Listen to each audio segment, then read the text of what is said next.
Twitch released another statement for some reason. I don't even know why they released the statement about the Imaru situation at TwitchCon. They already released a statement and it was terrible. And this one, like, I don't even know what they're doing with this. It's just as bad and it makes no sense and the timing is horrible. So let's just get into it, man. Let's read it and let's read the replies and the comments. So Twitch says, we wanted to follow up on the post we recently made about a security incident at TwitchCon San Diego. As many of you know, at the 2025 TwitchCon San Diego event, one of our value creators, Imaru, was assaulted by an attendee during a meet and greet event. You don't say. Yeah, no shit. We all know that. Although Twitch works very hard to try to keep TwitchCon attendees safe and to prevent incidents like this from happening, we failed to do both things in this case. Yeah, no shit. Like, they're just kind of saying a bunch of stuff we already knew. To keep Imaru safe and to prevent the assault from happening, we deeply regret the distress we caused for Imaru, our other creators, and the entire community. Alright. So what are you gonna do about it? Like, it's just a second apology. I don't get it. You're basically just saying the same thing, which is nothing. In recognition of Imaru's advocacy, Twitch will be making a donation to support non-profit organizations working to prevent sexual violence. More details on that to follow soon. Look at us, guys. We're so awesome and good. We're sorry. We're gonna donate. We're gonna donate a lot of money. Yeah, whatever, man. Who cares? And Asmongold says, how can we expect you to take assault seriously at your events if you can't even ban people who have committed assault 4 times on 2 separate people on your platform? Talking about Nina Lin, which we're about to get into, because that shit is fucking crazy. Tectone says, no one believes you when you unbanned a chick who essayed multiple dudes on stream. Smash JT, explain your Nina decision then. And dude, there's so many people that's just... they're totally checking Twitch on this. This is crazy. The timing of this is just... absolute cinema. Dude, everybody's talking about it. Even Sneeko. Sneeko's even got a better take than Twitch on this. Like, what the fuck? You're making Sneeko look good out here. We got Dan Clancy made a statement also on it. Twitch failed in our response to the assault of Imaru at 2025 TwitchCon San Diego, and in particular, I failed to communicate clearly in talking about the incident afterwards during an interview. I do not believe, and in no way intended to suggest, that Imaru had any responsibility whatsoever for the incident at TwitchCon. It kind of doesn't matter. We know the sentiment that you had. I have a great deal of empathy. Empathy! iDubbbz empathy. For what creators such as Imaru have to deal with every day.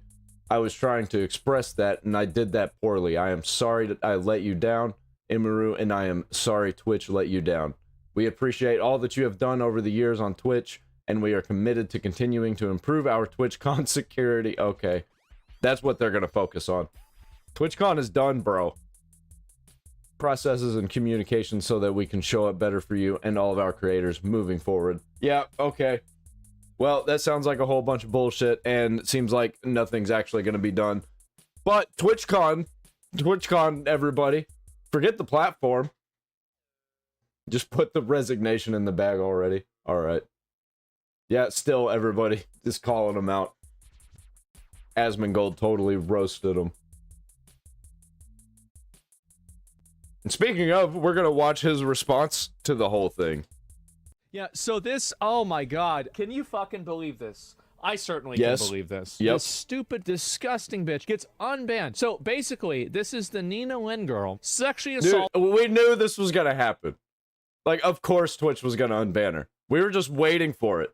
The same guy 3 times on stream. She's holding this guy down. Real weird, like, sexual assault. That's embarrassing for him as a guy. Why was he a bitch? Sexually assaulted a second guy on stream. Popular streamer disguised host. Definitely should have said something in a moment and regret not doing so. Honestly, a little ashamed of myself for not speaking up, because I just know that if I ever spoke about it again in the future, people will say, well, you should have stopped it then. She gets suspended for this for 1 week. By the way, she was literally streaming a few hours ago and attacking Asmon. That weird motherfucker that lives in the basement of his mom's house that be chatting about me all damn day long. You are obsessed with me. I think you in love with me. No cap. I genuinely think you get no pussy and you I think he could probably fix her. in love with me, bro. Like, it's been way too many clips I've seen you, bro. Like, I don't even know what to say. It's generally bad. Yes, and I said sexual assault live on stream is 1 week ban. How is this possible? There's a point where people should be contacting advertisers and Amazon leadership, and I'm pretty sure we're there. Other Twitch streamers have been banned for months for far less offenses. Yes. There's no way Amazon doesn't know about all this going on. They're on the internet. They know. They can see what's going on. It's all over X. You can't get away from it, especially if people in droves are posting it to all of their accounts. Yes. I mean, this is literally a crime. I mean, how are you going to suspend somebody for a week? Yeah, ask the CEO of Twitch. I mean, I would love to hear Dan give an explanation for Dan Gooning Lord Clancy. why you've unbanned someone who's committed sexual assault live on camera.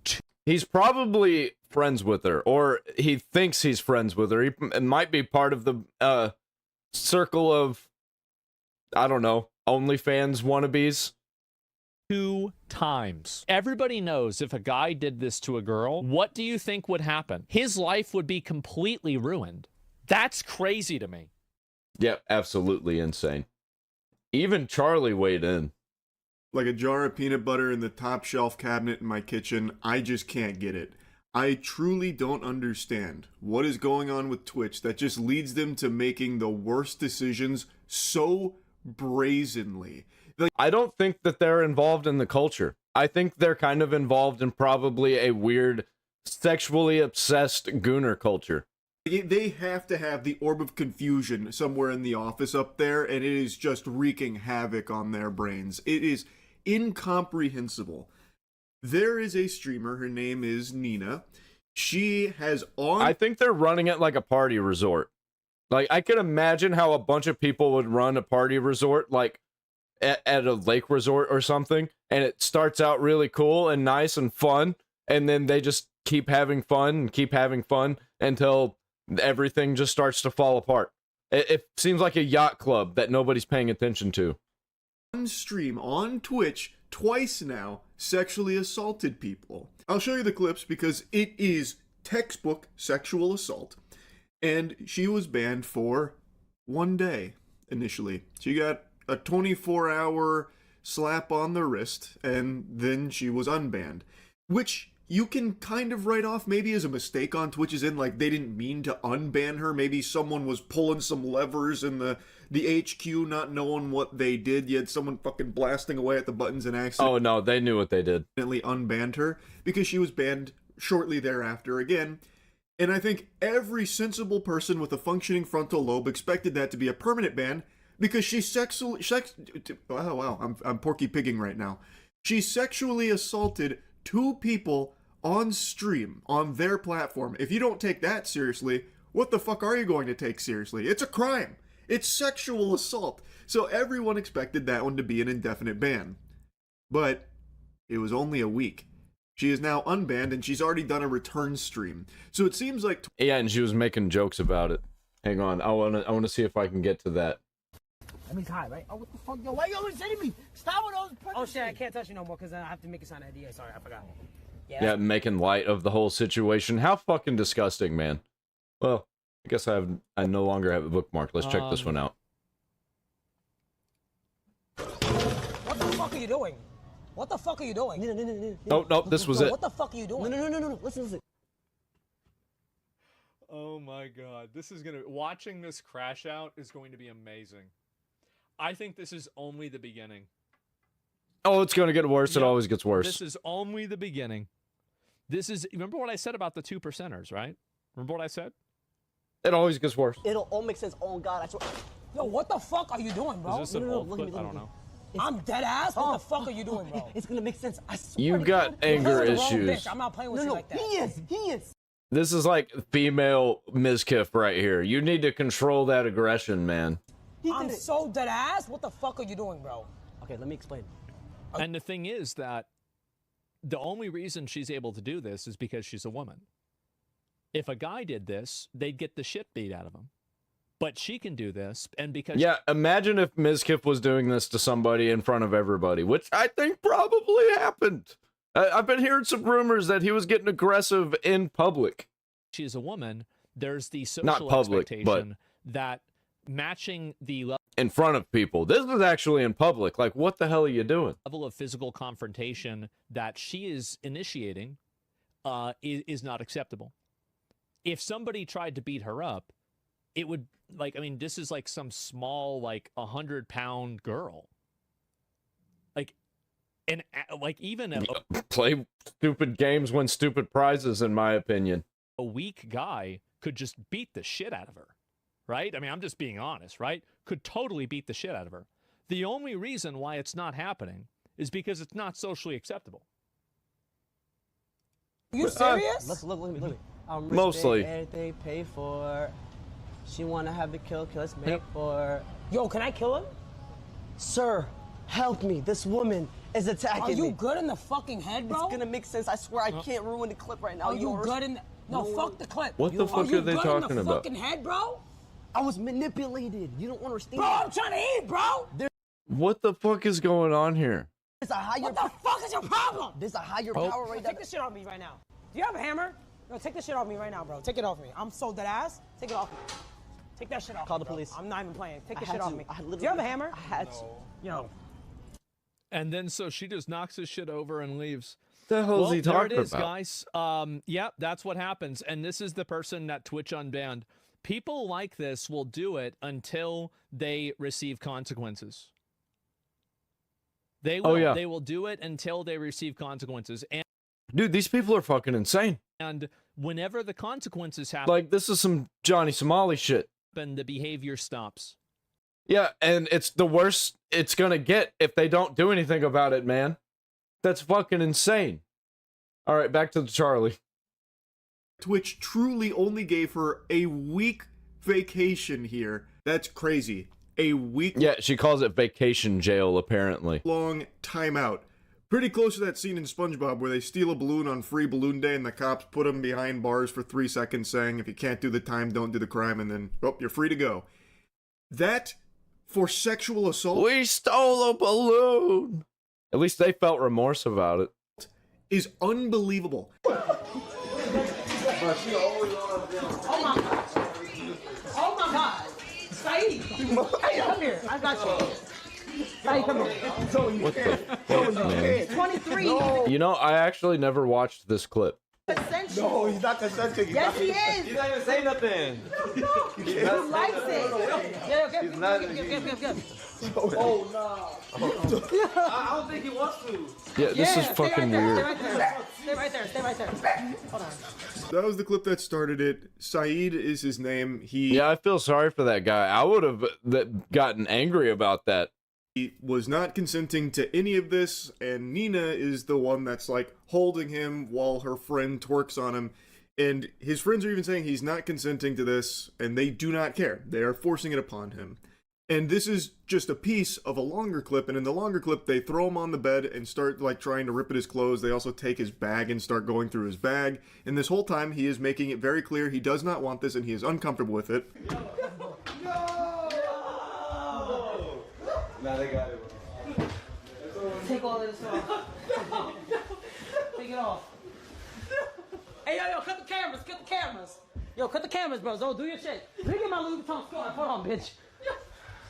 No, I'm What not the going fuck? on, babe. Hold on. What's going on? Let me get that bag. It's a nice bag. Yeah, this is no good. How much this cost? Turn around. Start with the top. He is obviously uncomfortable about this. Oh, I need this. I needed this. Thank you. Appreciate you. Zoe, he's not consenting. Pretty clear-cut sexual assault here. You don't need to be Phoenix Wright here in order to argue why this is sexual assault. It's obvious. Yet, and this is something we've talked about in the past, a lot of people, when it comes to a man being sexually assaulted, take it very differently. So I saw when this clip was blowing up, and a lot of people I know, I've already talked about this because I'm tardy to the party, but I'm just so shocked that Twitch is not taking this seriously. A lot of people we're talking about how it's actually not sexual assault. It's clear he's laughing. He's going along with it. It's for He's obviously uncomfortable. There's no shot. content. No, it's not sexual assault. He's having a good time. In fact, he wanted it.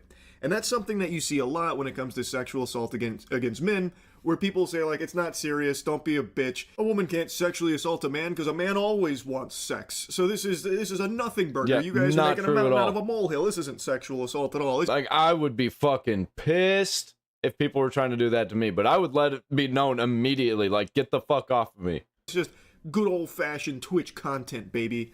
But they also seem like the types that if you do get aggressive like that, then they get aggressive, and then everybody in the room gets aggressive against you because you got aggressive, and it'd just be a whole bad situation. I just probably wouldn't be around those kinds of people. And Nina herself even says how embarrassing it would be for a man like Saeed to say that this was sexual assault. So what if he says, I feel like you did some shit wrong? No, so the whole Saeed thing, no one essay Saeed. That's why today I was actually looking for Saeed. I was gonna talk to him, be like, you definitely felt disrespected as a person. Me, I take accountability what I do. If you dead ass felt disrespected, I didn't know. So you gotta let me know. If you did, I will always apologize. I mean, that's just normal people. But for him to walk around and say all that crazy shit, you never think about what Saeed's thinking too, though. Like, who wants to walk around being called that? That's embarrassing for him as a guy. You ain't see Saeed today? No, I'm looking for him. I was saw getting this away from clip. him. Wow, It was what an sped up. angel. Pretty watertight defense right there. Checkmate. The fucking last few neurons remaining in her brain really scrambling there to come up with the perfect cope, and damn did she hit a home run with that one. Yeah, she's the first Asian that I've ever seen that had a double-digit IQ. So she is saying, oh, he didn't get sexually assaulted. Oh, okay, well, if you say so, all right. You would know, of course, yeah, no. It doesn't matter what he thinks happened. You're saying he didn't get sexually assaulted, so then it must not have happened. You're right. And then she goes on to say, like, you have to think about it. Like, it'd be very embarrassing for him as a man. Wow. Is that so, Nina? Interesting. Do you keep that same energy when it comes to women that get sexually assaulted? Do you say the same thing? Like, oh, it'd be very embarrassing. She treats it like it's no big deal. She did nothing wrong. Rub some dirt in it, dweeb. Get over it. That's how she handles it. But I imagine if it was two guys who did this exact same thing to a girl on stream, if it played out exactly the same, there would be universal condemnation across the board, Dude, it would make mainstream news. including from Nina herself, I imagine, and rightfully so, because, stand back, brave take coming in, plug your ears if you're not ready for the spicy take, sexual assault is bad. True. I know, if you were standing up, you're gonna need to sit down, holy. It doesn't matter if it's a female or male victim, sexual assault in all of its forms is horrible, and everyone should be outraged and against it. So why do we treat it differently because it was two girls that did it to a guy? It is still sexual assault, and I can't believe we are still having this conversation about, like, sexual assault against men not being taken seriously. It's not a unicorn. It's not What they did... Well, never mind. I'm not going to say what I was about to say. not make-believe. This isn't the fucking tooth fairy we're talking about. It is a real thing, and there are male victims of sexual assault. Like, I can't believe that even needs to be said. But I guess Twitch needs a reminder that it is a crime. Like, anyone who is a victim of sexual assault is the victim of a crime. Yep. Twitch is anti anything good, is pro anything bad, and sexual assault, that shit is not allowed in America, and they like to be anti-America. I didn't want it to, like, them being banned is not really anything to me, because at the end of the day, like, sexual assault is a crime, and people that say that it's not sexual assault, I don't know what you think sexual assault is, or anything like that, but I don't know what to tell you. Like, as a person that's literally dealt with sexual assault previously, it has taken a lot, like a large total on my head. I've dealt with something like this before, and I didn't want to. When I dealt with it originally, I was working at a job, and Damn. It was a gym, and I told my boss about it, and all he did was make jokes about it. And I tried to talk about it a lot more, and I didn't want to tell my parents,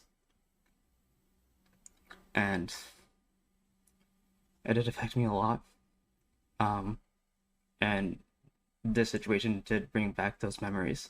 This is Saeed being very open here, talking about what's unfolded, even mentioning that he's gone through a previous sexual assault situation in his past where it wasn't taken seriously then. His boss was making jokes about it, and it took a toll on him. And now, Yeah. in this case, It seems like Twitch itself is not taking it seriously and treating it like it's a joke, considering Nina was only banned for a week. They slapped her in detention for a week, and now it's all sunshine and rainbows for her. She's back streaming again. And let me tell you, in her return stream, it's very clear she's learned her lesson. I think the week-long, benching here from... Oh yeah, you saw the way she was handling it. The way she learned her lesson, and she's just making fun of the entire situation. Fucking disgusting. Twitch has really helped put it all into perspective for her. You can see how apologetic she is and how remorseful she is for her actions. Let me high, right? Oh, what the fuck, yo? Why you always hitting me? Stop with those punches. Hey, yeah, I just watched this. I have to make a sign of idea. Sorry, I forgot. Yeah, that's gonna be tough, bro. It's gonna come up 3 months later. I won't come up. Oh, me punch you? You want me to punch you? Are you okay? Did you send that NDA or no? You sure? So I am not sexually assaulting you. No. I am not. You consent to this. Yes. You fully am okay with this. Yes. I didn't see the whole clip. You will not use this clip against me later in 3 months later. Never. Or 9 months later. Oh, she kept going. Or 6 months later. No. No? Hey, chat sees this, bro. Ready? All right. Okay. Ready? 1. You asked for this. Nod your head. 2 times. Did you get it? That was 3 times. Okay. Wait, can I say something? Damn. Wait, can I say something? Damn. Listen, can I say something? This seems like a real hoot and a holler. Man, she seems like a lot of fun to be around. So, I don't even know why she even threw out the word NDA. She has no idea what that is. I bet if you ask Nina what a non-disclosure agreement is or what it's for, she would just fucking blue screen.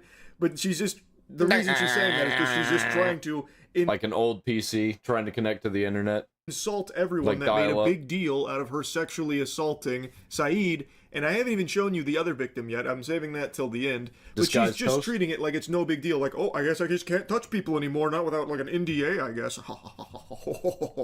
And then this dude over here, this goober, I don't know if he's hiding his face out of embarrassment or shame, but if that is the case, I'd see why. Because that's pretty pathetic to be begging to be punched by this lady just for a crumb of attention.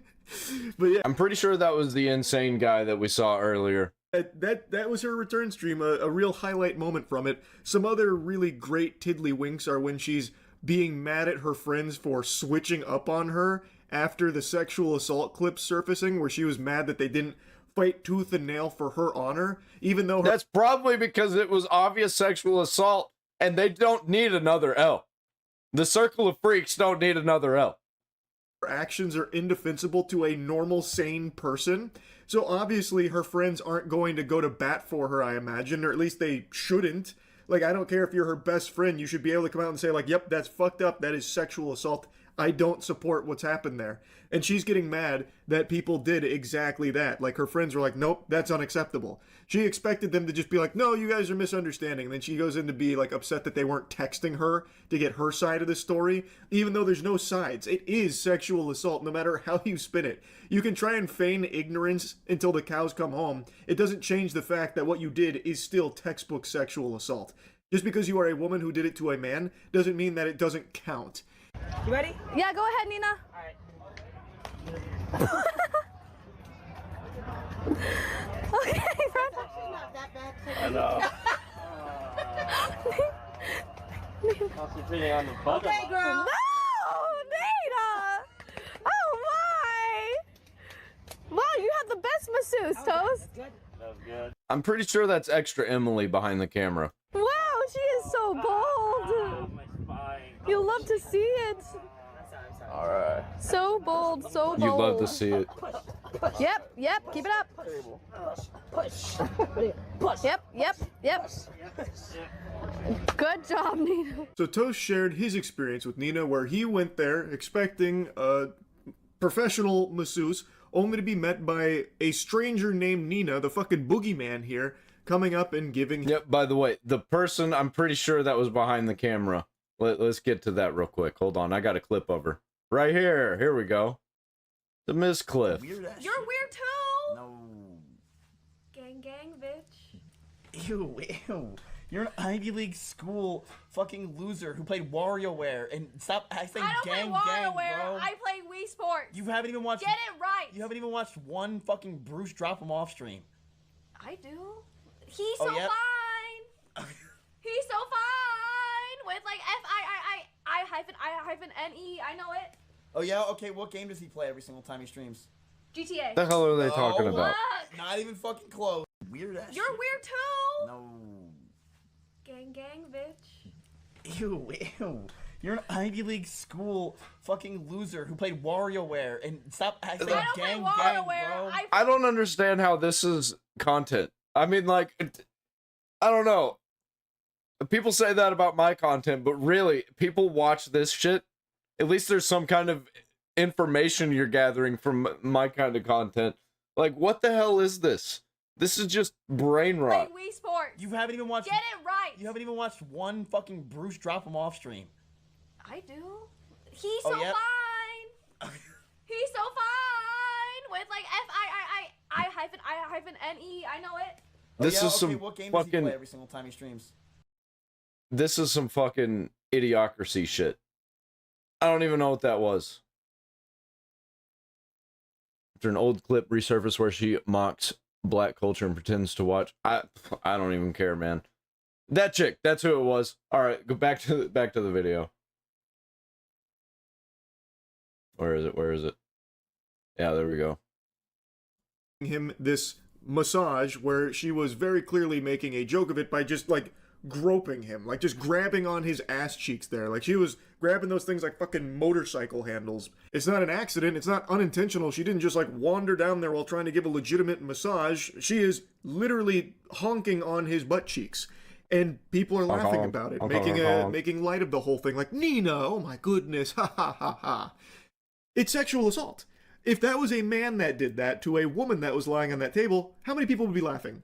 Probably not very many. I imagine it'd be crickets for the most part. It'd be more silent than a James Corden stand-up routine. There wouldn't be a lot of laughter. It wouldn't really be viewed as a holly jolly good time. I imagine most people would immediately try and say like stop or step in, put the kibosh on it, but not here. Here, it's just treated as a joke. But why? Just because it is Nina doing this to a man. I just think that these people are brain dead. I think they're retarded and they're not thinking about what they're doing and they're just going with the motions. They're going with the flow. They're just like rattling off the top of their head constantly.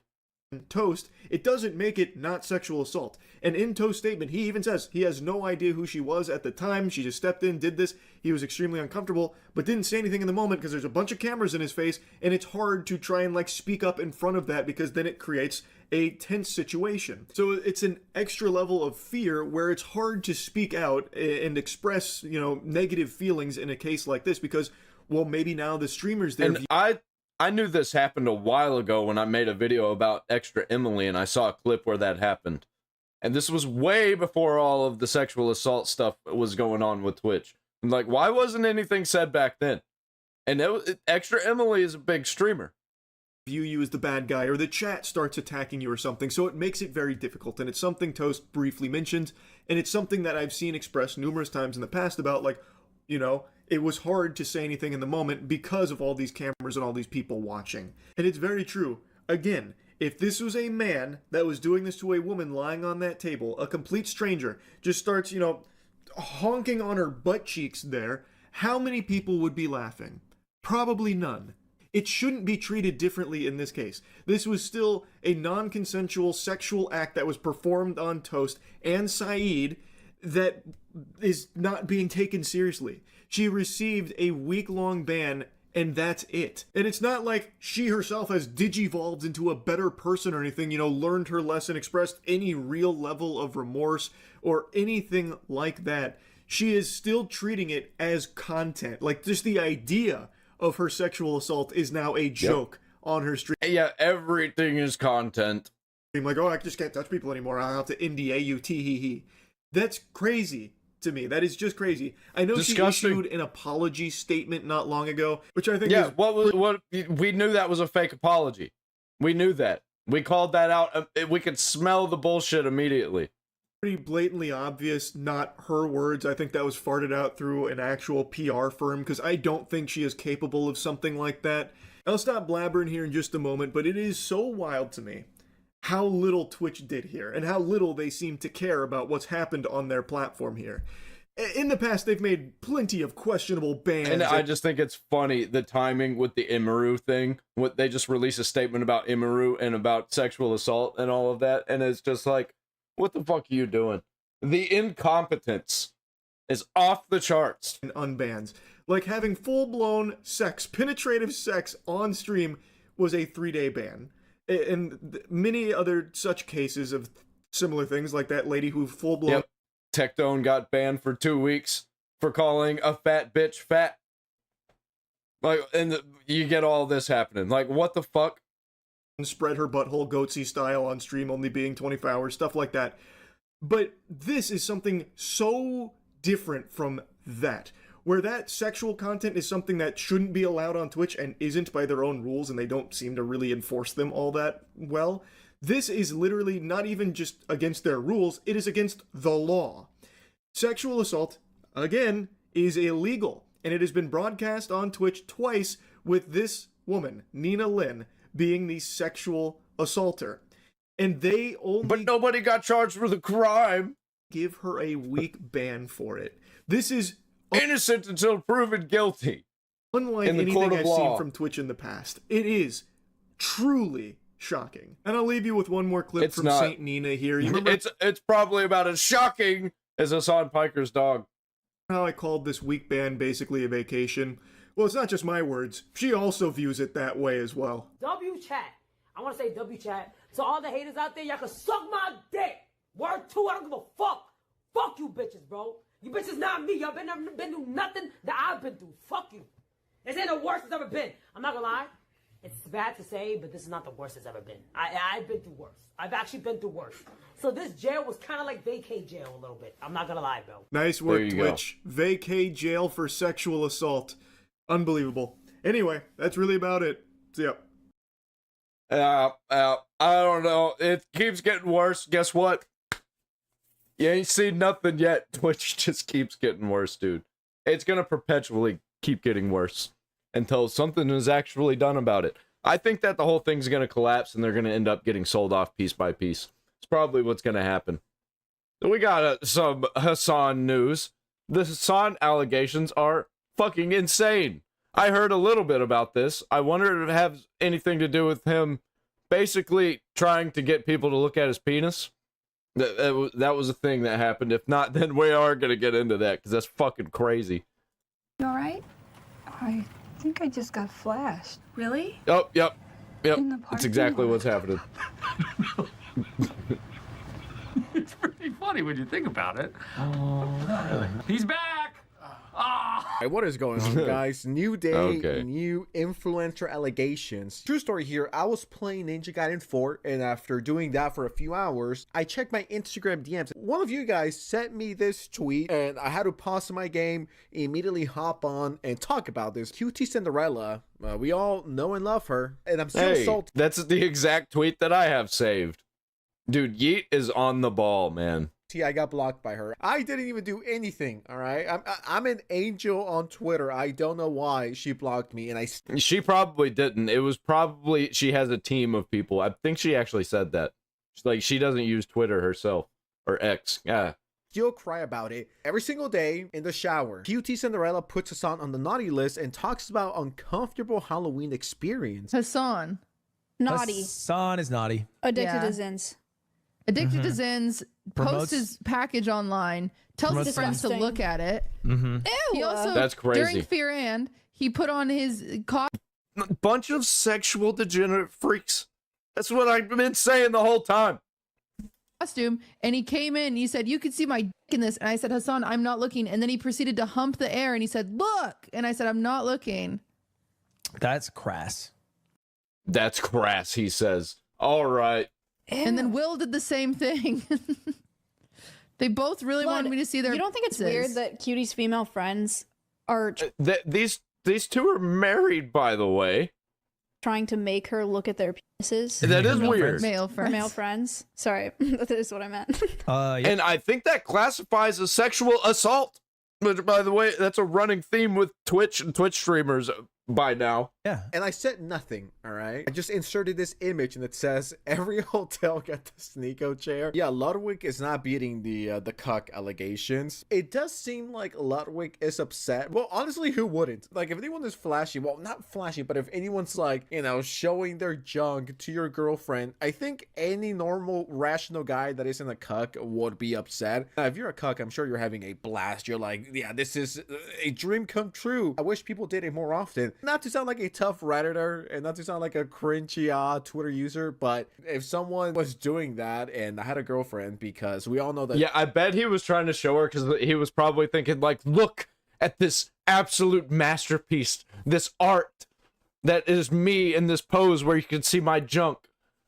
I bet he wasn't even, dude, he is so beyond sexual degenerate freak. YouTubers don't have girlfriends. If I had a girlfriend, but it's like, if someone did that to my girlfriend, like, I would be extremely pissed. Now, this makes me wonder if this was one of the factors that made Ludwig said, yeah, you know, once I retire, I'm not talking to his son. And the interesting thing here is that this comes from QT directly. So for her to be like, yeah, that was pretty weird. And if I'm not mistaken, this is not the first time this happens. Hey, bro, I'm showing your girlfriend my dick and you're still going to defend it. He will, because that's going to affect his bag if he doesn't defend Hasan Piker.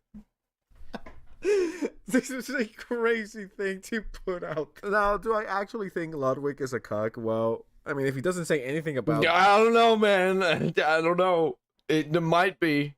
Or at least he's allowing himself to be cucked if he's going to not have an issue with this.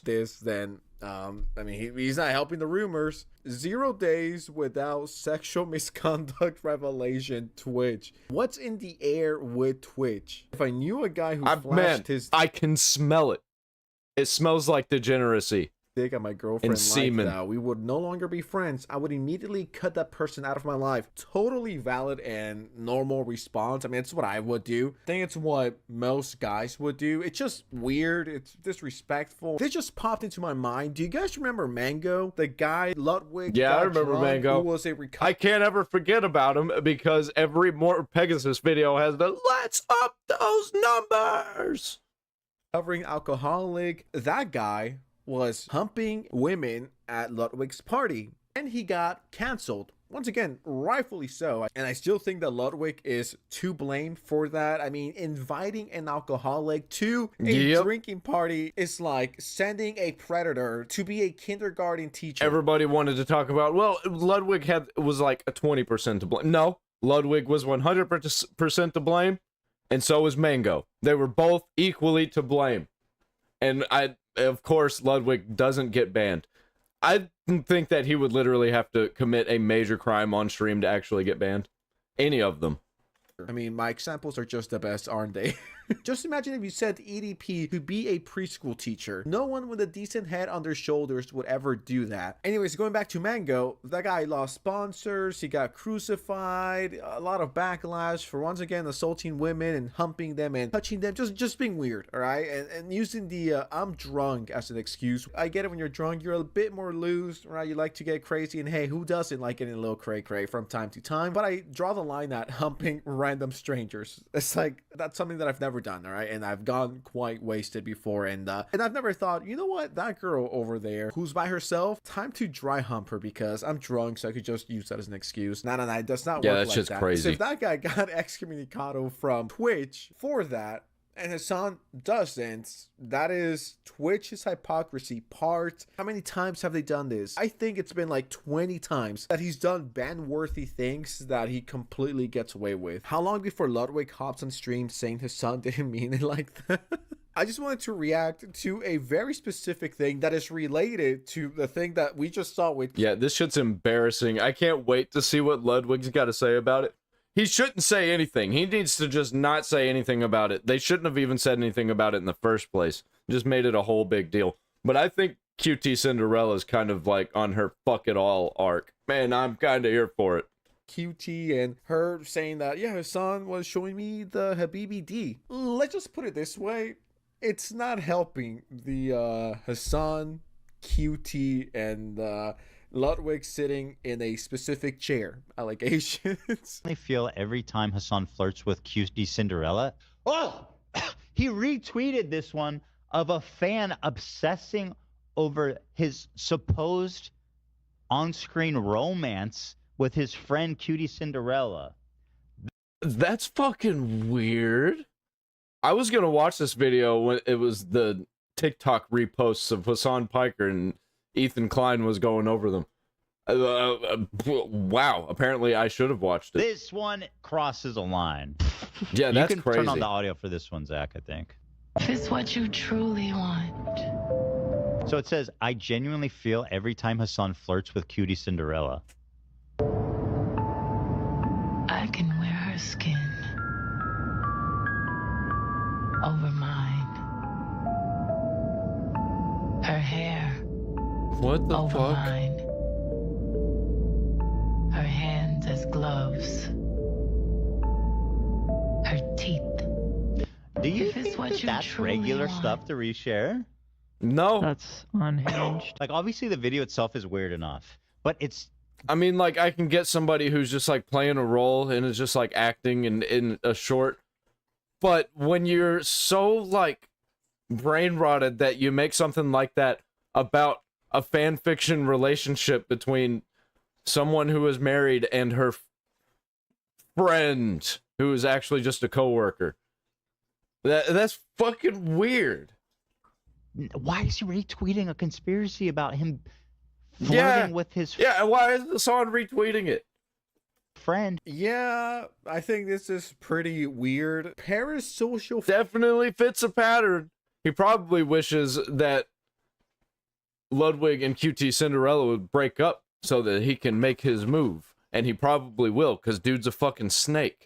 Fans shipping. This is just adding gasoline to the rumor, to the allegations, to the once again Ludwig culture situation thingy. And it's like, I'm scared and I worry for the mental health of the average Hasan Piker fan. It's creepy. I don't get it. I never got this. But at the same time, least mentally ill Hasan Piker viewer. What do Ludwig and iDubbbz have in common? Apparently more than you think. Now, I wonder if Hasan is doing this to get back at Ludwig for saying that, yeah, Hasan shocked his dog, and he said he's no longer friends with me. Well, I'm going to troll him. It wouldn't be surprising if that was Hasan's tactic to get back at Ludwig. Yeah, he probably is butthurt that Ludwig won't be friends with them. So he's like, all right, well, I'm just going to burn everything down. I'm going to ruin your life and embarrass you in front of millions of people online. Makes sense now why QT said she goes over to Hasan's every day. You know, dude, it's so bad. It's so bad. What? I think if you're nearing iDubbbz territory and people are starting to compare you to iDubbbz, I think that's one of those moments where you gotta be like, I gotta put a stop to this. Because dude, iDubbbz looks like my meth head uncle. And he acts like him. And he kind of sounds like him. If this keeps building and building and building, we're gonna have iDubbbz 2.0. Valkyrie POV. And even Ethan Klein got into this. He says, sexual harassment, no question. Ludwig, WTF, bro, support your GF. That's not crass. It's effing disgusting. Combined with him sharing this on TikTok, then he shares this video that I haven't seen. I don't think my boyfriend would like me sharing, especially after you two walked in and showed me your penis. We did not show you our penises. You put us in these hussy costumes. Yep. Hussy Disneyland. I did not put you in a hussy costume. You put us in hussy costumes. You put us in hussy costumes. She handed us the costumes and she said, hold on. Oh, your penises might show. HR. We try them on. We come in and we go, cutie, do these look all right? Hold on. In her defense, you did both show her your They penis. walked in, they said, What the fuck, man? It just like it just fits the pattern. These people are sexual degenerate freaks. Like I'm correct about it. you see my wiener? Yeah. Hasan put his leg up and started thrusting and said, look at my cock. I think we've seen clip after statement. At first I thought, yeah, I mean, it could just be jokes, just friends. We all have friends and we all flash each other. That's not normal. Yeah, that's not a normal thing to do. Am I right? We all do that. We've all done that before. We always flash our female friends. That's like the most normal thing to do. You know what I mean? Hasan set the trend. It hasn't been the best last month or two for Hasan. First, he shocked his dog. Now we get... Like, me and my friends, we used to flash each other our penises when I was like 14. We thought it was funny.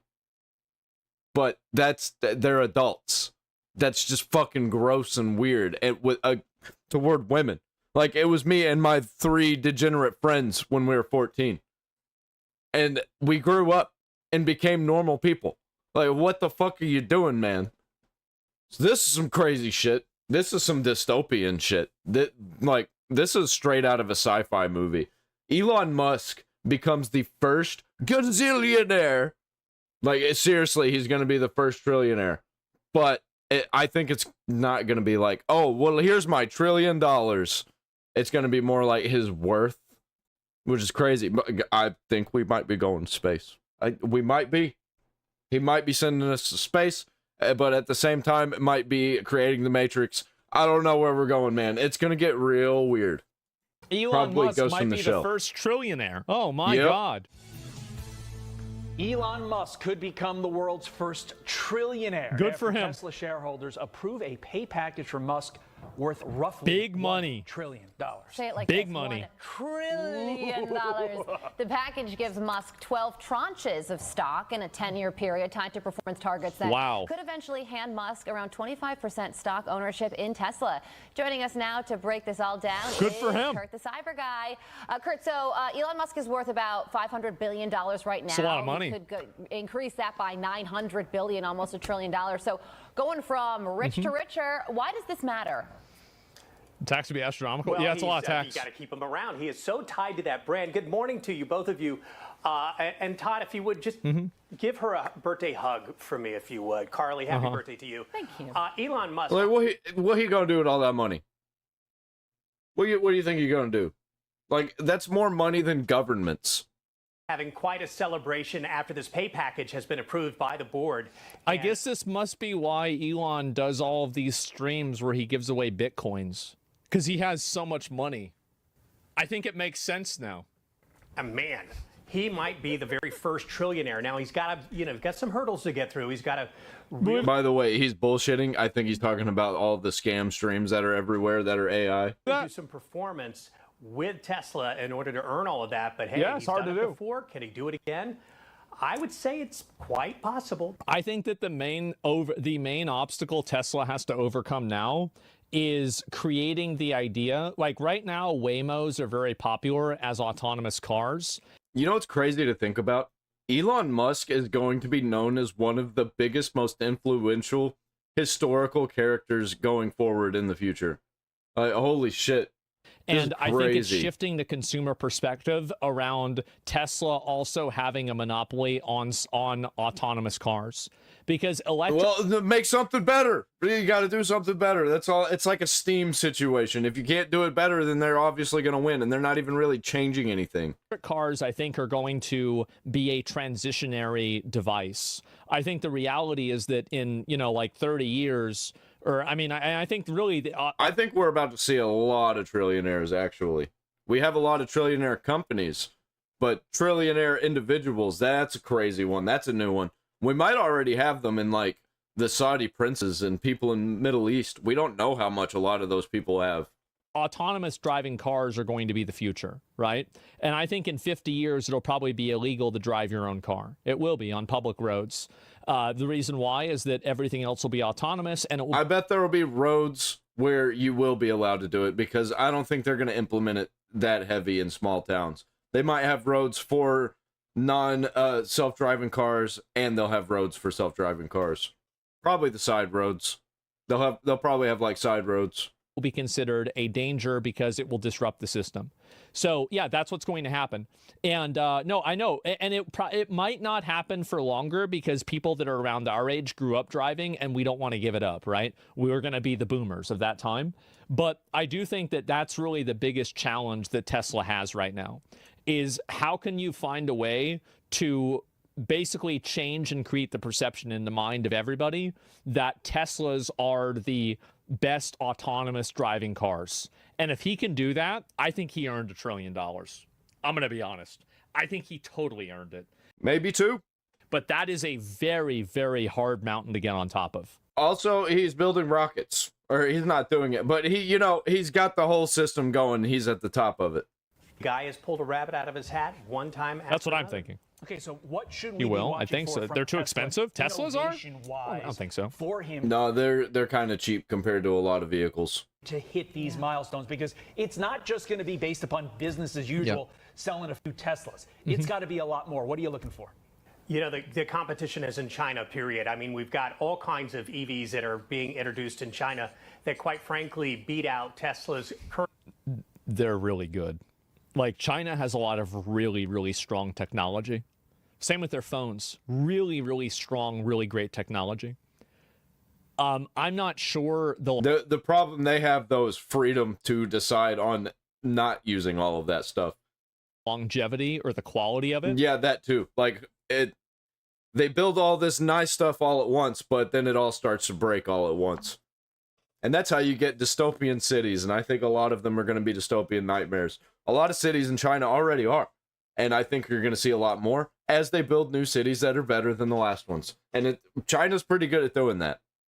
But at least its presentation is really incredible. Those freaking Toyotas, I think those are Japan, aren't they? But I know what you mean. Current product line. So he's got to innovate there. When you have a U.S. car maker CEO driving a Chinese-made EV saying this quite could be the best car I've ever been in, it's very telling about the U.S. industry as it relates to EV development. So he's got quite a path there for innovating into cars that you and I want to buy. And also, I think the future is autonomous cars. Yeah, and also I don't think that we're going to be buying them. I think we're all going to be sharing them. I think it's going to be like a free taxi system. That's the real future. And if you're thinking about, like, if he's thinking about being in the business for 50 more years, and I think honestly it's going to happen faster than that. I think that's where he's got to be looking. And I'm sure it is what I mean, he's not stupid, right? I mean, obviously, like, that's very clearly where things are going. So there's talk about stuff Hope in you're the wrong. skies Sure. and all that. So at the end of the day, do you think that the shareholders of Tesla made the right call in authorizing this pay package? Yep. Probably. Well, you got to keep It depends on if he increases shareholder value. How and I think he will. Doesn't matter. Like, how can you know whether they make, like, obviously they think he will, made the right decision if the decision is based on a incentive that hasn't been realized yet? That's like saying, did you make the right call ordering this meal before the meal has arrived? around. What is Tesla without Elon Musk? And at the same time, Silly it's question. tied to performance. So if he doesn't meet Exactly. certain benchmarks of performing, bringing Tesla back around, well, he's not getting that kind of money. I really wish that there were more businesses and more types of companies that behaved in this way, that performance incentives and other types of stock incentives are implemented inside of, their compensation. Like, in my opinion, that's one of the great things that people like Michael Dell did.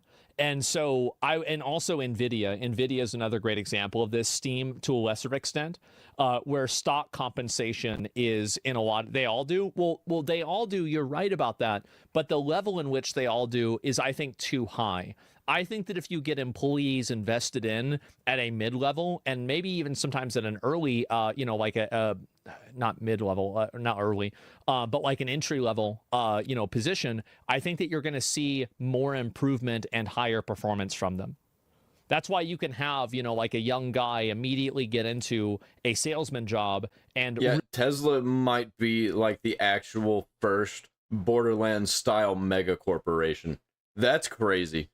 Really be a high performer. It's SpaceX also, because they have a compensation package that's an incentive for that. And you don't have that as much probably working at the federal government, for example. HEB does that. That's a great thing.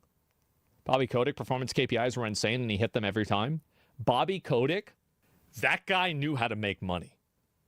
You can hate him for all you want. You can say that he is the worst dude ever. But man, could he make some fucking money? Holy shit. I would love to talk to Bobby and just be like, bro, how did you do it? What's next? It's Bobby's world. That's right. Remember that? Understood. $200 million golden parachute. I'm Steve Doocy. What a I'm Brian fucking G. Kilmeade. And yeah, bro, if Elon Musk ends up locking down the $1 trillion fucking package, because you also have to keep in mind this stock package is going to scale in value as Tesla scales in value too. So if he hits these performance incentives, there's a multiplier effect, because the performance incentives will imply that the stock is also massively improving. So I think we're probably going to Mars. I think we're probably going to have a city in space. It's going to most likely happen in my lifetime. And that's kind of crazy to think about. I think we'll have stuff on Mars before we have stuff on the moon. He's going to have a lot of fucking money, right? And I think, again, it's autonomous cars. That's the fucking future, man. It's autonomous cars. And I think also in the intermediary, I think cheap space flight, cheap and reliable space flight is coming very soon. It's going to be a huge demand. And I don't know about this. You guys feel this way. There's a huge demand for not smart cars, but stupid cars. And I think this is happening with a lot of technology, is that as technology becomes like more like TVs, like a smart TV, a refrigerator with a screen on it, I think a lot of people are not as interested in that kind of stuff as they used to be, right? Newer cars have so much tech now. Yeah, I know. I have one. I know. I'm fully fucking aware of it. I think screens are probably too inconvenient. It's more inconvenient for whatever system that you're running with to automatically know what you want and fulfill that need. And I think they're going to be using AI to do that, and nobody's going to be looking at screens anymore. I think screens will be used whenever they need to be used, or people want to be entertained by screens. But a lot of it's going to be just like directly in our heads anyway. I would never use the system that would do that, because I'm not getting my brain fucking chipped. But the majority of people, I think, would actually do stuff like that. And no thanks. I'll keep my retro stuff. I think a lot of retro stuff is going to become more and more popular too, especially as a lot of the older stuff from like the 70s and 80s starts to crumble, starts to break. It starts to become more rare. Self-driving will work only when we all have them? Well, that's not even true. How could you say that when there's self-driving cars that are on the road right now? And you don't even know it? Like here, let me go ahead and I'll just, let's ask the question. Rate of accidents between Waymo self-driving cars versus actual drivers in the same cities they are in, also accounting for who is at fault in the accident. Okay. So let's go and let's take a look, right? And let's find out right now. That's a long question. Yeah, I know. They can figure it out. It's not a big deal. It's a robot. It does whatever I want it to. It's my slave. True. This is my robot slave that does anything that I tell it to. Yep, fuck them clankers. Waymo vehicles experience 55 to 91% fewer crashes overall than human drivers in the same cities across categories like police-reported crashes. They're going to happen, little bro? I think that they will happen, but I don't think that it's going to be like the Jetsons. Does that make sense?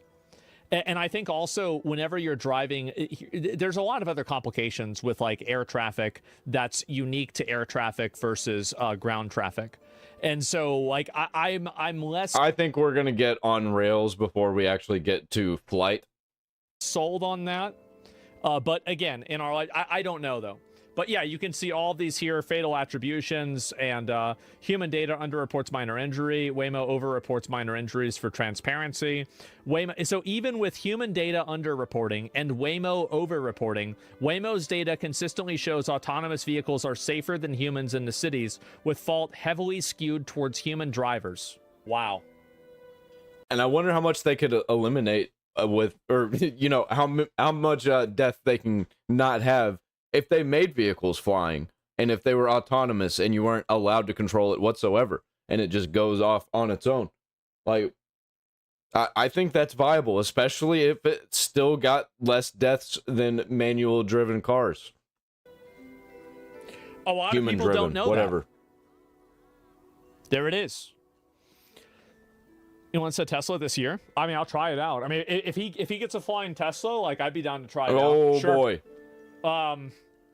We're getting there. I'd be down a floating Tesla to try this. Oh, man, would I be like a straight up James Bond car? Down to try the first one out. I mean, I don't know. Like,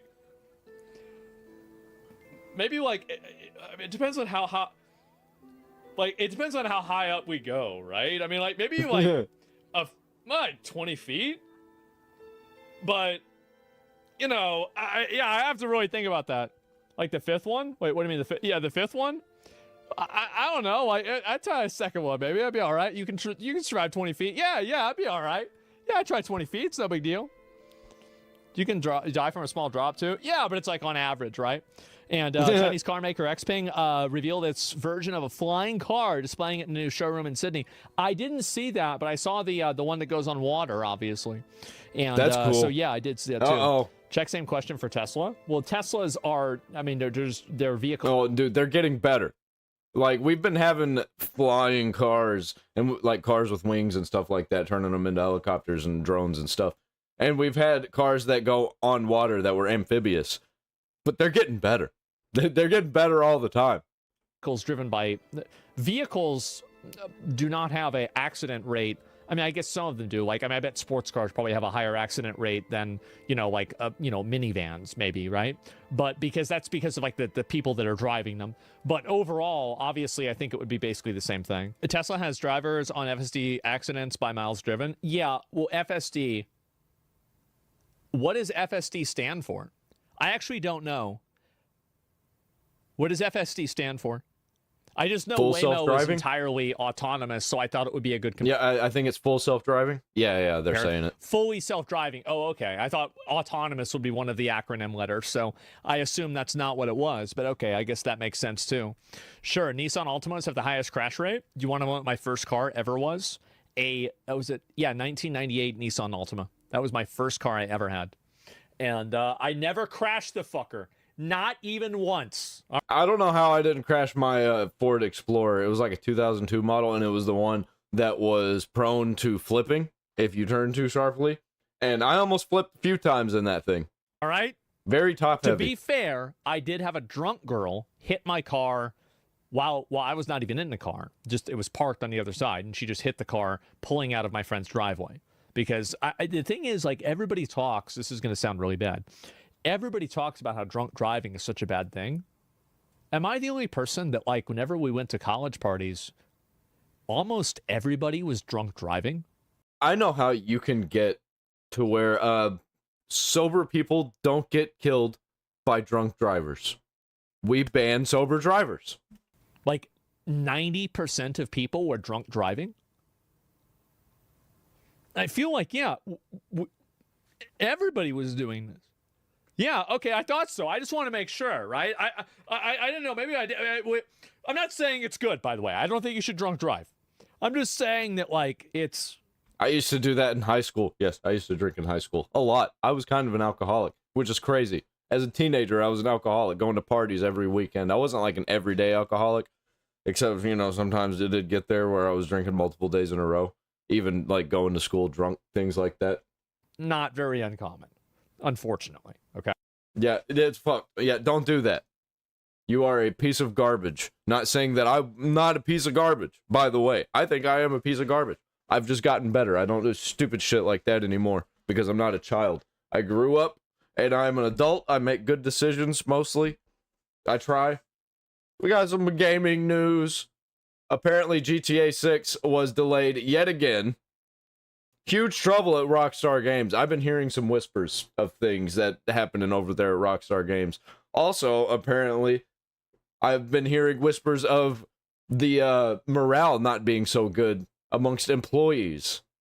Hello, guys and gals. Me, Hello. Mudahar, and Hello, ladies Mudahar. and gentlemen, I'm going to stay quite still for this Me video fables. because I don't know what happened today, but I think my back has been locked. Okay, it really feels like there's a Jenga game in my upper torso, and one wrong move Yep. Welcome to being old, man. can make me collapse hard as hell. It actually hurts to laugh a little bit. So you know what? I'm going to get into something that is a little bit serious. So I have a lot of back problems, so I feel his pain. yesterday, one of my favorite games got delayed, Grand Theft Auto 6, and there's been a lot of speculation going on. But it turns out things at Rockstar may not be as clean as they seem to be, ladies and gentlemen. Oh, no shit. We already knew that. The people paying attention to the games industry and like what the corporations are doing, we can already see that this is going to be a disaster. If you remember back then, a game called Red Dead Redemption 2 ended up dropping. I think people are going to be very mad at a bunch of things that are in GTA 6 that should not be there. I think they're going to try and make it something that GTA is not. And Red Dead Redemption 2 was one of the most beloved games of the time. Like 7 years ago. They completely flubbed the Red Dead Online. I don't know if it's good now, but when it came out, dude, it was abysmal. It was a video game that literally set itself apart from every other open world title that was out there. Now, the issue with this game was there was a severe amount of crunch. There was something about like 100-hour work weeks. Now, of course, obviously, that's a lot of work. The fellows over at Rockstar, the polishing, rewrites, and well, you don't have to work 100 hours a week, but if you want to be known and get ahead and be an actual prominent figure in the industry, then you have to work 100 hours a week. The edits Rockstar does are immense. We're working 100-hour weeks several times in 2018. The finished game includes 300,000 animations, 500,000 lines of dialogue, and many more lines of code. And look, why? Nobody is actually denying any of this, right? And obviously, even when it comes to the company, they straight up say, we don't expect anybody to work that way. Across the whole company, we have senior people who just work hard purely because it's the love of the game, quite literally. Now, I want to ask you the question, okay? If your boss came up to you and said, listen, buddy, you want to work another 100 hours or something on a video game, on a piece of media? You probably would be thinking, all right, yeah, sure, but, you know, my pay's got to go a little bit higher. Okay, maybe I got to get some crazy overtime benefits. Hey, we're also releasing one of the biggest games of all time. You think we can work in maybe a little bit of a bonus, right? I think that anybody that should be asked to work for hours should be fairly compensated, okay? I've always said this pretty much to anybody. It's like anytime I hear like a teacher, for instance, make fucking all, I always think... I'm not against working those kinds of hours. I'm just against corporations working those kinds of hours. To myself, I'm like, man, you know, for people that are raising the children of the future, maybe we should probably pay them a little bit more. But then again, whole separate video. You get the idea. You get what I'm... You end up creating a culture of people who feel like they have to work 100 hours, or they literally do have to work 100-hour work weeks. That's fucked up, man. You can't have that. So it turns out a couple days ago, Rockstar had fired like 40-something people. 30 Probably because they didn't want to work 100-hour weeks. to 40 people. No, I think it's a union turned out thing. that these people were out like protesting against Rockstar. So yeah, literally as we're talking, there is an actual protest going on in front They were fired for misconduct, of Take-Two Rockstar North offices. I mean, they got according to Rockstar. the whole flares on, they got everything.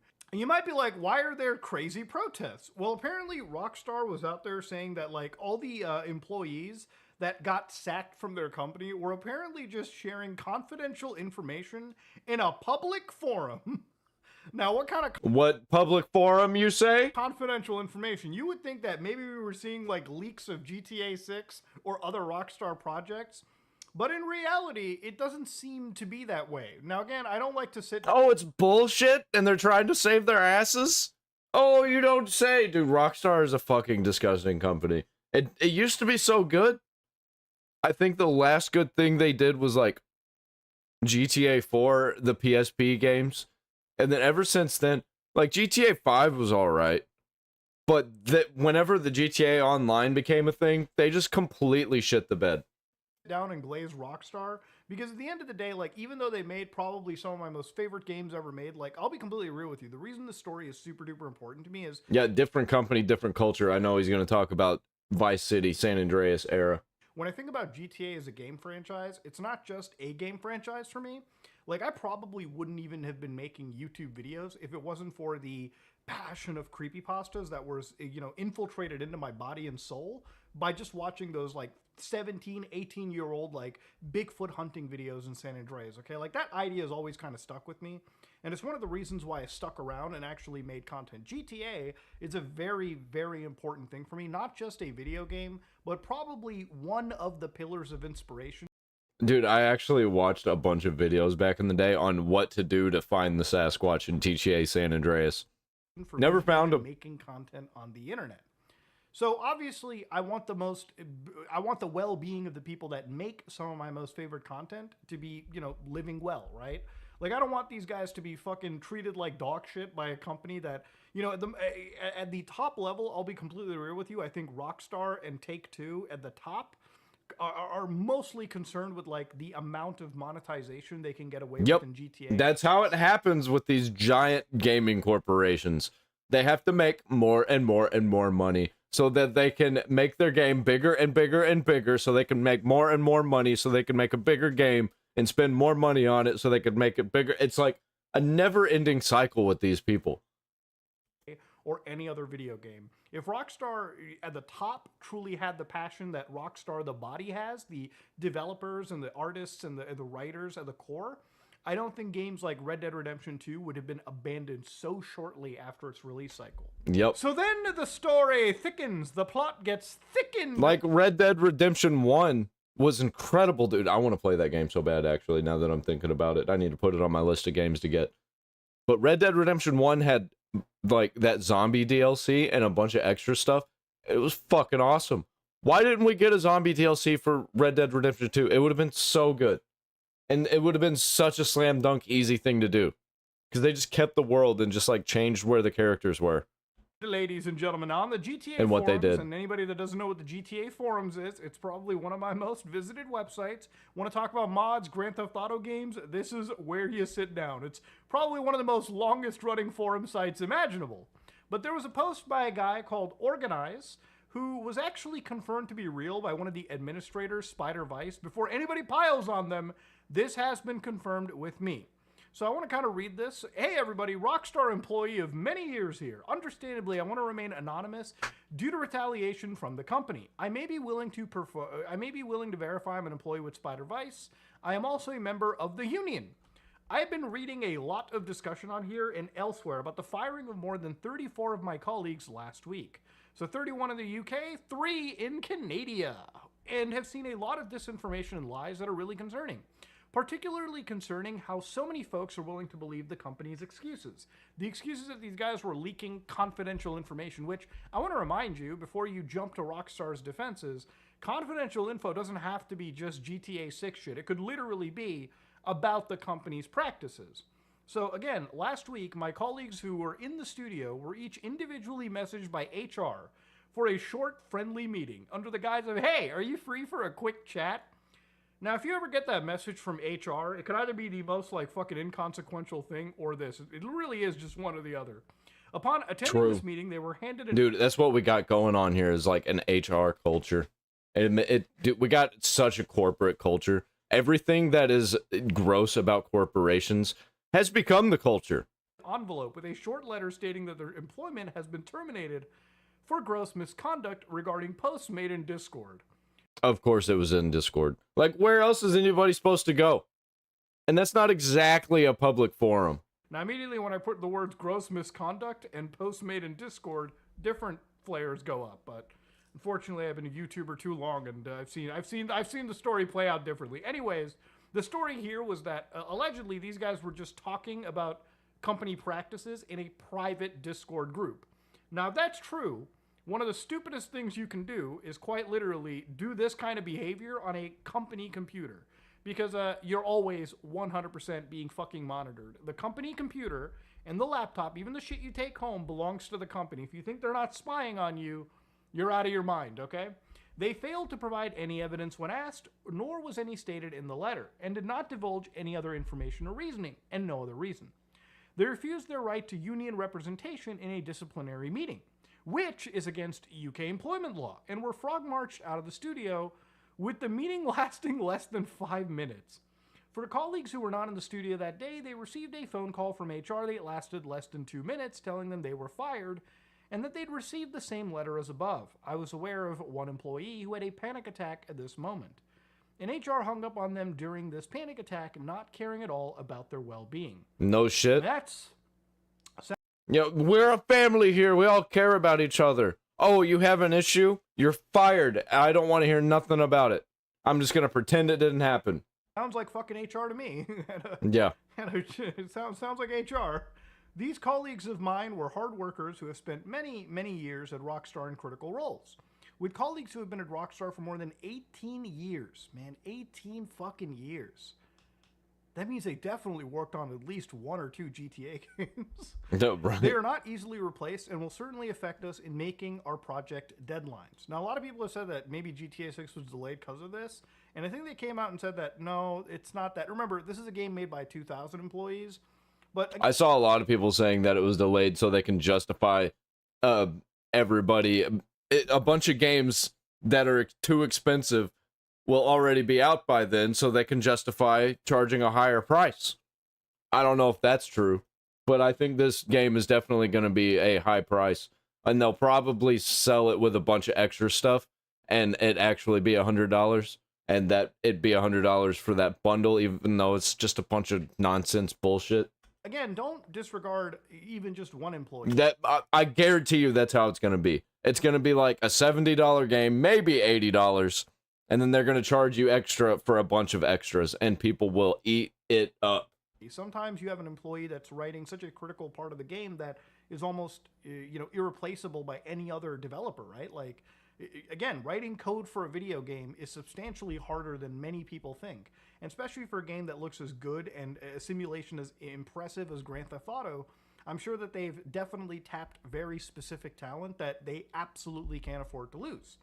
So you guys are senior artists, animators, QA testers. Very important to have these guys, because if we don't have proper QA testing, we end up with dog shit releases. Designers, programmers, producers, including leads, all super talented people. Some of the people were off sick, recovering from surgery, or on paternity leave, fired without pay, losing their careers, and putting them into hardship in the lead up to Christmas, and potentially losing their visas to work in the UK. Let me make this clear. I never saw any discussion, leaking of Rockstar projects in Union Discord. The only ever discussion was around Union efforts. So they're not even denying that they were talking about this kind of stuff. They literally said they were just talking about unionizing.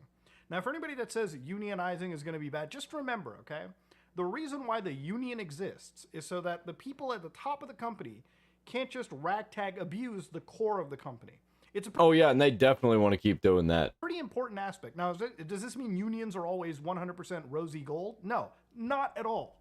But in an industry like this... Yeah, I think the factory that I was working at whenever I first got out of high school was shut down because people unionized. And I was just like, what the hell, man? There's not even anything going on.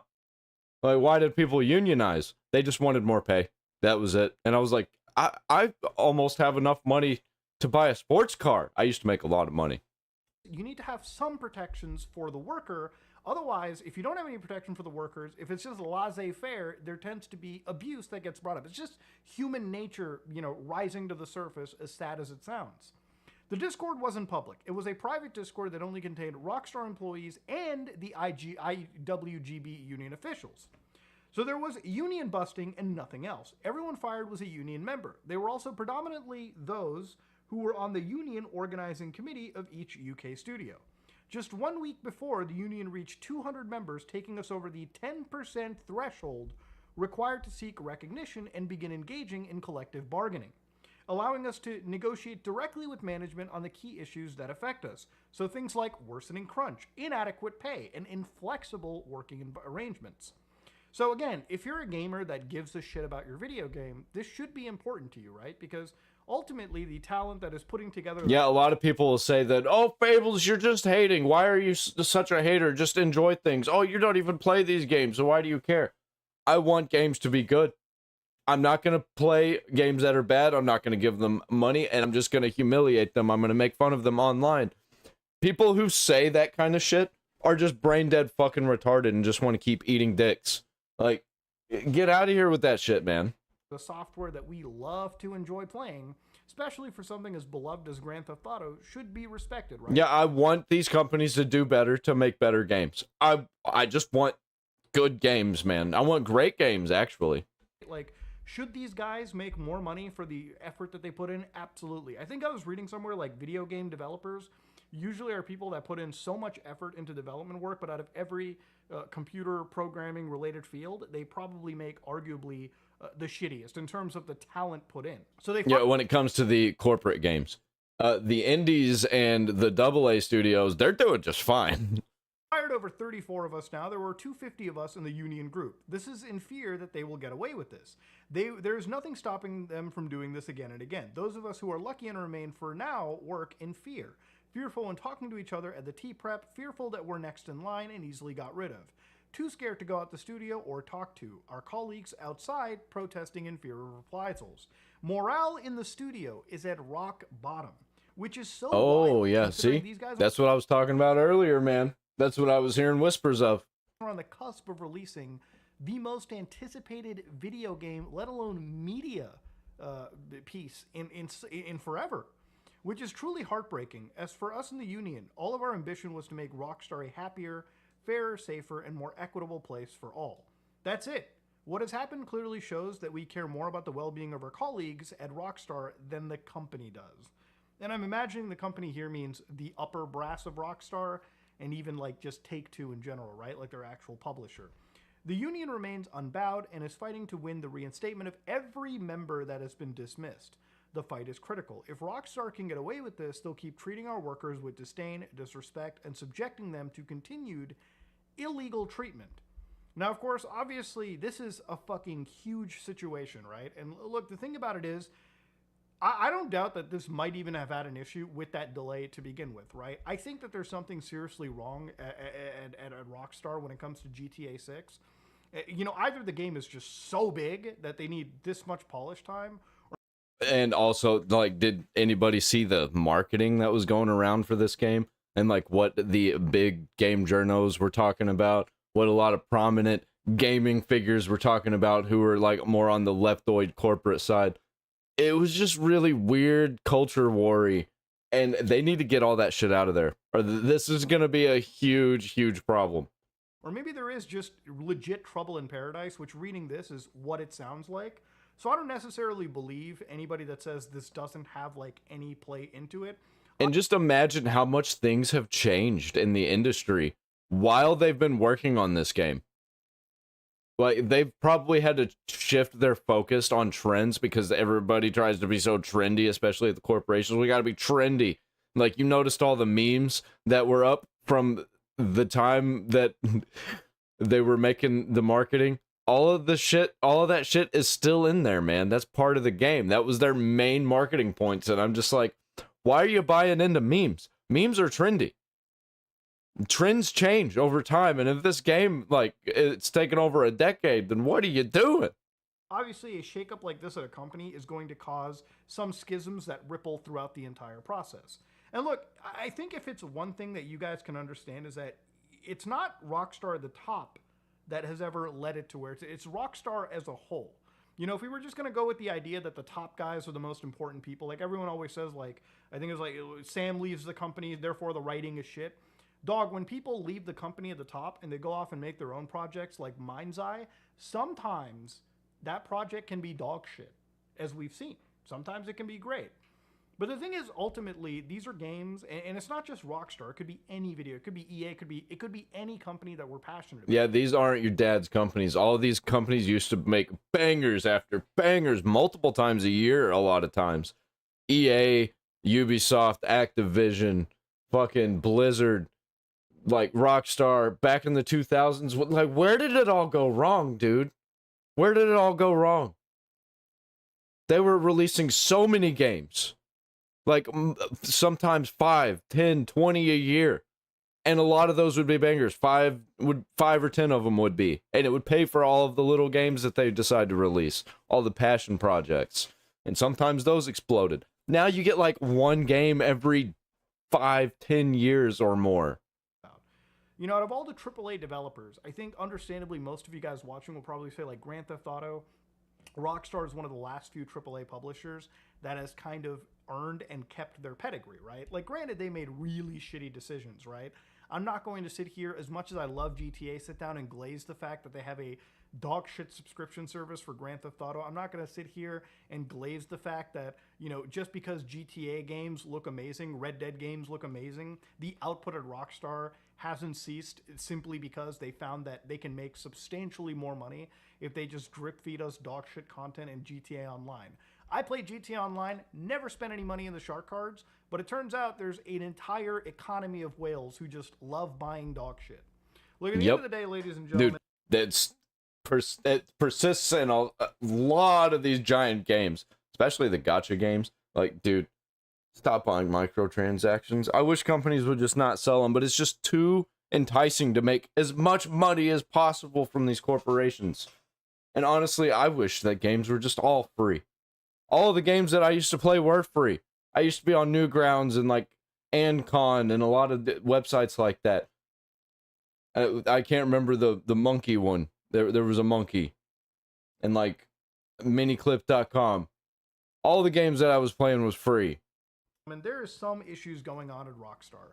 And look, at the end, this video wouldn't be important to me if it wasn't the fact that I have such good memories with Grand Theft Auto.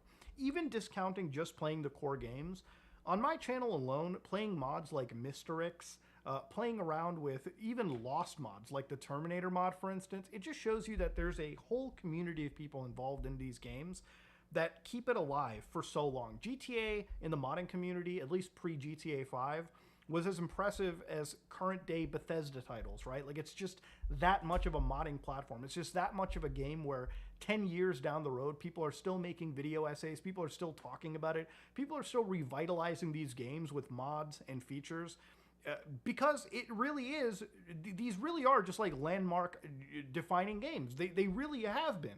You know, like, I'm literally going to be playing Fallout New Vegas soon on stream. When I get done with all the Resident Evil stuff, I'm going to be going through the newer Resident Evil games first, which I'm going to be doing in this stream here, if you're watching on the stream. If you're not, then check out my Folly Game Space channel. I think that's all you got to type in is Fable's Folly Game Space. Say what you will about games like GTA 5, right? Some people love the game, some people hate it, but you can't deny on the fact that it does keep a standard benchmark at the time, and it still kind of holds its own against video games that are released today. So, you know, for the people that are making these kind of games, right, like, I think the utmost requirement of basic respect to them is what we really need, right? Like, because without these guys, we wouldn't really have the kind of games that we kind of hype for or get excited about. You know, if we allow companies like Rockstar to jump down in the state that they are, then they eventually become even more relative to companies like EA, companies like Activision, companies like Ubisoft, which have done worse at the moment than Rockstar. But Rockstar is not on a different trajectory. If they keep going down that road, you know, who knows? Maybe they might choose to actually one day become the next Ubisoft 10 years from now. But yeah, ladies and gentlemen, bad things are happening in Rockstar, and I really do hope that the employees at Lost... And dude, I think it's going to get worse. I think it's going to... Like, every time with all of these stories about bad shit happening, it always shows the rot. And it always gets worse because nobody ever does anything about it. And everybody doubles down, says that all of the criticism, you're just haters. And then they just completely ignore it and let everything get worse. Borderlands 4 awful PC version leads to disappointing sales. Dude, why am I right every time about these games, man? And people push back constantly saying that I'm wrong, that I'm just a hater, and then I'm proven right every time. And I'm not even saying that these games really are failing. It's just that they're not good enough. Especially for games that they're spending $400 million plus on. Like, they can't be having... They need astronomical sales figures. Everybody to be playing these. They need to be cultural phenomena?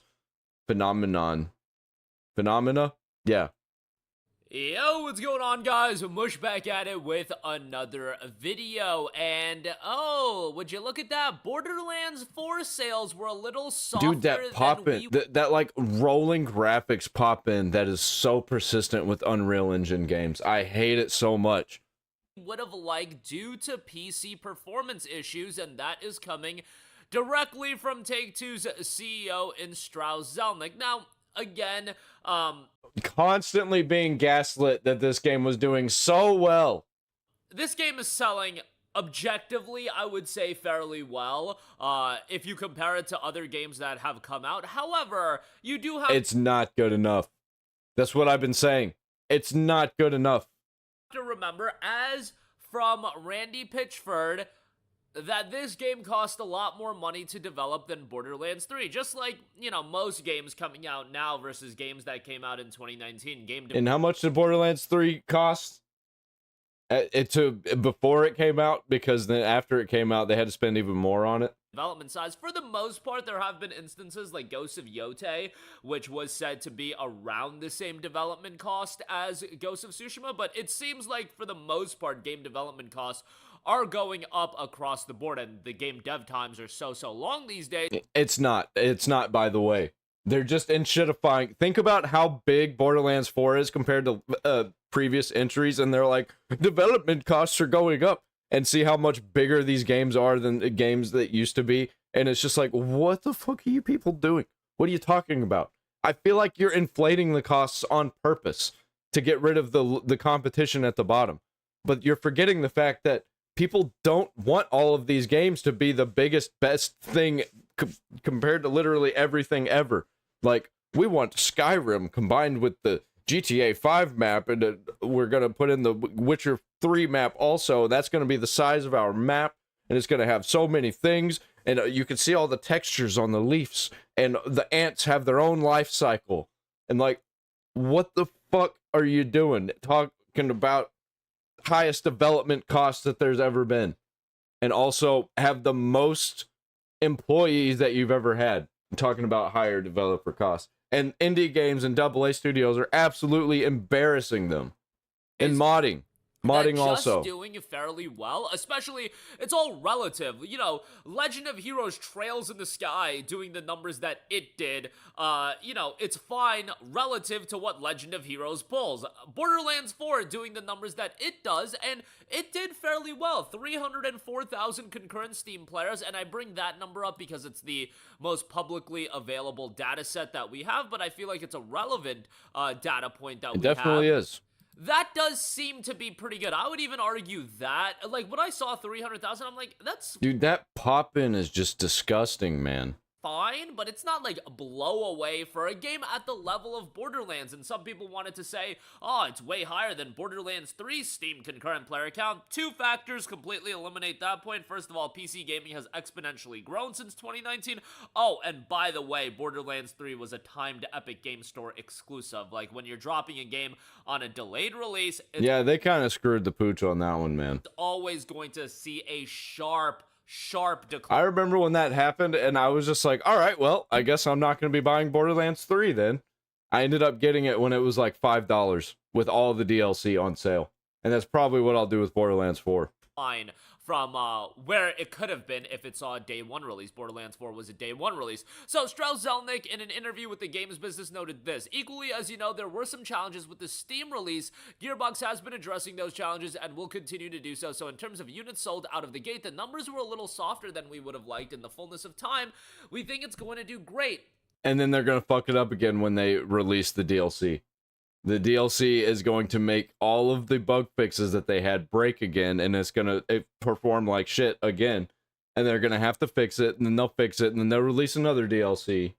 I really wonder how you assess that. I don't think this game is going to do astronomically great numbers over the course of the next 6 months. I think all the people who are going to end up buying it have pretty much already bought it. That the DLC coming out is going to surge those numbers quite a lot, even if the PC version gets better. Do I think the numbers over time are gonna increase over the course of 4, 5, 6, 7 years? Yeah, I do, because there's gonna be a time where the Super Deluxe Edition is down to $10, $15, and I do think a lot of people are... It's gonna be lower than that. I saw that Borderlands 2 with all the DLC, it was going for like $2. Going to pick it up at that point, but that's ultimately not what Gearbox and Take-Two wants. They don't want, you know, the bulk of the sales to come from when people buy the game at $10 to $15, or a large portion of it. I do think for the foreseeable future, unless it sees a steep discount, which... you know, it'll see discounts. The base game will probably go down to, what, $40 by spring of next year? Around. And that ain't good enough. It'll probably drop down lower than that. They'll probably drop it down to like $10 and then make the DLC come out. It'd be like $40, so they'll charge $50 for it. the time more and more of that DLC content comes out, but is $40 enough to get a wave of people to jump into the game? Maybe it will be, but I think people are smart enough to realize that if they want all the content, they gotta get that Super Deluxe Edition. Is the Super Deluxe Edition gonna be 50% off for $65? Maybe, it might, and that might cause more people to pick it up, but I might also be... I'm still out on that. Like, you got me fucked up. I'm like, no more than $20 on this game. over pushing on the level of discounts with all the get, DLC. the game was already on. Like, this thing has to be all the way complete. We're talking about the next Borderlands at that point, if there's gonna be one. Sale, and it just came out, and it was on sale like what, a month ago, and I think this is a game that's gonna see pretty big discounts. And isn't that a bit of an indictment on the game itself?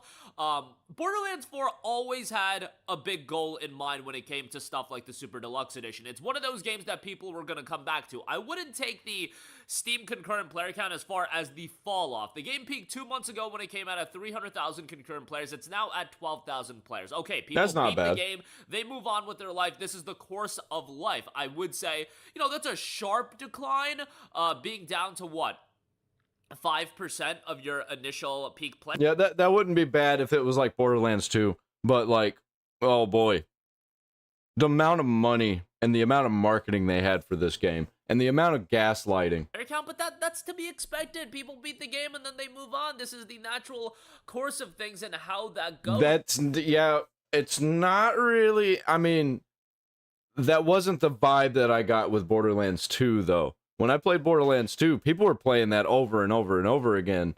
Like, I was seeing people talking about, oh, this is my 8th overpowered playthrough from my 3rd playthrough. And people were making guides about how to keep grinding, how to grind better, how to get the bosses, how to beat the bosses, what the best weapons were.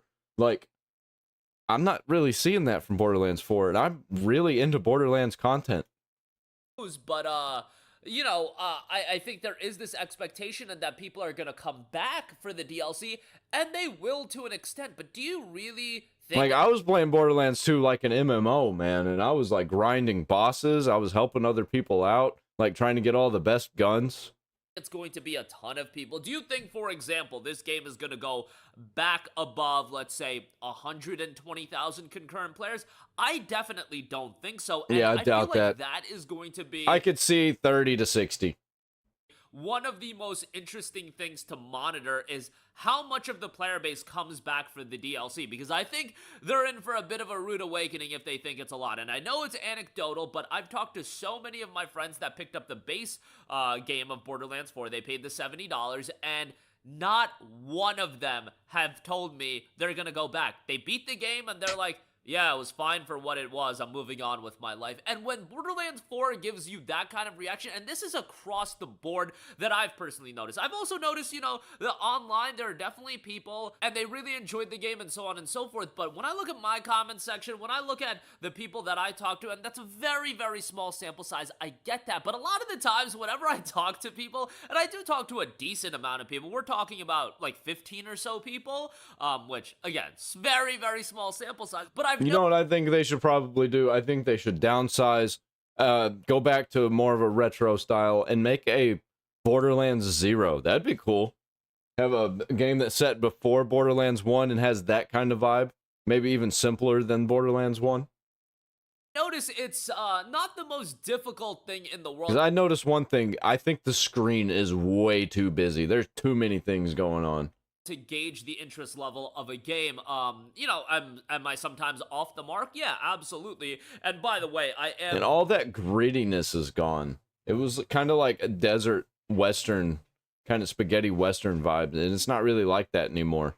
Mostly talking to people playing the game on PC, so I know there's this wildly different perception of the game on PC versus consoles, but even, like, a lot of my buddies that played the game, they don't have... It's like too shiny, too colorful, reminds me of Outer Worlds. Have these sky-high expectations out of PC performance out of the game, and that's not to excuse Borderlands 4's performance. They just are okay with lesser performance, and their issues with the game and their rather mild opinion about the game wasn't from the performance. It was about the quality of the game. Again, they beat the game and it was just like, it's a serviceable game. It's Borderlands. And shouldn't Borderlands 4 at this point inspire more than that? If it's a $130 game and it's this game that's gonna get a ton of DLC, it'll probably get a second DLC season pass. Shouldn't it inspire a little bit more than that? And it's as expensive of a game that it was to develop for. I feel like it should. I am sure 5-6 years from now, we'll get reports of there that Borderlands 4 sold X millions amount of copies, and it'll be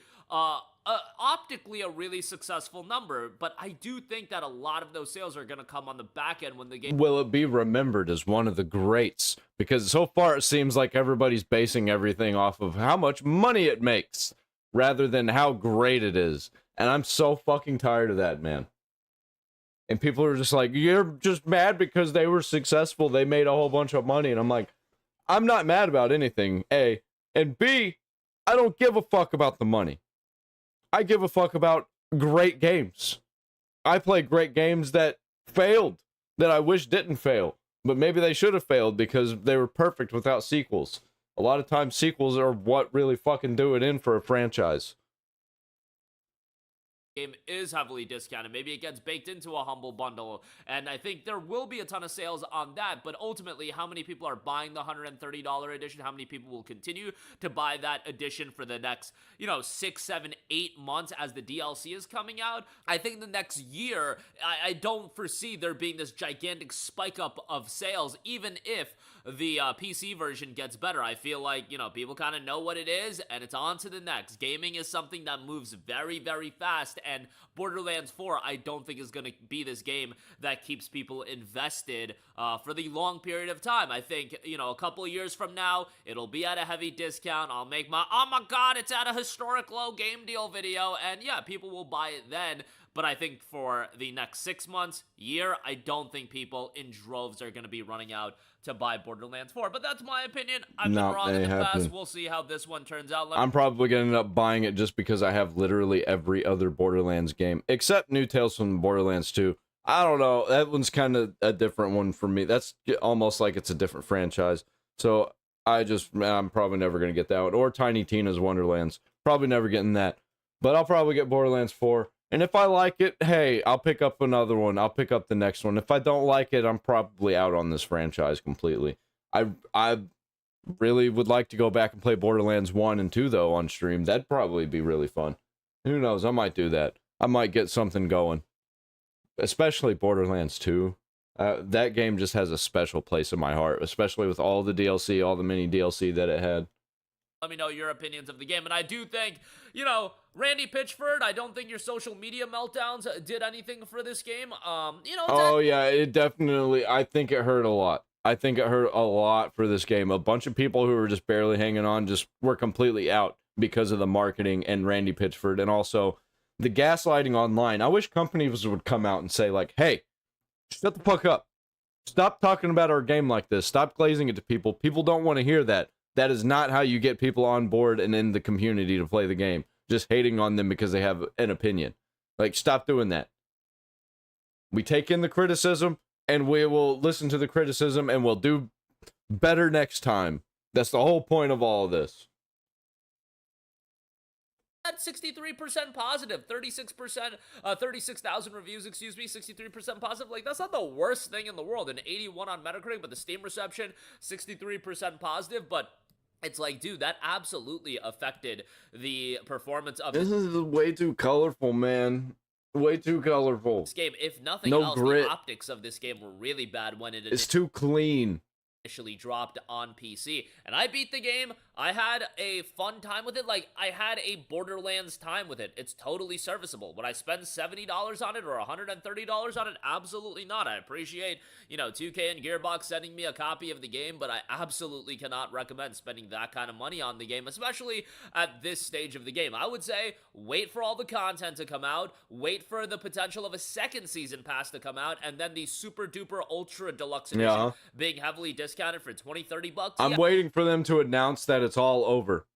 For one, I don't trust them to not change the game completely like they did with Borderlands 2. That shit blew my mind when it happened. Like, why would you change the ending to Borderlands 2 and then add this free DLC onto it that's supposed to be like a precursor to Borderlands 3 coming out. That shit pissed me off because it completely changed my character and I had to go through and see what they did. If they ever did that again, dude, I'm just fucking out on that shit. Yeah, buy it then, but you're not going to see that for quite a while. You know, it'll be 3-4 years minimum until something like that happens at that price point. But that'll do it for me. Let me know all of your guys' thoughts in the comments. Awesome. Cult of Mush. I haven't reacted to this guy in a while. I'm not subscribed to him on this channel. I am on my other channel. Yeah, Borderlands 4. Oh, man. I don't know. I definitely don't have the same excitement I did whenever Borderlands 2 was coming out and all of the DLC that was coming out. Because I got Borderlands 2 when it came out. I got all the DLC when they came out. There was no issues at all. It was lovely. I beat that game probably more than any other like game like that. The only thing that I could think of that I beat more was Resident Evil 4. I think I literally played that game like 20 times in a row because that was the only game that I had for a little while. All right, we're going to move on to the extra portion of the Folly show. This is for the content on my Fables Folly Extra channel. And I saw this one pop up, the insane hype of Spider-Man 1. And I wanted to get into some videos where it's like, what was going on during the time that something like a cultural phenomenon was releasing, you know? I want to look at the time around when Halo Reach was releasing, Halo 2, Halo 3, Spider-Man 1. I remember all the toys, man. I had a couple of them. I had the, like, Spider-Man with the torn-up suit, and you can kind of see Peter's face coming through it. Godspeed, Spider-Man. I remember this.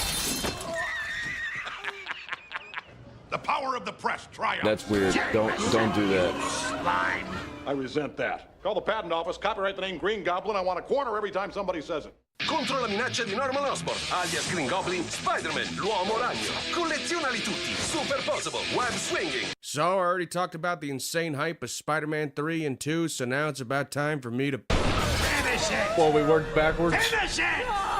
That's right, baby. We're going back to 2002 when the world got bit with Spider-Mania. Now, as crazy as the sheer volume of... I guess I'm going to have to work backwards of him working backwards. He went 3, 2, 1. I'm going to do 1, 2, 3. Marketing behind 2 and 3 were, you gotta understand at that point, those were practically layups because Spider-Man 1 was the blueprint, the formula. For months, Spider-Man was I loved Spider-Man 1, and I got the PlayStation 2 game, and I loved that game also. Going up any and everywhere. The hype was electric because we would finally achieve the impossible and finally get... I think I saw this in theaters when I was a kid. I think I was like 7 years old. To see this beloved character come to life. The world was ready. Now, Spider-Man 1 has been around for the majority of my life. My memory... This movie is still great, man. ...and window of a time before live-action Spider-Man wasn't very long. But even then, I was a fan of the character before the movie. I'd watched the animated... I was too. I was watching the animated series. This one in particular.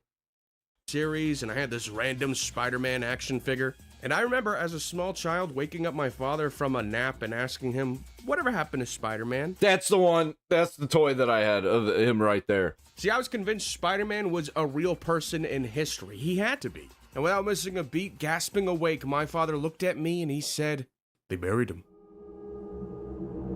In the mountain, in the mountain, in the mountain. What the fuck? But I guess thankfully Spider-Man would never die because his legacy would be soon honored with the biggest blockbuster of summer 2002. You're changing. I went through exactly the same thing at your age on May 3rd. That was the music they had? Dude, the early 2000s music that they used for trailers and this vibe, this like, whoosh, whoa, whoa, in theaters, May 3rd. Swing into action.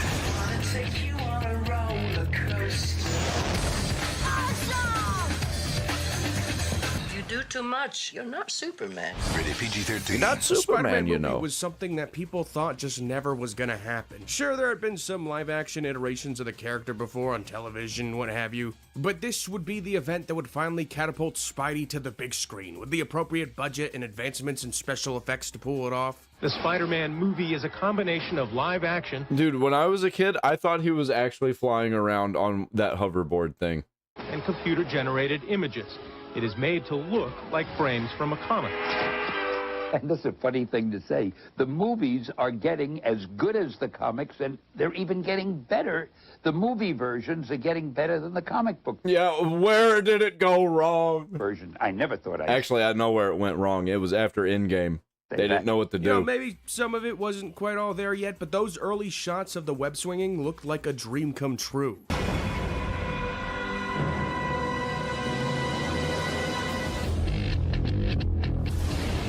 Disregarding the twin elephants in the room, once Spider-Man 1's marketing was in full swing, it was an endless barrage of Spidey showing up. Oh, wait, I watched a movie that I watched a documentary, I guess, about the Spider-Man video games, and I think it was mentioned that they removed the towers from Spider-Man 1 because 9/11 happened. Up everywhere. I'm not sure if that's correct. To this like little festival event in town where kids could meet Spider-Man. He was going around handing out tattoos promoting the movie, and that's when I knew Spider-Man was truly not dead. Spider-Man! What's cracking, baby? Woo! Hey! Where you going, Spider-Man? Before all of this happened, I also played the Spider-Man 1 and Spider-Man 2 games on the PlayStation 1 that had nothing to do with anything. Might have had something to do with the animated series, but I don't remember. I should probably play those again. You're getting the girl. Saving the day. Yeah! Go, Spider-Man! Of course, you had the movie tie-in game. At the time, Neversoft's PS1 Spider-Man game served as a testament to just how well... Dude, I'm so glad we're talking about this. Spidey could work in 3D. And this game here is largely a natural continuation of many of those ideas with very similar mechanics, only this one has a stronger emphasis on using different combos. For a movie game, it's pretty good. This is definitely what was considered a solid rental at the time. Today, you don't really hear too much about this one anymore. It's just largely been... It got overshadowed by Spider-Man 2. Overshadowed by the Spider-Man 2 game and so many other later Spidey titles. Nowadays, it kind of feels like the awkward middle child between the PS1 games and the open world era of Spider-Man. But if you dig deeper, there's a lot of weird shit going on with this one. Like, for some reason, this game based on a movie by Sony Pictures, which was released on the Sony PS2, has an exclusive level and boss fight that you can only play on the Xbox. That's weird. What's up with that? And the Money? level isn't even that crazy or anything. It's not like it was too powerful for the GameCube and the PS2 or anything. It's mostly just a series of hallways with you going through Kraven the Hunter's obstacle course of booby traps. I will say, though, there is a pretty neat part where the camera shifts perspective to Kraven's sniper and you gotta dodge his reticle, but I don't know. It wasn't exactly a groundbreaking exclusive level or anything. I think probably the fascinating thing about this game, above all, something so unique that really elevates it as a licensed game, is that once you beat it, you unlock Green Goblin mode, where you get to replay through the entire campaign, not as Norman, that's cool. but as Harry Osborn taking That's kind of like then Spider-Man Ultimate, what was it, Ultimate Spider-Man, where you could pick Venom and eat people. That was cool. The Green Goblin mantle. And what's nuts is just how much work they put into this. They could have just made it be like a Green Goblin skin, or just had you inexplicably playing as Norman, but no, they go out of their way to retell the story in its own canon. Using Dad's Goblin gear is just nuts. That weird invoice I found with Dad's stuff sure made it look like he was hiring the Skulls gang to do dirty work for him. That's crazy. I have to know what he was I had no idea. This is one of the coolest things that I've ever seen. doing. And this mode kicks ass. You get an entirely new moveset, you get the glider, the pumpkin bombs, you can just unleash absolute hell on these NPCs. It's a hell of a time together. There's also the Game Boy Advance version, which does have those impressive 3D web swinging levels too, but they're more like a quick time event bonus stage. And yes, you do get a compressed live action Game Boy Advance video intro, where you can actually count the pixels and they're about less than 12. Like, That's kind of cool. But hey, at least we I used to love that shit as a kid. say we can finish off the entire Raimi trilogy on Game Boy Advance. That's kind of cool. Oh, and don't worry, if you like Spider-Man in VR, this is where it all began, the Spider-Man 1 VR helmet. Oh, and guess what? It's the exact same shit. They just switched the colors. The game still poop from a butt. It's so one-to-one, you can even use the Spider-Man 2 controller, which I had to do. It looks like a Spidey penis. Because I guess someone forgot to remove the batteries 20 years ago. It's the power of Spider-Man in the palm of your hand. Hey, I had one of those. You can become the ultimate web slinger with the new Spider-Man It was web terrible. blaster. You're on a mission to blast the Green Goblin out of your It did not work like it was advertised. friendly neighborhood. I wanted those official Spider-Man 1 web shooters so bad, but I was never allowed to have them because I guess they'd make too much of a mess. Now I finally have one. A brand new, fresh with the aroma of 2002 web shooter with succulent, untouched web fluid. Yep. And it sucks. Something like this needs to be protected and carefully preserved. Now, if there's anything these movies taught me, it's that with great power comes great responsibility. Go, Web, go! Oh, man, I got web gunk all over my 2002 green... Yeah, it was just silly string. Like, the way it was advertised, it seemed like you could shoot it at stuff. Goblin plushie. Look how cute he is. He's so doofy looking, a little baby. He wouldn't hurt a fly. Oh. Spider-Man 1's marketing included everything. Adorable plushies, you had these cutie patootie little Spider-Man 1 bobbleheads. Look at that. Oh. Man, he really went all out for this. Oh, my Spidey cool. senses are telling me I got hoes hitting up my Spider-Man 1 cell phone by Singular Wireless. What? And of course, you had the big-ass Spider-Man 1 walkie-talkies. And you know what? I think I remember these. I might have had one. I learned I'm Spider-Man. Or I guess them, too. We're Spider-Man. We're Spider-Man. Everything's Spider-Man. Spider-Man Pop-Tart. Spider-Man cereal. Spider-man back to school. I don't know. I'd kind of want to try a Spider-Man Pop-Tart. School products. Spider-Man everything. Apparently for a brief time, promotions like these for big blockbuster movies like Spider-Man 1 were actually surprisingly seen as a bit of a risk. Basically, a few years earlier, a movie was coming out called Star Wars. Oh, yeah, dude. This was like the beginning of my life. My life started out with Star Wars merchandise absolutely everywhere. Episode 1, The Phantom Menace, which had one of, if not the largest marketing campaigns of all time. And in an unheard of move, did a ton of different promotions across everything was marketed straight to me. So many different brands. And I had it all, chains, dude. Which, as popular as it was. And yeah, it was the what are they called? It was like the cup toppers. Yeah, it says it right there. As fondly as we all remember it now, they actually ended up vastly overproducing and oversaturating the market with Phantom Menace merch. And according to the New York Times, left warehouses filled with a lot of remaining unsold stuff. Dude, that's crazy how big they thought this was gonna be. Probably because the previous Star Wars movies had astronomical sales for toys and merchandise. Only the strength of Pizza Hut, KFC, and Taco Bell's 17,000 domestic locations. If we sell more, we should make more money, right?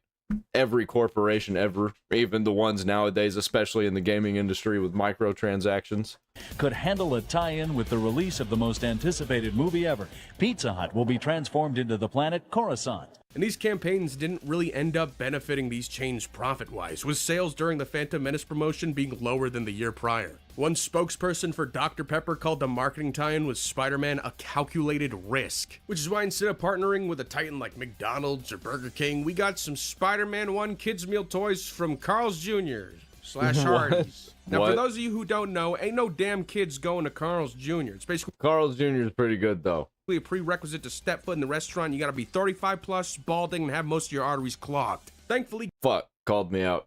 Green Goblin was so cool it ended up translating well to even this Carl's Jr. chibi Green Goblin weenie turret thing. I've said it before, but I'm still waiting for the toy that I had with the torn up Spider-Man. Absolutely loved the Green Goblin's design as a kid and all the little variants we got here. A lot of people at the time thought it looked cheesy, and I do think it is a bit silly to cover up someone as expressive as Willem Dafoe and pop a Power Ranger helmet on him, but the green armor just contrasts so damn well with Spider-Man's red and blue color scheme. I always loved it. That's why we also got things like the Green Goblin electronic glider, where we got Green Goblin permanently set to my Anaconda Don't mode. Whoa! You stick him on the glider here, and it basically becomes the Green Goblin cake mixer, if you know what I mean.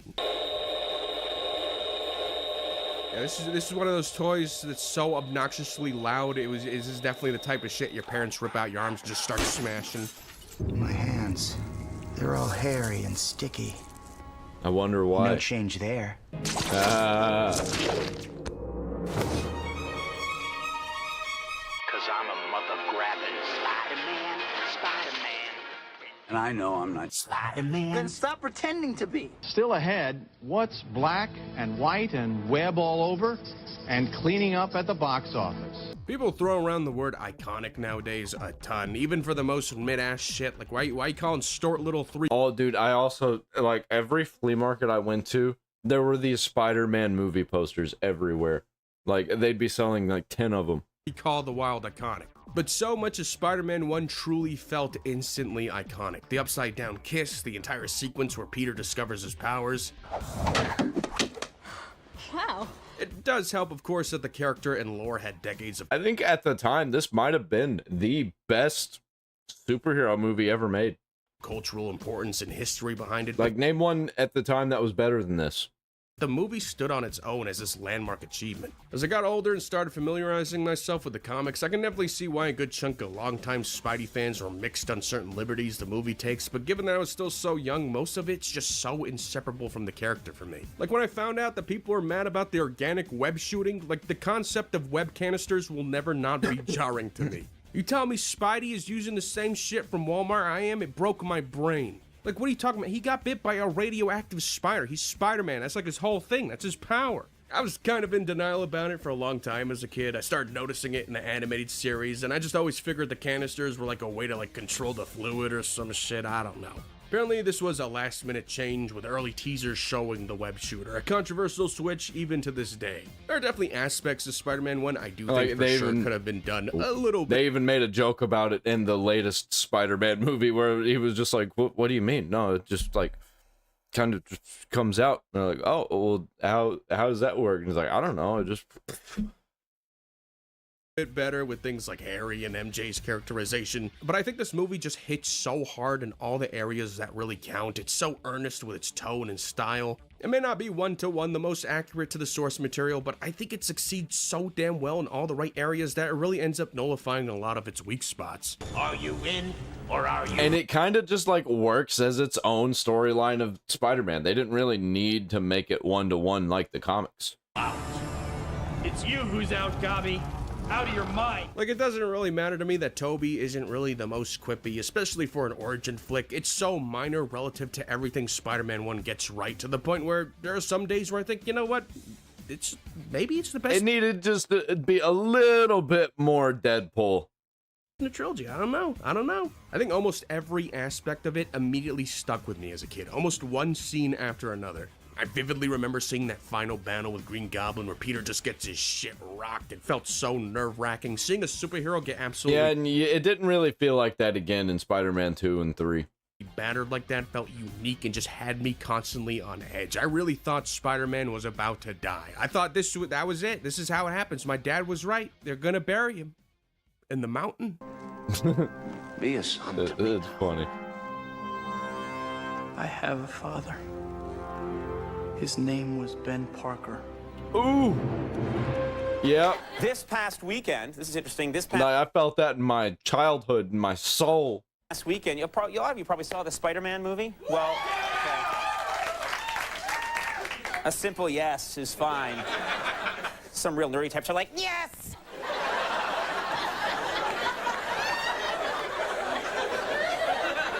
I give it 3 web shoots. It was so good. To set the stage of just how packed releases were, 2002 was another fat year of twos. You had Star Wars Episode 2, Harry Potter and the Chambers of Secrets, Lord of the Rings, The Two Towers, Men in Black 2, Stuart Little 2, and what do you know? I like all of those movies. Spider-Man 1 was able to beat out a brand new Star Wars movie at the box office by almost $200 million. Even for an iconic character like that, that's pretty impressive.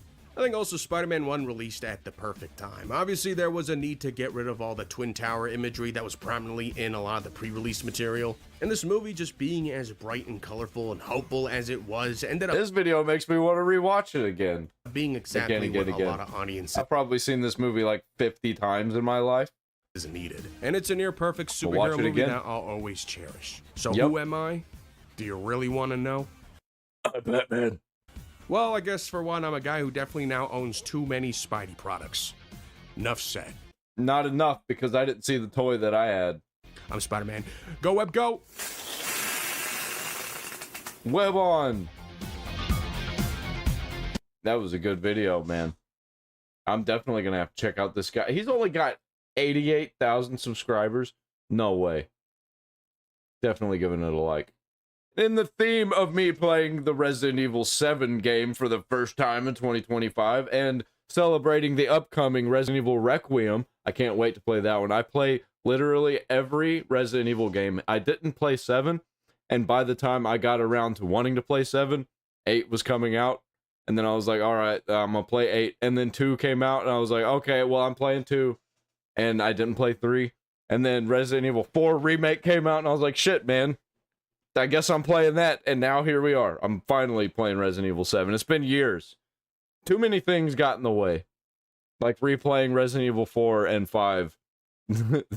Oh, man. And then trying to play Resident Evil 1, which I'll eventually get back to. I want to play the classics sometime, probably next year. But anyway, the Resident Evil movies are absolute cinema. Yes, they are. I love them. They're amazing. Some of my favorite movies. And they get better as they go, in my opinion. They get a lot worse. They get so much worse. And I love how bad it gets. And I just love bad movies. They get bad in a good way, in my opinion. This video is sponsored by Incogni. Incogni. Oh. Oh, hey. We got a little fan-made film here. I like me some Resident Evil fan-made films. I'm probably going to react to a few really good ones. If you know any, drop them down there in the comments, because I'd like to know.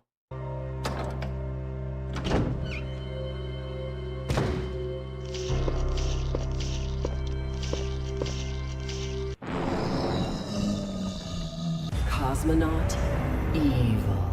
I love Resident Evil. It's easily one of my favorite video game franchises of all Same. time. Yep. It might be my favorite game franchise. Video games were not my first exposure to the franchise. That honor goes to the Resident Evil films. If you've seen these movies, you know that they are... When I was a kid, Resident Evil 1, director's cut on PS1 was my first time getting introduced to it, and I was probably like 4 years old. I remember that shit. It terrified me, but I couldn't get my eyes off it. I thought it was really cool when I was like literally 4 years old. And then I think I got back in. I would watch Resident Evil 1 when I was way too young because my mom just didn't care and just let me watch horror movies, and I loved it. And then I was out on it until about the time Resident Evil 4 came out for the PS2. Then I got that game, was completely terrified of it, but beat it anyway. Insane. Never looked back. Inconsistent and incredibly unfaithful to the source. I've been a fan ever since, and I loved Resident Evil 5. Material. Sounds like the kind of movies we like to watch. After we finished all the Michael Bay Transformers films on Picture Show, we got countless requests to do Resident Evil next. But here's a little behind-the-scenes secret. We already did record Resident Evil many years ago. But when we did, we realized something. The first movie isn't really that bad. We just sat and watched the movie without really saying anything because there wasn't much to talk about. And then to add insult to injury, I lost the footage. So, my bad. But today, we're back. And not only are we doing Resident Evil 1, we're hitting Resident Evil 2. That's right, we're doing a double feature on today's Picture Show. Also, editing Marky, will be here. Dude, I was so excited whenever Resident Evil Apocalypse came out. I completely forgot about that. When it, like, my grandpa was even excited about it. He liked the Resident Evil 1 movie because he liked zombie movies. He thought zombies were cool.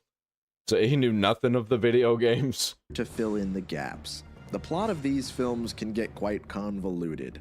They can get a little crazy. I don't think our unscripted commentary will be enough this time. And if you guys like this format... Like, I remember when I remember when Resident Evil Apocalypse came out on DVD. We got it day one from the video store. We went and rented it.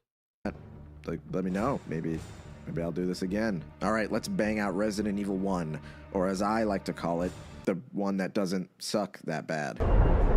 Hey, man, come on. Resident Evil... They're all good in their own way. 1 may not have any of the classic characters from the games, but it does have a relatively grounded story that does feel kind of faithful to the story of... Yeah, I like how it didn't have the characters from the games, and it still felt like it was a Resident Evil thing. The original games. Here, the Umbrella Corporation is a well-trusted supplier of all sorts of household goods. The Umbrella Corporation had become the largest commercial entity in the United States. But what do they even make? Umbrellas. In public, it is the world's leading supplier of computer technology. Tylenol. It all started from a flower in Africa. No, they're making acetaminophen. That's the T virus. That's the thing. They're like Umbrella products are in every home, but I only see them making serums. How many serums do you keep in your house? I'm gonna take this property and make a movie that has nothing to do with the video games. Because I mean, it's just zombies. And just Umbrella and zombies. That's all we gotta do. Well, right? yeah. I mean, the main Lab, thing being Mega mansion. There wasn't really much of a mansion though. Train underground. Corporation doing zombie nonsense. Yeah. They were solving puzzles. Because I mean, at the time, who really needs to have a video game featuring Chris and Jill? Who gives a fuck? Our tale unfolds as normal people start to go to work in the morning. I warned you, this movie's not really that interesting to talk about. However, this building explodes into chaos because some guy threw a vial in a room and let out some stinky gas. That's probably really fun. Oh, never mind.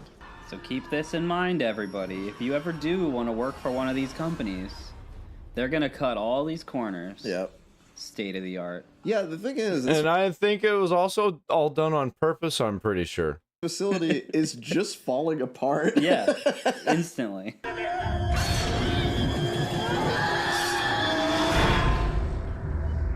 Oh yeah, man. I remember watching that and like when she turns her head up and it goes the other way, I was like, oh fuck. I freaked out. Did you hear that fucking smoke alarm? I think I remember going whenever I was like I don't know how old I was. 6, 7, something like that. The poverty alarm just went off. All of the employees in this underground Umbrella facility die or get infected by a mysterious virus. And then we cut to our main character, Alice. I love when movies start off with the Blade Runner eye because you're either gonna watch like a good movie or an absolute dog shit. Yeah, we're gonna have to talk about Alice real quick. Alice is the main character of the Resident Evil films. Some of you may already know that she is not featured in any of the games. She's a completely original character. She kind of reminds me a little bit of Ada Wong. She might be the most defining feature of these films, because I like to call the Resident Evil movies waifu fan fiction. And her face is kind of her character. Like, there's not really any character beyond that. She is Alice, and that's it. And she wears a red dress. Because I like to call the Resident Evil movies waifu fan fiction. Paul W.S. Anderson, the director of these films, is married to Mila Jovovich, who plays Alice. And he loves his beautiful wife so much that he has made her character the strongest, prettiest, and most important person in the entire story. Normally, the characters in Resident Evil are kind of secondary. Like, Jill and Leon are cool, but they're really there to guide the player through an atmospheric adventure. But in the Resident Evil movies, Alice is the best fighter. She's a master of all forms of weaponry. She's an expert tactician. When she sees Nemesis, she runs at him head on to kill him. She also has super strength. Yeah, and they somehow do this without getting real girl bossy. They don't really make her a girl boss. Psychic powers, and she can melt your brain with just a thought. She's also like naked in every movie, which is another reason why this video is inevitably going to get blocked. But here in the first film, she's relatively normal. Relatively. As we watched this film, we quickly discovered that she's kind of just here to turn this film into a twisted take on Alice in Wonderland. The Resident Evil movies are truer to Through the Looking Glass than they are to Resident Evil. Yeah. I mean, Alice and the Red Queen. Looking in holes. This is just Alice in Wonderland. You know, I never even thought about that. Holy shit. That just blew my fucking mind. I think I haven't seen Alice in Wonderland in so long. I just didn't remember the names of them. I just like didn't have that in my head. That's crazy. And I remember picking up on that. Yeah, she's like a super spy, but she has amnesia. So she spends the whole movie just looking around. She's so enchanted by this wonderland. Yeah, and she just kind of has to go through it and endure it. She hasn't said anything like all movie. Maybe she just doesn't feel like it. The problem is, Alice doesn't talk yet. Yeah. She kind of just looks around. Yep. Just looking at stuff. This land is wondrous. It's Wonderland. In this film, some special operatives guide Alice and her other amnesiac agents through the infested Umbrella lab. Which is very Resident Evil. Even before we had a whole bunch of Resident Evil, they kind of knew what they were doing with that. Or maybe the games took that and ran with it.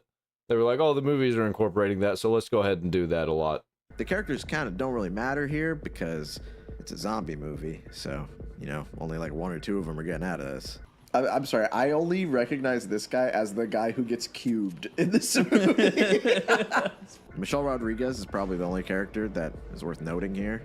Can you guys... This is a very different zombie movie also, by the way, because most zombie movies, it's like you're trying to survive the zombie apocalypse or you're surviving a zombie invasion. It's like they know that there's going to be zombies and they're on a mission, and it's like the zombies are in the way. They're an obstacle.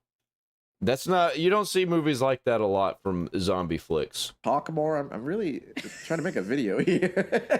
I forgot about her fun acting quirk, which is rolling her eyes so far back into her skull that you can only see the whites of her eyes. Yeah, she is.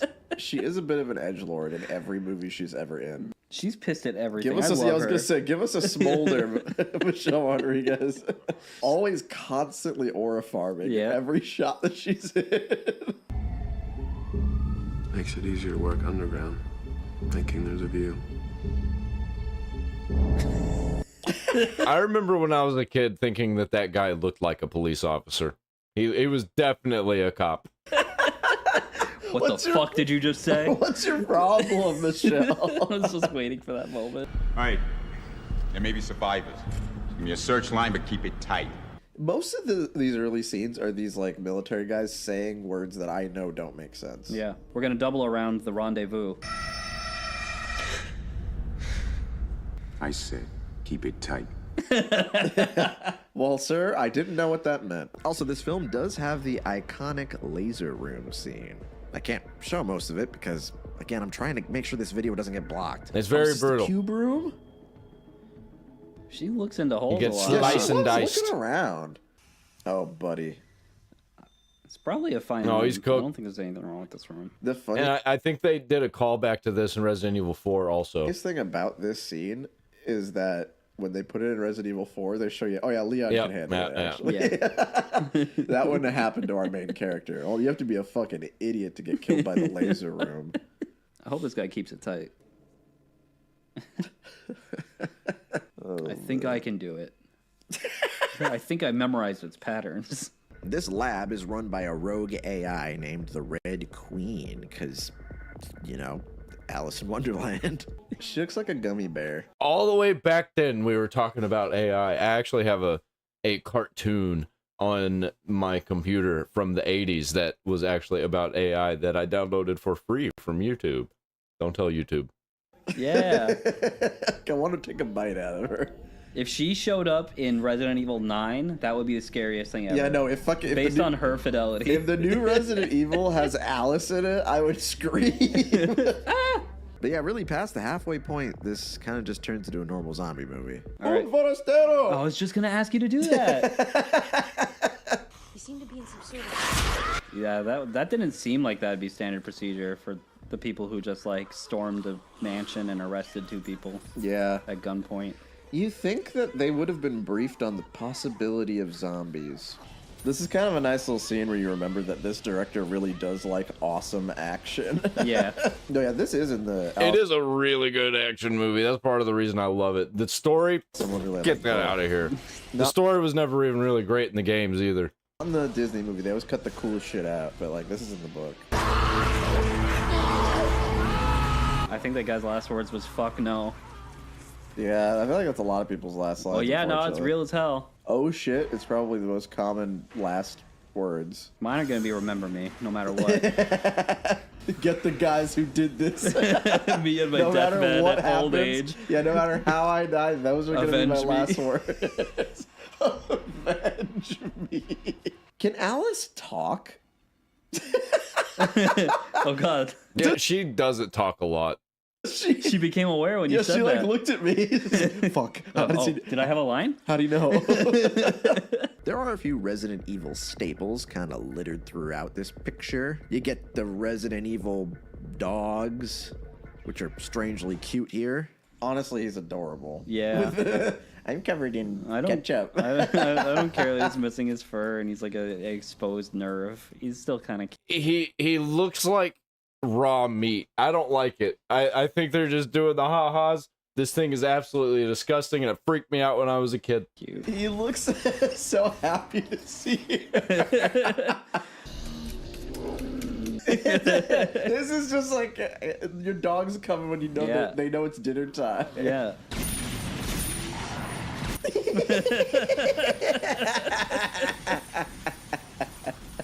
There's also one, count 'em, one single liquor, which serves as the final boss. And I thought it was really cool. Get licked, idiot. Wow, that looks so good. That's That what he actually says. doesn't look that bad compared to Yep. everything else. The fact, well, okay. For the time. Oh, okay. and then the immediate jump cut. Yeah, that's some Harry Potter shit. Oh no, she looks like she's a fish. She looks like that she's been in the water too long. To him being eaten. Yeah. Why did the blind creature look right into the camera and snarl? This honestly, like, even though there's no Resident Evil characters, it isn't an unfaithful adaptation. Right. No, You know this what I mean? could be told as a Resident Evil game. Yeah, like if this was Resident Evil Wonderland, like something like that. Yeah, I didn't like that as a kid. She's even an edgelord when she's a zombie. I didn't like it when characters that I knew or somewhat liked even turned into zombies in zombie movies. It always bothered me. Fucking love zombie movies. That's one of the reasons why I love it, because it always bothered me. I don't know. I like things that bother me. Aura farming even while a zombie. That's how you know your aura is strong. Also, it's worth noting that in this zombie story, there is actually a cure for zombification. Do not forget that there is a cure in these movies, because the characters are gonna forget. I need you to remind them. Anyway, Alice escapes the facility with fellow survivor Matt. Matt has no defining character traits. He doesn't Other than he looks like a cop. really do anything in the movie, but he is here for one reason and one reason only. He's mutating. I want him in the Nemesis program. The Nemesis program. The Matt program. They're reminding us of his name now, even though they didn't say it at all. And they're gonna use these shots in that next movie for sure. So Alice and Matt get taken by Umbrella. They get experimented on so we can have a reason for Alice to get naked again. And then she escapes and leads us directly into Resident Evil 2. Dude, it pissed me off so much. I had never seen a cliffhanger to a movie until this movie came out. And then it started out like this. But I did think it was really cool how the beginning of Apocalypse started out like this also at the same scene. Raccoon City just fucking lost the Super Bowl. That's what happened. Yeah. The Cosmonaut Picture Show will be right back after these messages. This video is sponsored Incogni. by Incogni, and no matter where you I don't care about no Incogni. Let's get rid of that shit. And the market. So the first movie was relatively simple, but this one is where shit gets crazy. The entire city is infected now, and we are introduced to a new main character, Jill Valentine. That's right, we now have actual characters from the Resident Evil games. Jill plays a special operative who has gone rogue and already somehow knows about the zombies before anybody else. She's so fucking cool. Awesome. Yeah, she's basically just Alice, and that's a problem because Alice is also in the movie. But we'll get to that later. For now, the movie... Alice is a better Alice than Jill. movie needs to show us that things are gonna be a little sillier from here on out. So zombies, this is really fucking... Isn't there a straight up like Michael Jackson fight in the graveyard? Start shooting people.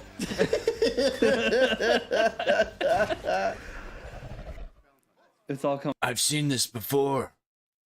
Coming back to me, man. This is insane. The best. This is a hammy already. Yeah. They called it the Island of the Dead. His back just snaps in half. The guns fly out of his hand. That would kill him. Yep. That would kill the Fucking man. dead. This kills the man. I've seen what happens to you once you've been bitten. But we there's can a help cure. you. We have it. We literally have a cure. I have no reason to believe you. Not one bit, Mr. Umbrella guy. And the freeze funny. Nothing bad can happen here because it's a church. Zombie movies in churches, nothing bad happens in them. What's that you got there? Especially Resident Evil. I believe a few Resident Evil games take place in churches. My Emmy. Emmy? Any of us make it out of That's not. This is what news journalists don't get. They get Pulitzer. That's fine.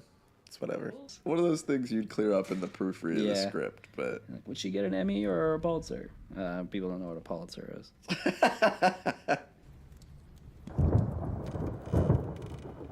Some of the zombies are so chill. They're literally just vibing. It's like, yeah, like as Red Queen was saying in the last movie, they're submit to their basest desires. This zombie's person wants basest to- desire just wants to fucking sit down. I want to smoke weed and chill.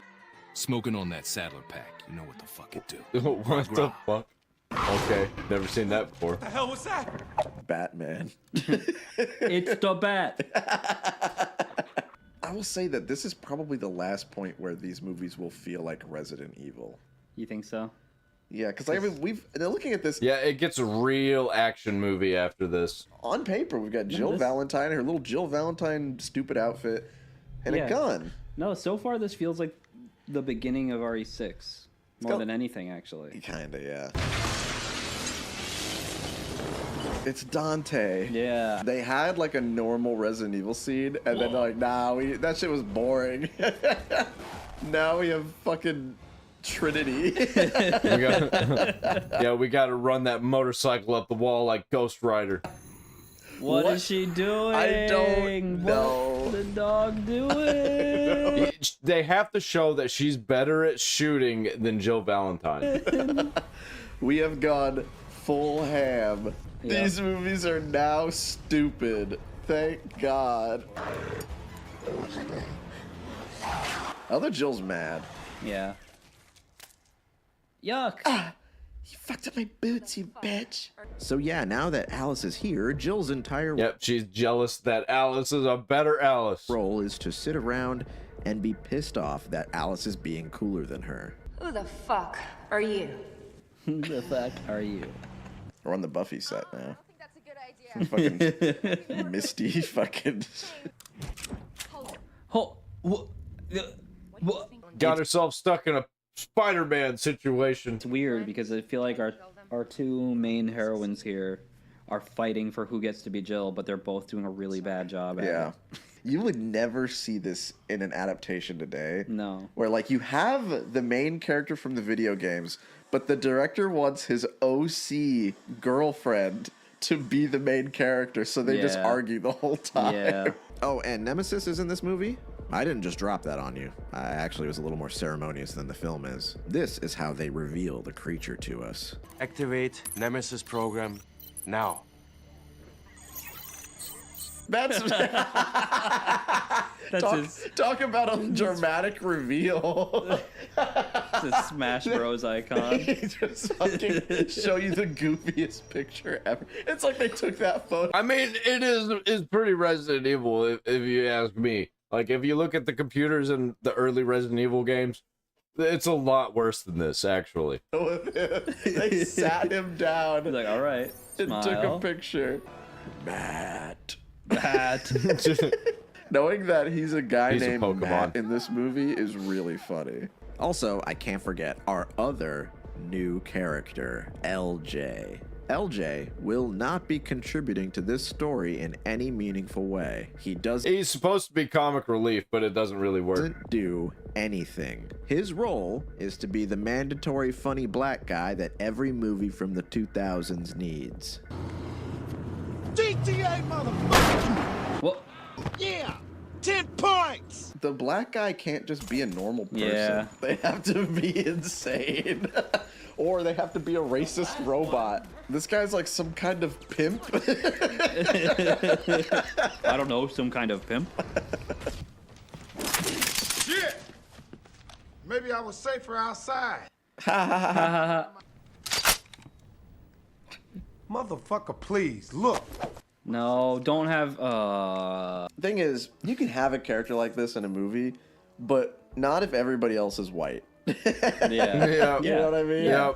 Also, not if every other movie was doing the same shit. Gold-plated. Like, this was the equivalent to all of the woke pandering that you get nowadays. Whereas, like, they're trying really hard to represent black people. Zombie hookers getting arrested twice. First line is GTA, motherfucker, or something like that. It's not okay. He looks kind of adorable too. He looks like a little kid in a costume. RoboCop vision. It's his big feet. Yeah. He looks like a He's got some big stompers. Power Rangers villain. He looks so insane. I was explaining to a friend who didn't know the difference between Resident Evil and Silent Hill. I'm like, in Silent Hill, the enemies don't use rocket launchers that they don't need. Yeah. That they have no business having. Yeah, what's the point of that? He's got a minigun. Whoa, okay. Hands up, creep. He is RoboCop. Don't forget how he just says, "Star." Oh, well, stars. It's RoboCop to a T virus. As for the plot of this movie, it's kind of lame. I don't know. This isn't really the reason you're coming to these films. Alice gets told off screen to go through the zombie-infected Raccoon City and find the daughter of the scientist who developed the Red Queen from the first movie. Are you I don't even get why this was a plot point. Like, they should have just had them escaping the city. This was kind of just a nothing added plot. But, you know, it just adds to the ridiculousness that is the Resident Evil Apocalypse movie. Angela? I ain't mad at it. But you can call me Red on account of my hair and my later plot relevance. The characters are also told that someone decided off screen that Raccoon City needs to get nuked. So that's kind of their timeline. It's just one of those movies where most of the plot happens off screen and a character will just tell you they already knew about it before. Yeah. What's insane is that this movie is not interested in dramatic tension at all. There's a big monster that's hunting them. We're going to show it immediately. And in fact, we're going to reveal it in a thumbnail. Yeah. The city's going to get nuked. We're just going to tell you halfway through that that's how the movie ends. Watching us on these cameras like this is some kind of sick game. This is what happens whenever you make a movie and you focus on writing scenes. And you're just making scenes, and all the different scenes are just kind of together as the flow of the movie. And it doesn't fucking work, man. There's no cohesion. My spider senses are tingling. That's so Raven Vision. God, this is so funny. It's like she had a brain blast from Jimmy Neutron. It's almost like Jill is in this movie to try to make Alice seem cooler. Moderate. Oh man, you didn't see the motorcycle. Yeah, the threat is severe if she has a motorcycle.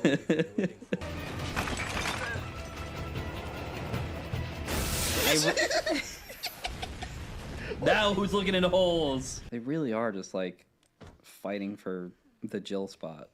The J spot. Except Jill sucks at everything. She Right, yeah. She killed a few zombies at the beginning, but after that she can't do anything right. Like spiritually, as a character, it's kind of infuriating to be like. Yeah, she kind of looks like a duck too. Like, oh, she just got my scene with Nemesis. That is kind of because Nemesis is important to her. Yeah, you know, Nemesis is supposed to be. Oh man, I really want to watch this movie now. After Jill. Yeah. Alice should be not separated from the group. Yeah. We shouldn't have Jill. No. Just don't have Jill in the movie. Don't have them fighting over the spotlight. Yeah, she was kind of unnecessary. Like all of the added characters later on in the other movies. They get real unnecessary. And just Put Alice back in this scene. You guys want to see Leon and Chris Redfield meet? Oh, we have that in a movie. And have her be the bossy lady. I can't believe I'm saying make it less video game accurate, but yes, make it less video game accurate. Oh my god. Hungry. This is what happens when you don't give kids recess. It's ironic. Now she's gonna get that Emmy. She wasn't a bad person. She got a poetically bad death. Hey, I mean, it just happens. We hate journalists. It's like Jurassic World with their babysitter. Yeah. Got brutalized for no reason. By 3 different dinosaurs. Just got like tag team right in front Marvel of Jimmy versus Buffett. Capcom comboed. 3 dinosaurs. She didn't deserve that shit. Sometimes it just happens in a movie. It shows the dispassionate side of nature. That's true. We are the Resident Evil. It's blocked. What do we do now? I don't know. I can't really solve problems on my own. It's creepy ass dogs. Gonna blow them Oh up. my god. Because this makes sense. I remember seeing this as a kid and I was like, I don't think it works like that. The dog smelled it. It's like he knows. I gotta get out of here. No! Don't kill me! I'm fine. Wait. Let me out. Uh-oh. I can't do anything right. Oh my god, she really can't do anything right. It's okay, Jill. I'll be Jill. My invincibility cape. It's insane. Sobbing I on love the these guys. table. I just want to be Jill. This is so pathetic. Yeah. The script keeps cucking her of action moments. She can't do anything. Oh, here's a Jill scene. Oh, she just failed everything. Remember Alice? She's a badass. She's a thing. On her own. I get the action scenes. I get the motherly instinct. Yep. I get the sexual tension with the male lead. You don't... It's all mine. Fuck you. Fuck you. Fuck you, Jill. Fuck you. They're making her drive. You drive. We'll talk. I've never seen an action hero, an iconic video game heroine. It is pretty funny that I'm never gonna unlearn this information that they've dropped upon me. Get cuckolded this bad. Insanely. I have a hunky man I have to talk to. Go drive me around, bitch. Don't look back at us. Do not look at Eyes us. on the road. You're not getting a tip. It's just, I keep going back to the image of Jill sobbing on the table after the explosion. The more I think about how this director made a movie about his waifu. Yeah. Oh yeah, Nemesis. Or should I say Matt. Matt is Yeah. the rando from the last movie who escaped with Alice. Umbrella turned him into Nemesis, and they also gave Alice superpowers. And in this movie, they need Nemesis and her to fight so they can see which one is stronger. This movie does kind of feel... Oh, and dude, in the third movie, the superpowers get really out of hand. like it's being Where written she can, like, control birds and shit.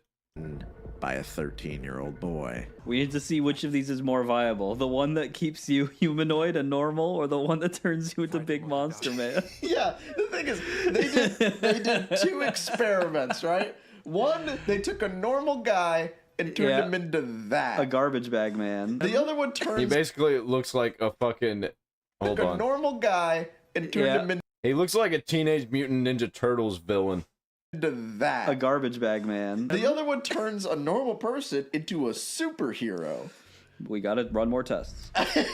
Which one is superior? One seems significantly better than the other. We're gonna need you to sit here and fight in front of all the other characters like a fucking Dragon Ball tournament. Yeah, it's okay. Jill's used to watching. See, this is where it gets to the point where, like, even Resident Evil at its lowest point wouldn't have a character fist fighting Nemesis. Yeah. And winning. Yeah, no. Why is she so strong? Why is she so powerful? Like 84 palm strike going on him right now. Matt! You betrayed me, Matt. Finish him. What? Dude, she's killed so many people. Why does she care so much about this Matt guy? Now, especially that the dude is a monster trying to kill her. I never got that. On game, buddy. No, he can come back from this. We can fix him.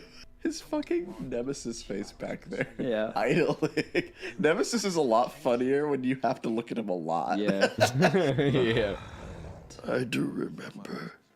I was once Matthew. We can't do anything without you. Come over here. We're getting to the most ridiculous part, which was the ending. Help, he doesn't know how to fly the helicopter. You can do it with one hand while you shoot. I still have it. Matt. Because, like, what the fuck was the ending to this, man? Like, what were they thinking? Blast.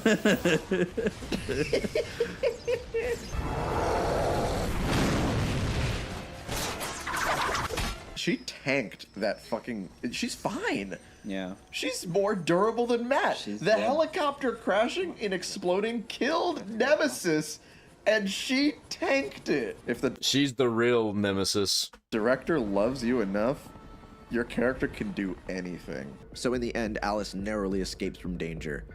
Again. And once she thinks she's safe, she gets captured by Umbrella. Again. And Umbrella gives her more superpowers. Again. I'm going to give you more superpowers. It's going to be excellent. You're gonna be fucking crazy in the third one. And her powers, both physical and mental, are developing at a geometric rate. I think this is the point of no return.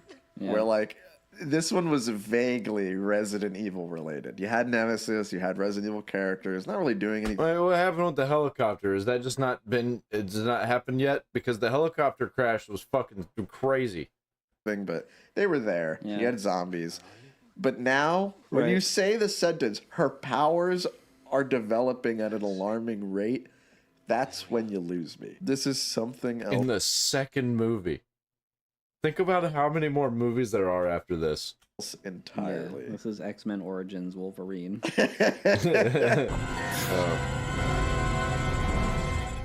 My name is Resident Evil. What did they do to you? They gave me RoboCop vision. She went back to her origin. Yeah. Staying silent and looking through windows. Yeah. Wait, they missed... Well, I mean, they talked about it earlier, but they missed the part where she exploded a guy's brain by looking through a camera. Why is she That seeing shit was cybernetic wild. vision? We're gonna have to find out on the next one. Where did the helicopter explode? That was the thing. If you want to watch the full commentary tracks for these movies... Ah, whatever, man. Whatever. I love these guys. These guys are awesome. How have I not ever heard of these guys? This is like the kind of shit that I'm into. The Cosmonaut Variety Hour. It's almost like Mystery Science Theater, but a bunch of dudes that like are kind of stoner-ish. I don't know if they're stoners, but they definitely remind me of my friend group. I'm going to react to more Resident Evil stuff coming up in the next few days. I'm going to react to so much Resident Evil. I'm about to do the Resident Evil 7 live stream. I will be right back. There we go. I had it muted. Hello, hello. It's time to get started playing Resident Evil 7 again. I'm going to kill the music. And I'm going to get this game started. And I'm going to change my scene. There we go. All right. Resident Evil 7. Let's go. Got 7 achievements. I'm 7 achievements deep. First time playing Resident Evil 7 in 2025. Never played this game before. I watched Markiplier play it back when it came out, and then I didn't think nothing of it. And this was like the beginning of VR games. I remember all of that, man. Resident Evil 7 apparently was one of the scariest games for VR at the time. Well, we've gotten way scarier games by now. But I remember a lot of people not having a good time with this. And it was really weird. It was really wonky. The controls were weird. Let's just continue on, man. The way out. After an intense encounter in the garage, Ethan has found a way to the main hall, but the door to the outside is locked and needs more than just a normal key to open. I like how it kind of gives me a little rundown of what was going on. Alright. Oh, where are you? I'm gonna fight you. Yeah. I don't know what that does. I don't think I'm able to actually do anything with that. Let's get going. We're going in the other area. We're going in this area now. Not that area. On the other side. Not this area either. Damn it. Hey, I didn't see that before. Maybe it wasn't there before. I needed to keep going this way.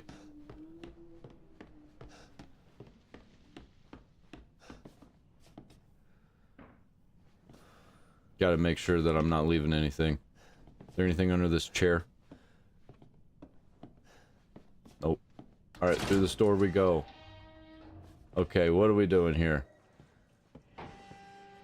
I got one of the heads. Let's place the head so I don't have to deal with it no more. Is this it? Yep. I need 2 more. And I want to get that shotgun.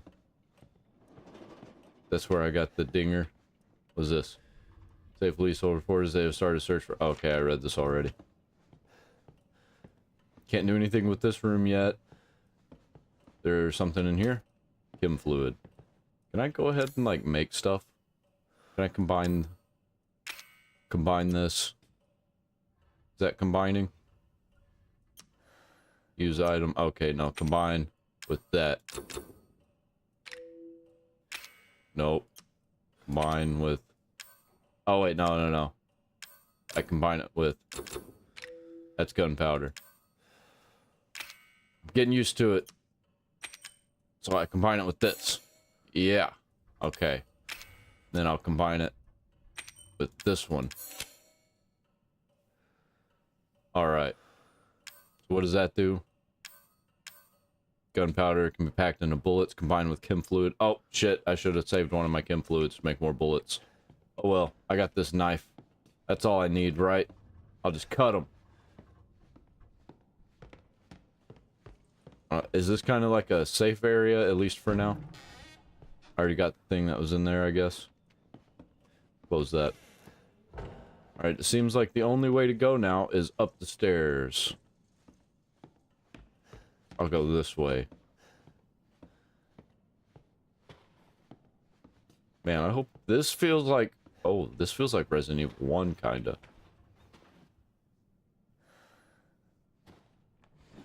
What is this? We got a picture? Evelyn. May 2nd, 2014. Okay. Evelyn. Oh! Hello, old lady in the wheelchair. Why are you there? Does that mean that I'm gonna be attacked? I think that means that I'm probably gonna get chased. Oh boy.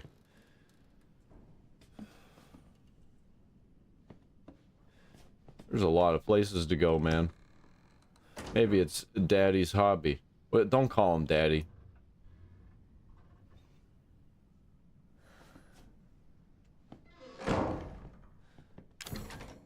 Oh, there's another door that I can't open. Really feeling like Resident Evil. Oh shit, man. There's so many ways to go. Oh. Oh. Hey, another VCR. Mia? Let's watch it.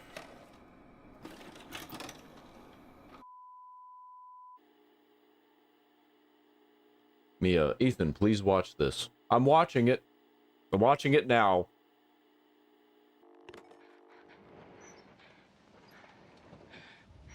Ethan, if you find this, I know I can't expect anything from you.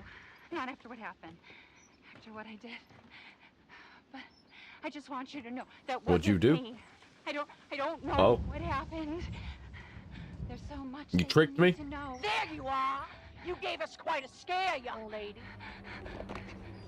You better get the hell out of there. That's cool looking. Oh, I have to play her now? I don't like that. I don't like the babies. That's not cool, man. I'll go this way. I don't know. Nope. Guess I'm not going that way.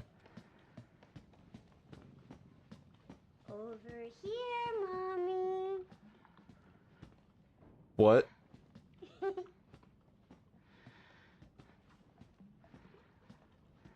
What do I do?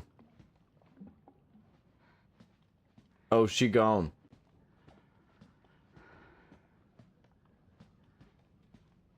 This looks like a door, I guess. I go in here.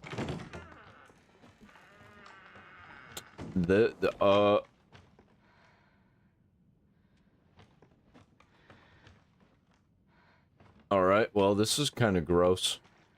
Very Resident Evil.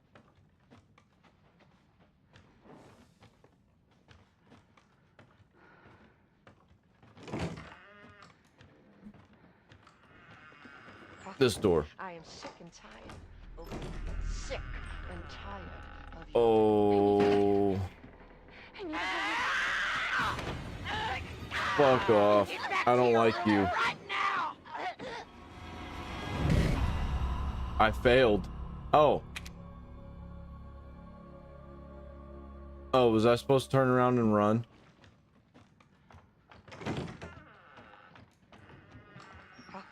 I am sick and tired of being sick and tired of your shit.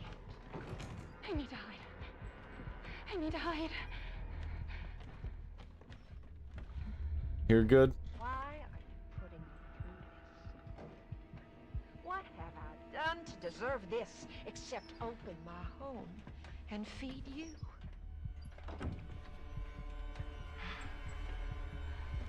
Oh, fuck off. I don't like the shadows, man. I don't understand you at all. This is a gift.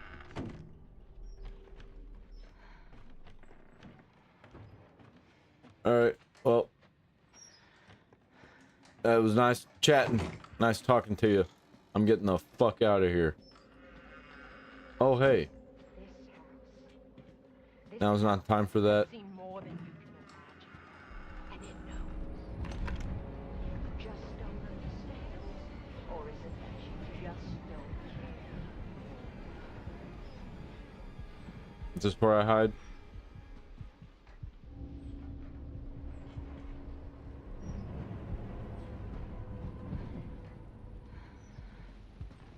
I know you Yep. and Zoe are plotting. Gotta be, right? Oh, I hope so. Think I don't know what you want to do with that boy, Ethan? What about Ethan? Ethan Winters?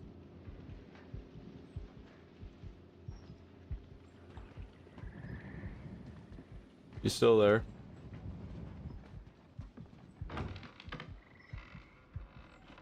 No.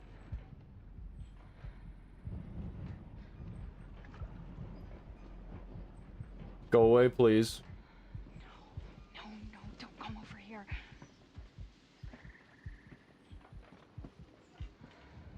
Yeah, don't come over here. I'd rather you not. Oh, shit.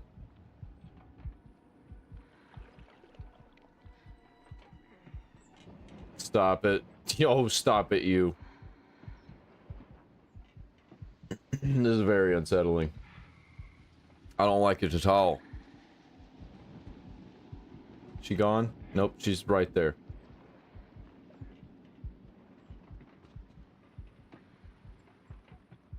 Man, they knew what they were doing with this one. Making you wait. Okay. I'll feed you to my babies and fertilize the garden with what was left. You sound like a psycho from Borderlands. Alright. Strip the flesh. Salt the wounds. We open our home. We open our hearts. And what do you do?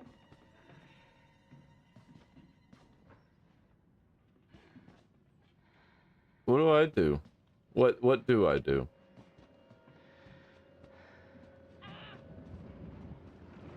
Okay. Can I grab this?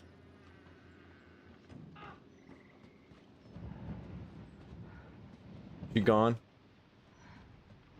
She gone now? Do I go back in here? Yes. All right.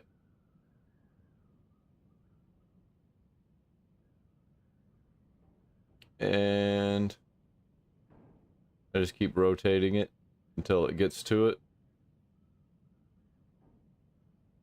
I'm almost there. Got that part right.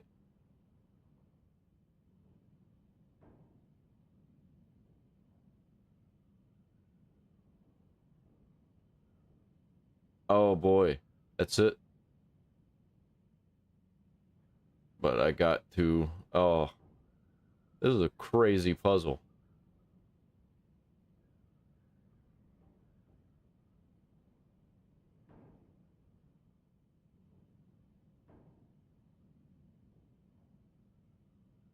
Almost.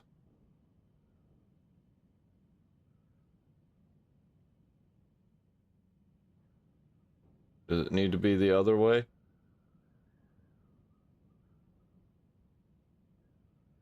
Come on, man.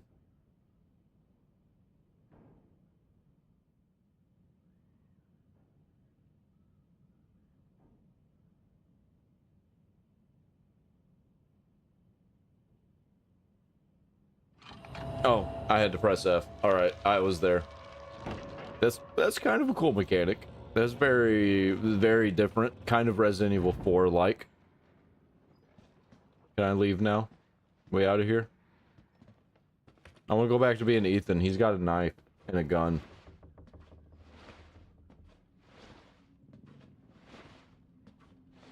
Hey, I remember that area. I was over there already, wasn't I? Was that the area where I saw the girl? Is that Evelyn?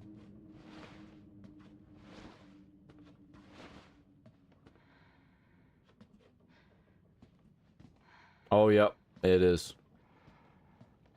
I'm on the other side now. She loves you. She wants us to be a family, goddammit. You! All you have to do is accept her fucking gift! Well, that's crazy. I'm not gonna do that. I don't want any gifts from you people.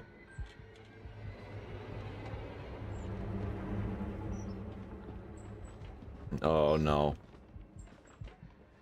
We love you! Why can't you see that? Embrace us! We love you.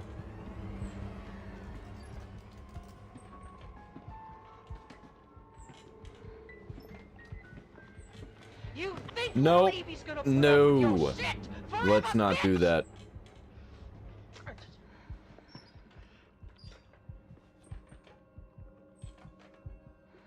I am through playing games with you! You hear me? You hear me? You hear me? You sound like Peggy Hill went off the rails, man. Peggy Hill if she started doing meth.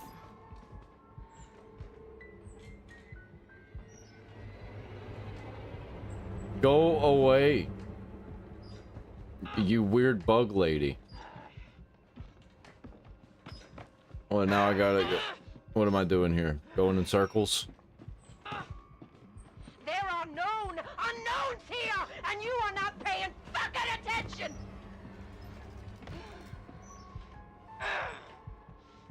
You trying to tell me something? Am I doing the right thing? Just you walking around letting you be?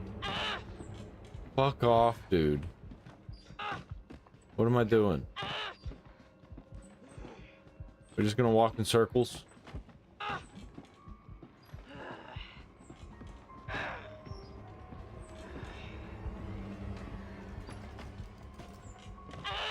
Can I go back through there?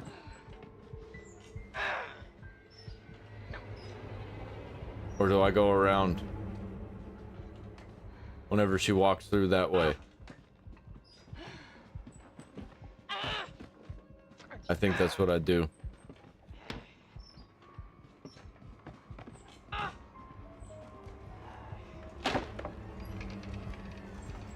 Yep, going this way.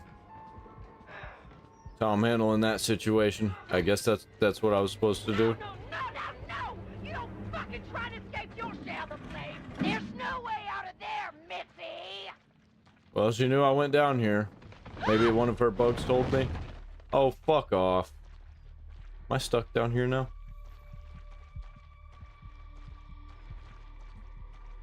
Was that Evelyn? Who's that? Who's that chick? Oh. Well, I don't like that. Where do you think you're going?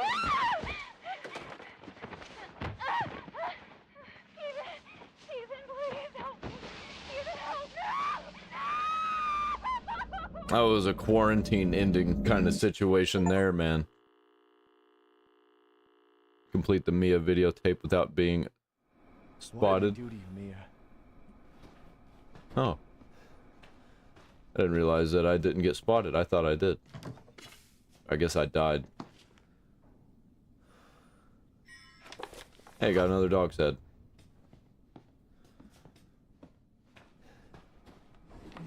What's this? Reports say a storm's a-coming. I had a lot of trouble cleaning up after the last one a few years back. I guess it's time to reinforce the windows and shore up the roof. Maybe I'll get Lucas to help. The water has finally receded. The house is alright, but the old house is badly damaged. Lucas is making a fuss about a huge ship that's washed up in the bayou. If that's true, I better report it to the parish. I'll go check it out tomorrow. What was it, an umbrella ship?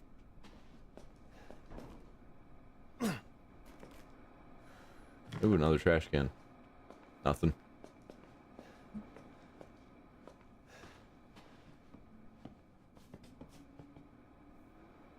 I keep hearing my own footsteps and thinking that it's somebody else. Antique coin. I don't know what those are for.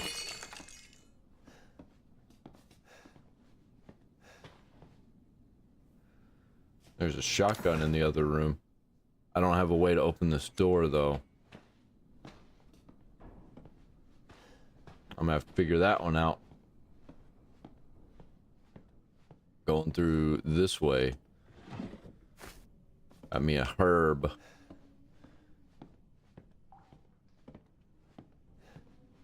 Too many hallways, man. Nothing in there? Guess so. Anything under there? Nope. What was that? Oh, a gross bathroom.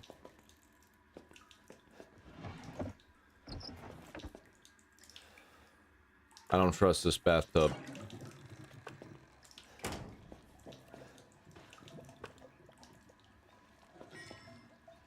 Wooden statuette. Oh, okay. It's a disgusting mess of God knows what. Ouroboros from Resident Evil 5? What was that? What did I just pick up? Oh, handgun ammo, shotgun ammo. Okay, it was handgun ammo. I thought it was magnum ammo. I was like, already? I already opened this. Yeah. Okay. Well, hello. Yeah, it was just a matter of time. Sure shit beats the hell out of dying. Well, My fuck. little girl has given us a gift. And this gift is with me. This gift? Oh, yo. As you can see, the family is only part of her gift. Which in a word means you're fucked. I think you're fucked, dude. Oh, shit. Ah! I didn't get the block in time. Oh, he's fast. Oh, that hurts a lot. Oh, shit. Okay. Hey, can I have that? Yeah. I'm gonna have to hide from him. Go this way, I guess. Well, that was just only slightly terrifying.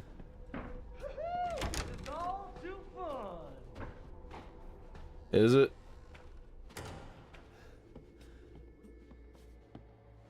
I have to hide from him for real, man. Is this where I go? Is he just in that area? Does he come out into this area?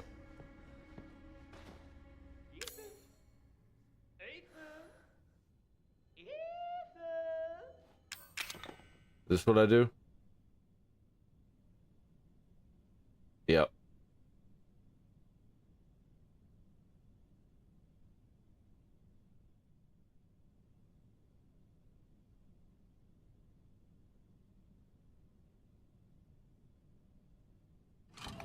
Got it. Good enough. I like how it's just like good enough.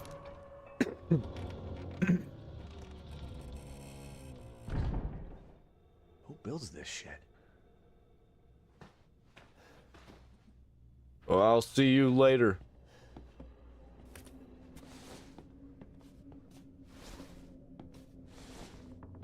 This is the house that Jack built.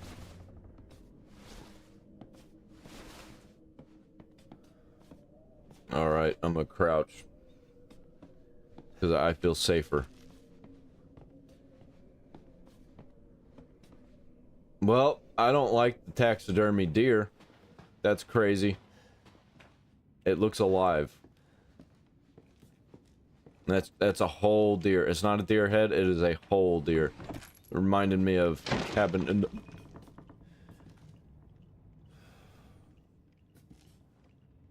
I meant to say Evil Dead. Not Cabin in the Woods. I don't have enough space. What is that? Psychostimulants.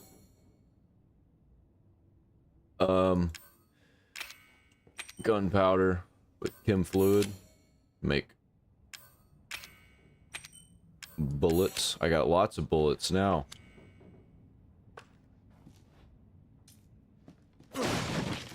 Oh, I got lots of bullets. Hello. Goodbye. Use psychostimulants to find items. What do you mean? Medicine that temporarily sharpens the senses, making item detection easier. Okay. Might use that in a little bit when I get a little stumped. Or does it want me to use it in this room?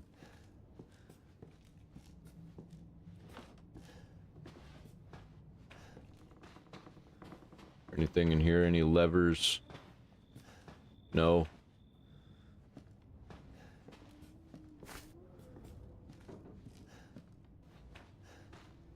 Came through there. There's a door. Can't open this.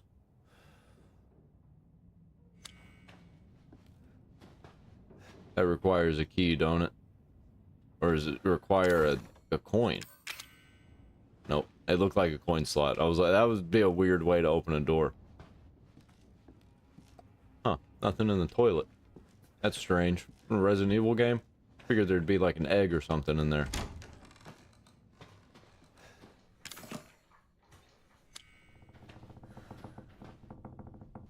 What was that noise? Sounded like something going... Nothing in there.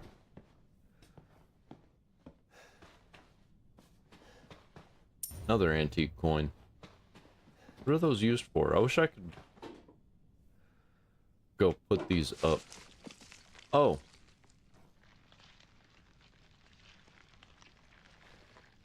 Well, that's disgusting.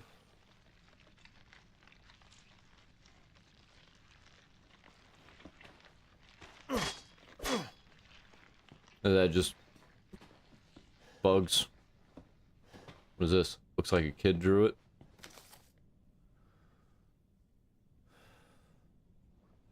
Alright.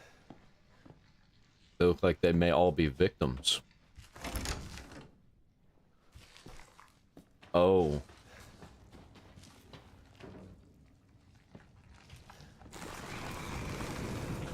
Huh? What was that? Oh shit, what the fuck?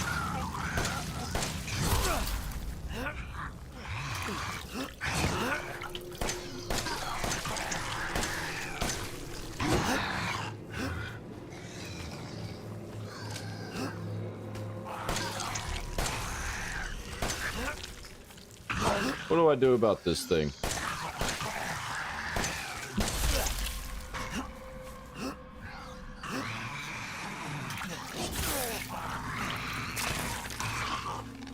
Get off of me.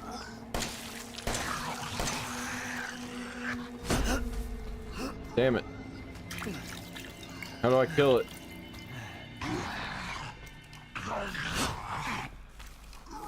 Just let me reload, damn it.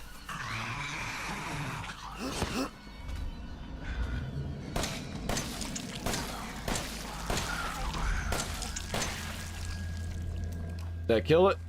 Did I get it? That was crazy. Nah, those things are worse than the guys from Resident Evil 4. I did not like that a bit.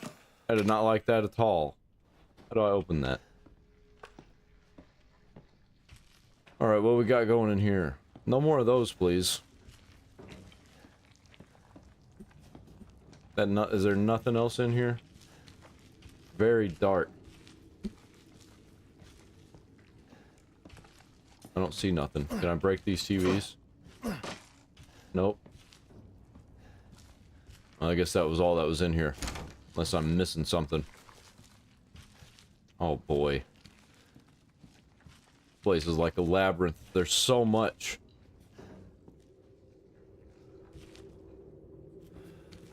Figured there'd be something there. Guess not. What is that door? There's so many doors to unlock.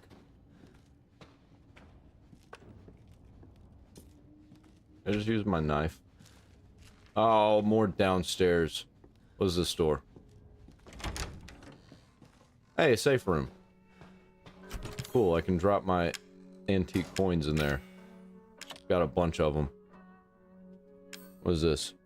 Videotape into Mia. Don't need that. What is this? Psychostimulants, I'll keep that. What is this? Something's wrong with me. It must be that shit they made me eat. If I'm gonna die, I'd at least like to go out fighting. I'm gonna get a hold of that shotgun I saw in the rec room and make them regret what they did to me. You need to get out of here. I love you, Courtney. Love, Travis. Oh. Poor Courtney and Travis. I don't think they made it, man. Well, can't open that. Lots of things I can't open. Hopefully I start getting keys soon. What is that? Oh, it was just to close it. Alright, let me see what I got going here. I don't have any more of those. I ain't got no more goops. The goops is gone.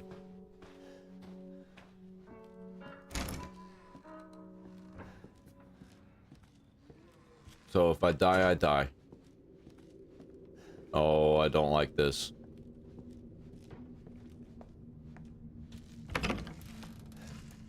Oh boy. More of those things, eh? Blocked from the other side. That looks like it's gonna pull off the wall. What's with the crazy pipe?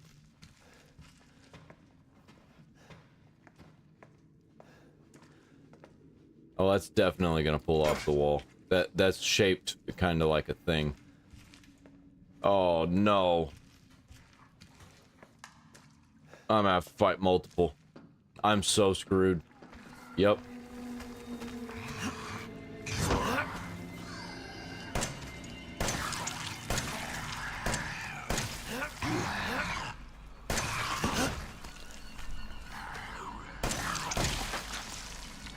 Yep, just gotta shoot him in the head.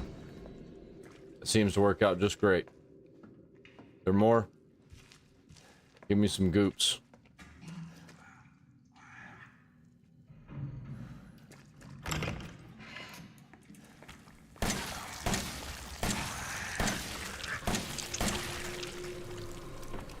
Yeah, getting good at it. And there's gonna be another one.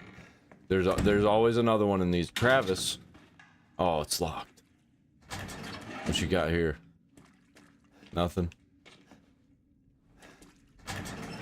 I'll put you back. It's got a hand in it. Nothing. I'll put you back. William. Nothing. Put you back. It's gonna be the last one. God. Okay. Check my back. Tamara. There was nobody in these.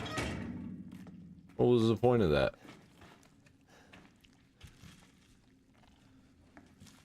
Gunpowder? I'll take it.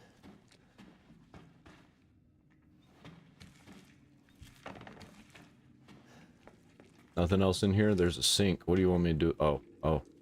Lucas, I caught the guy who keeps trying to escape. I've locked him up in the leftmost incinerator so he can't get away again. Take him out when he's ready. You know how to open the door, don't you? Just remember. 3 A's and a handprint. do what you want with this girl. 3 A's and a handprint.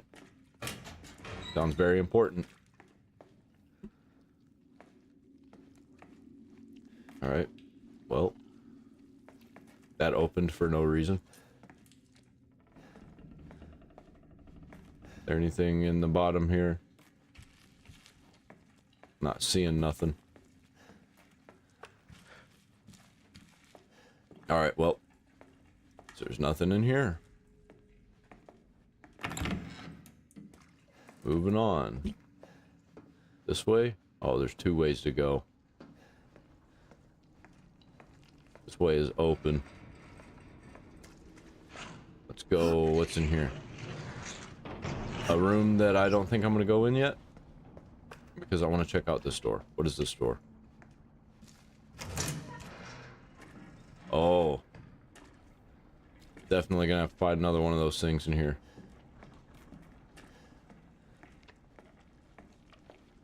I'm hearing it now.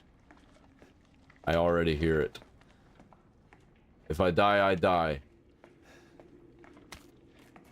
Chem fluid. Yep.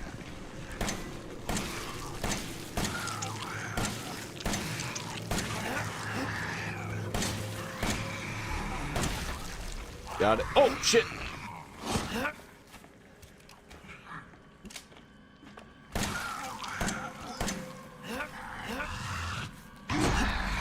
Get out of here. Damn. Alright, I need to combine you with you. Use it.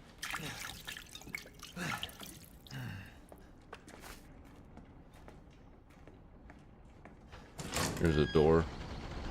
Oh boy. Oh boy. Glad I saw that. Come down here.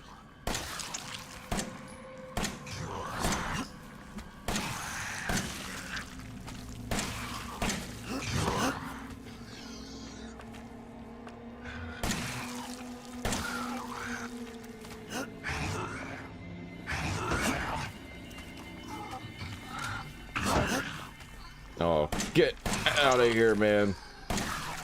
Oh no. Finish off an enemy with a knife. That's cool. Maybe I should have just been using the knife the whole time. Wasted all my bullets. Maybe those guys were a lot easier to kill with the knife than I thought they'd be. Maybe I should have gone the other way. Oh, well, I'm gonna have to fight him with a knife.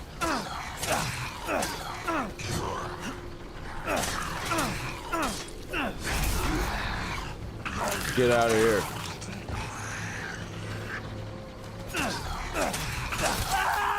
Nope, they got me. Damn. Damn, damn, damn. How far back? Oh, that sucks. Do I go back in here? Well, at least it didn't completely reset me. I'm gonna be more careful about my bullets, though. Maybe I should shoot knife. What do you think about that? Maybe I bunch them up. Made me go all the way back. Can't believe it. I can definitely believe it. Maybe I don't get hit so I don't have to heal. I gotta just make more bullets.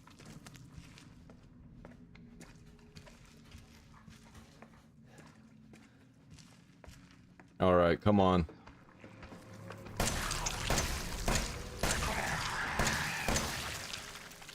Ain't happening, buddy.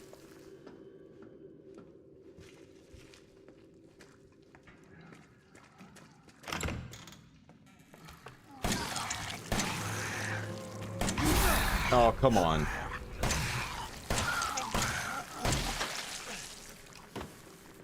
I need to learn to aim better. Nothing in there. Nothing there. Locked. Why is Travis's locked? Oh.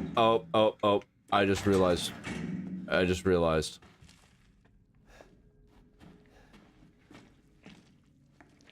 Hold on. See, that's the handprint. So...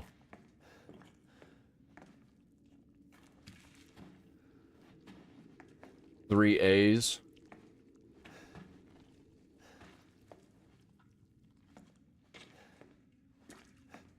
I don't know what that means by 3 A's.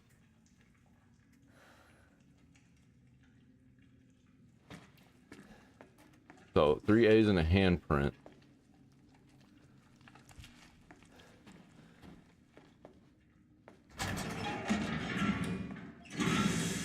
Oh. Okay. Yep. How'd I know it? Wouldn't you know it? Ah, fuck.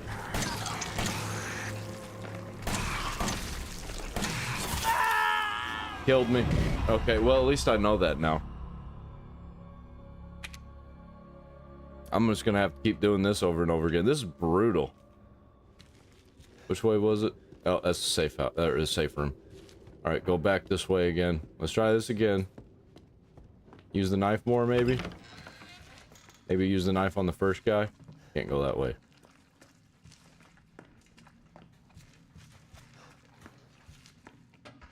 Nah.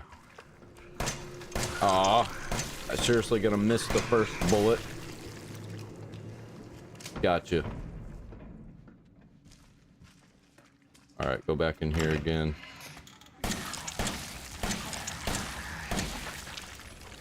Got that guy, no problem. Open up that. Open up that. Alright, come on, Travis.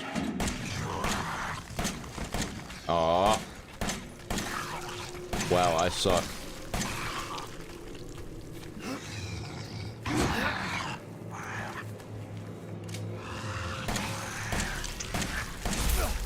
Damn.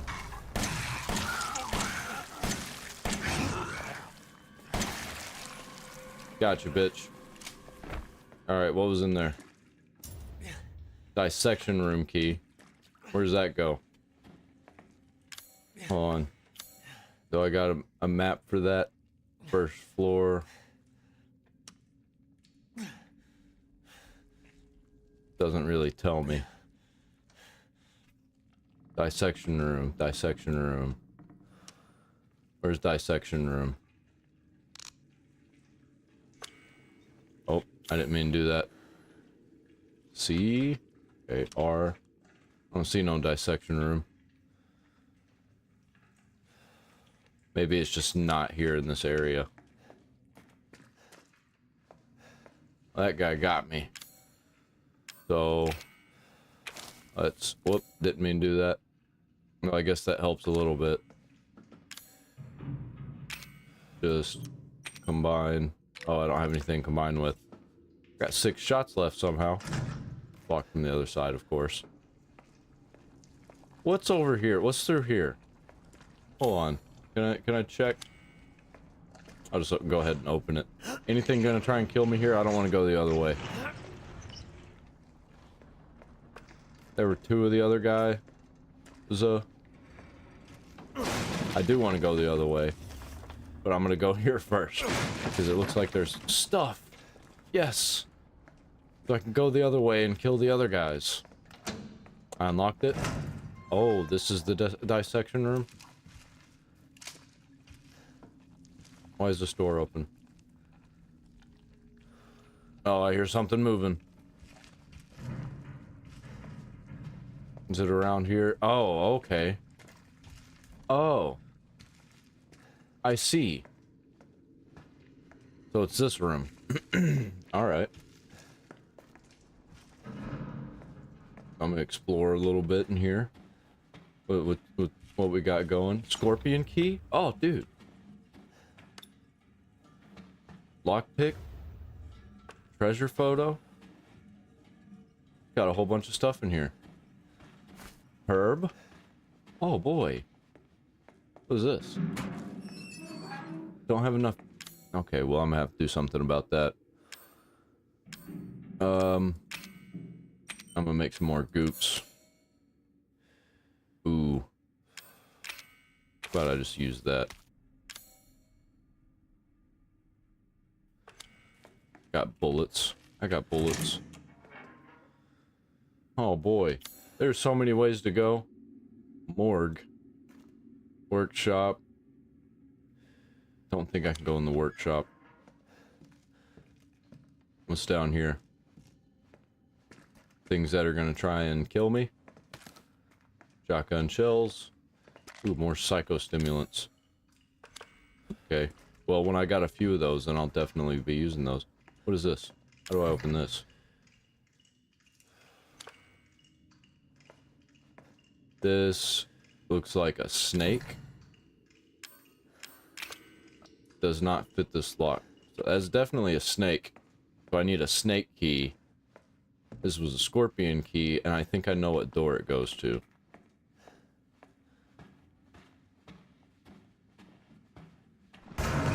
Well, of course.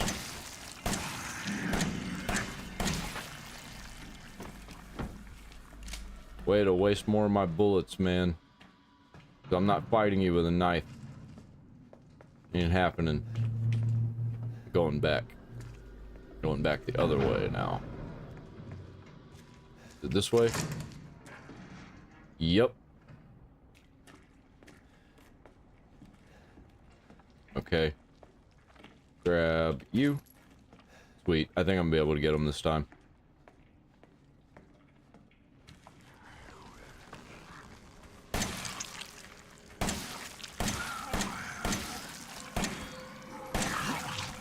Hit me.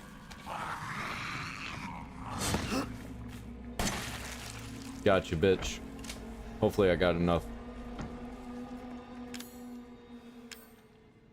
Can I just, nope. Can't make any more bullets still. Alright. Well, that chem fluid. I don't know what to do with it. I could go to the safe house. Treasure photo. Inside the fire pit? Didn't I already look in there? Oh, I had something nice here. Try to find it if you can. I thought I looked through there. Maybe it's a different one.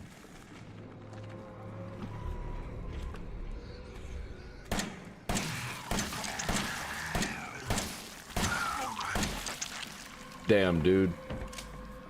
That kind of sucks. Well, at least I got some more chem fluid. Maybe I waited too long.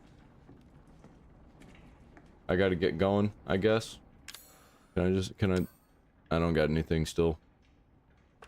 Alright. Well. Here we go, I guess.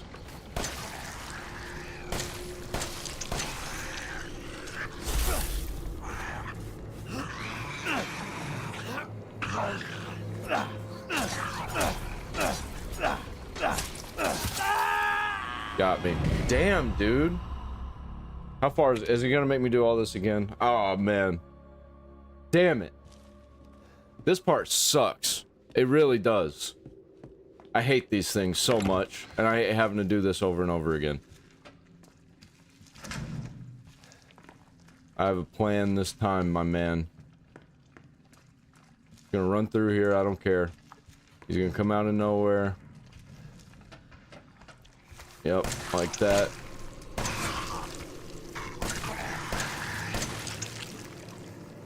Wasted a bullet. Always end up with the same amount of bullets at this part for some reason. Go through here. Kill this one.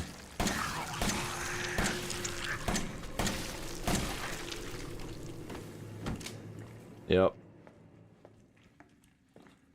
Open that. Open that.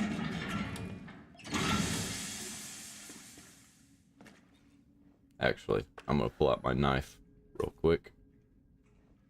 'Cause I'm gonna knife him while he comes out.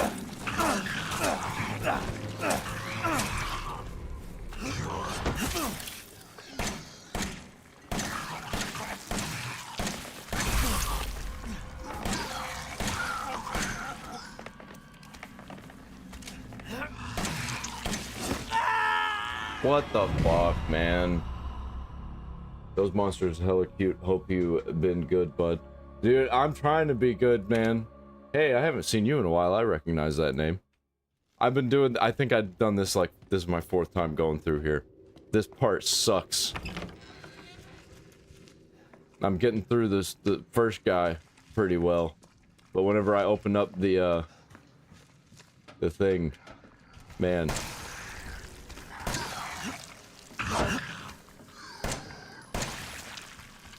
Gotcha.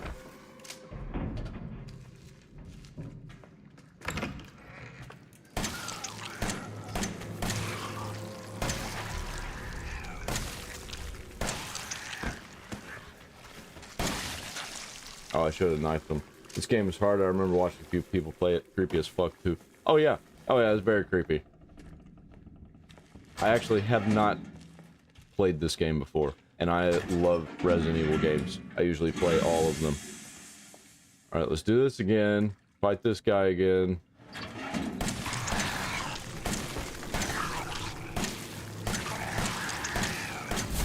Damn it. I tried to dodge, but it didn't work.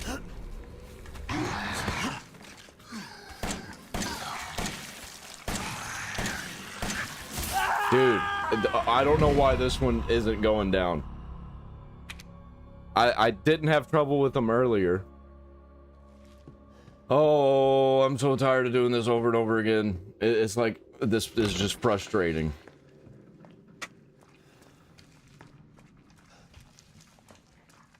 Everything has been really nice up until this part. Wow, that sucks. See, that one only takes like 3 shots to the head. Gotta use aimbot, bro. Nah, I don't use aimbot. Aimbot, no thank you. I'm gonna get this guy. This guy, the next one. See, he only takes 3. This guy's like a super enemy. And maybe there's an easier way to get him. Maybe I don't even need to get him right now. But man, he's pissing me off.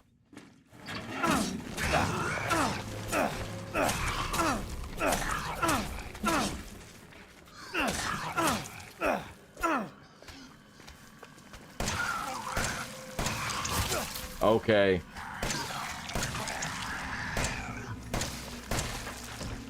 See, that took way too long.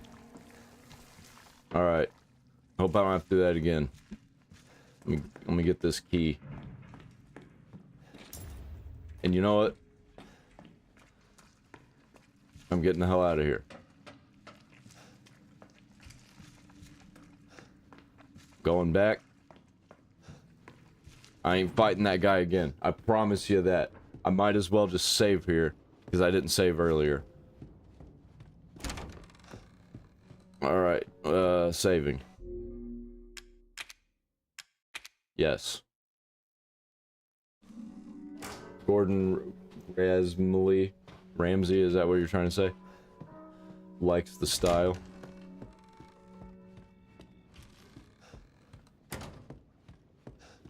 $19 shots is not enough. Do I have any goops? I have these.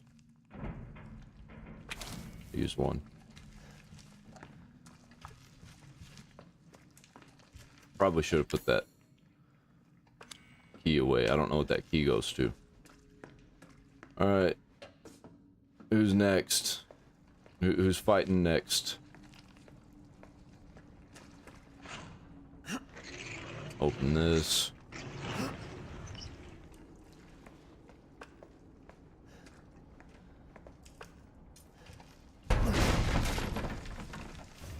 Got the map.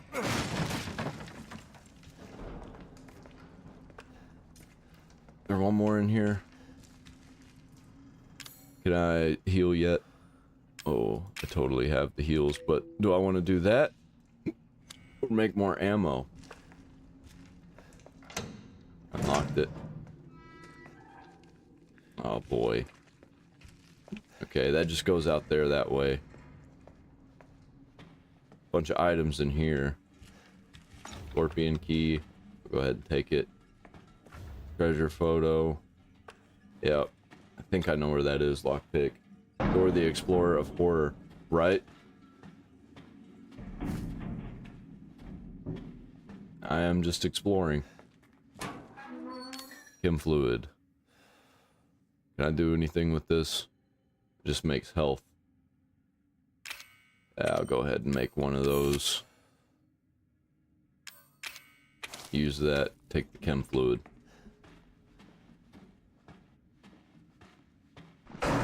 Yep.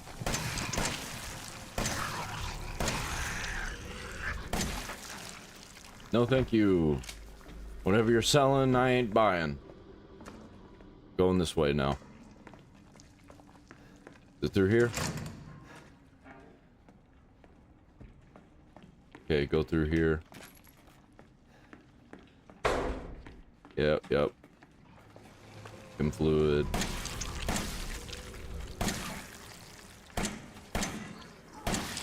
Gotcha, bitch. And there'll be one more dropping down on me. Yep. That one there. Oh. That wasn't so bad. Except I can't heal.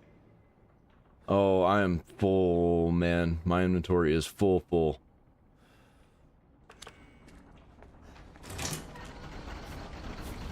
Ah, I forgot about that one. There's 2 in here, I think.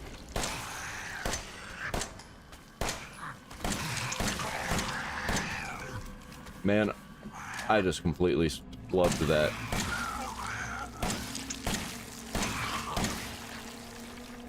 At least I got 7 for the next one.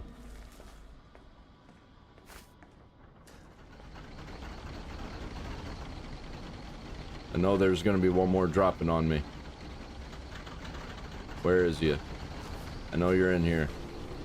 Yep, right there.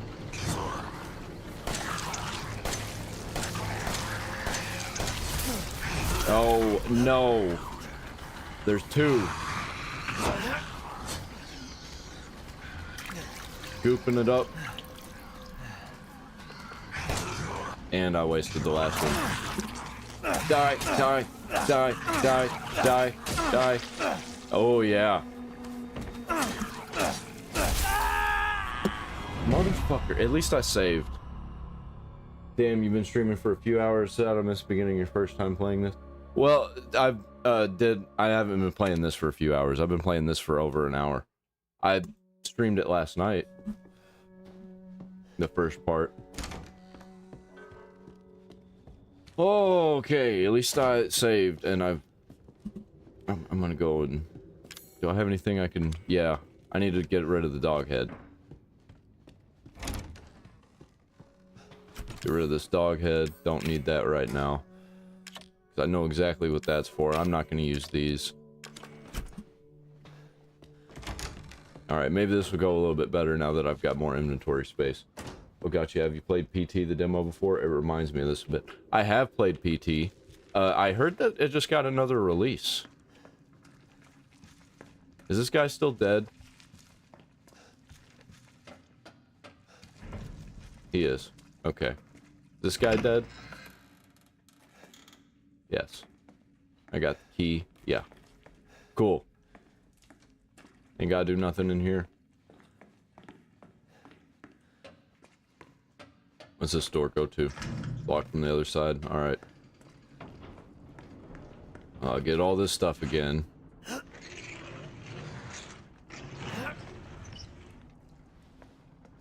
Do I have any juice? Nope.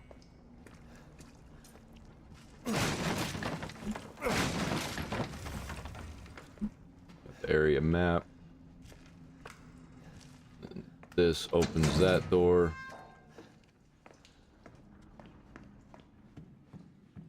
I guess I could train them and I don't have to fight them. Treasure photo.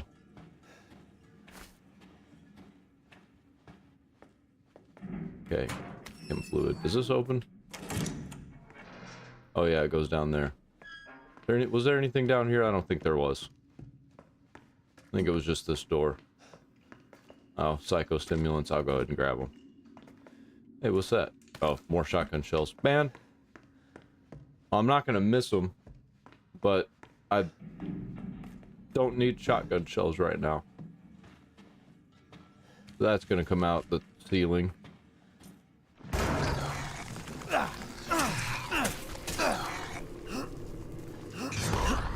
Dang it.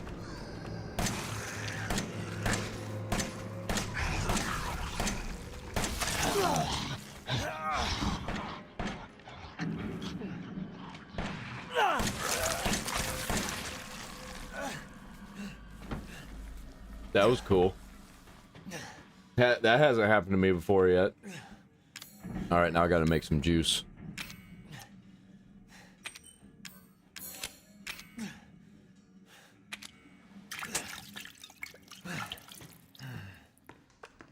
Alright.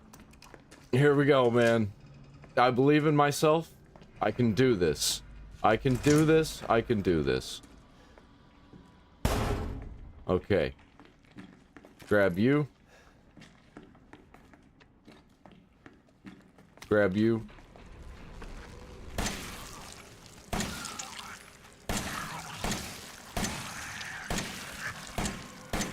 Why does it take so long sometimes? I think I got him like... I think I gotta get him like directly in the forehead.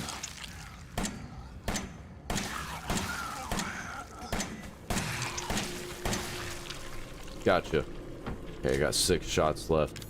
I'm definitely gonna... I don't have any gunpowder. That's a problem. That's a real problem. You got this, beard man? Oh, I do got this. I got this.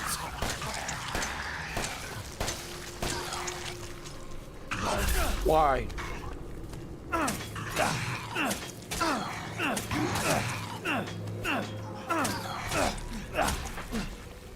That took way too much. Oh boy, I am not gonna survive this. I'm just gonna run. I don't need to fight these guys. Yep, there's that guy. Come on. Come on. Come on. I'm just gonna train him out. Where'd you go? Let's go. Come on. See, there's a reason this goes in a circle. Where'd you go? Nope, follow me. What are you doing? They go back? Hey, bro.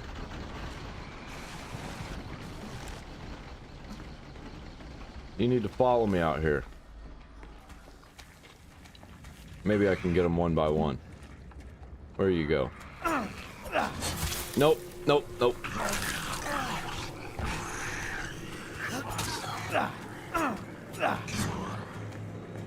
Follow me. Oh, shit. Nope, they disappear whenever I get through there. Oh, boy.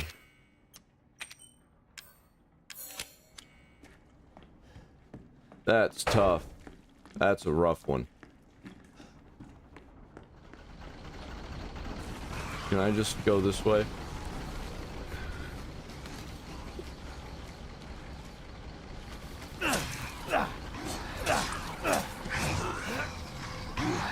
Oh, I might be screwed here.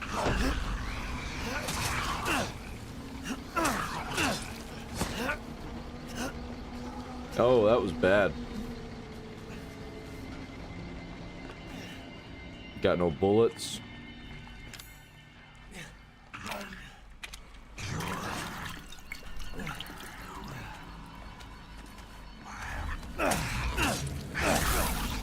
Damn.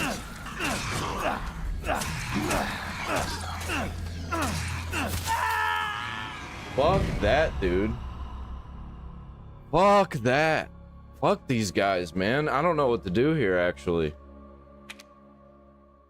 Like, am I supposed to just keep doing this over and over again? I'm tired of doing it over and over again, I can tell you that much. Put away the dog head, I don't need it. Holy shit, man, I don't need the stimulants.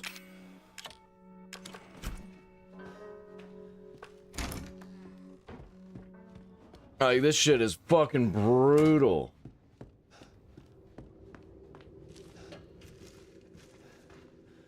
I don't remember this being this hard whenever I watched other people play this. Because this is like fucking crazy. Crazy difficulty.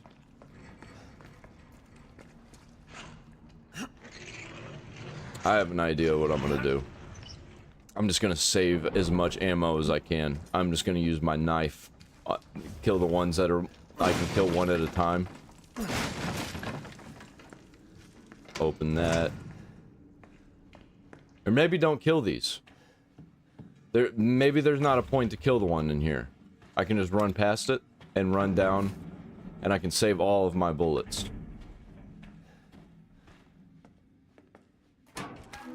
I don't need to go in there for the shotgun shells and stuff. I can do that later. Yeah, nope. Leave me alone. I'm just gonna run past you. I don't need none of that. None of that energy.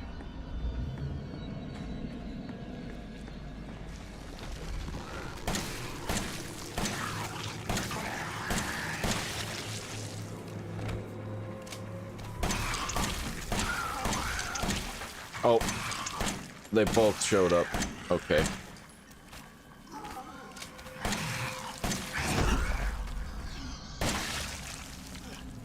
Well, that didn't go as planned.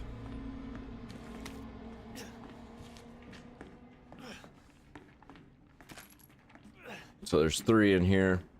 I've got 25 bullets. Can I do it? You think I could do it? That went way better than before. Let's combine with that.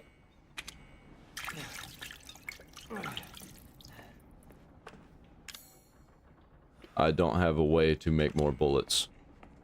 So this guy's gonna get...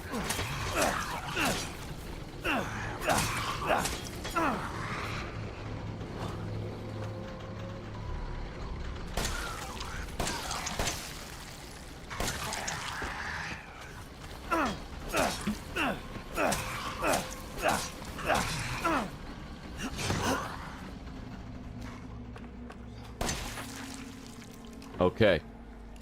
Alright. I got 10 bullets for each of them.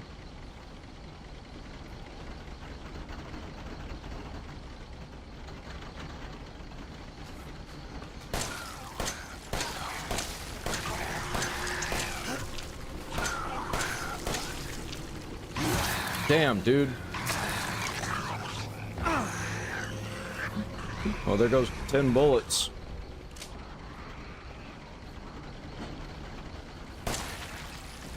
Alright.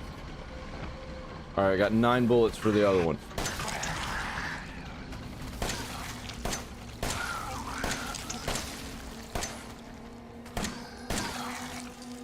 Well, no bullets for the other one.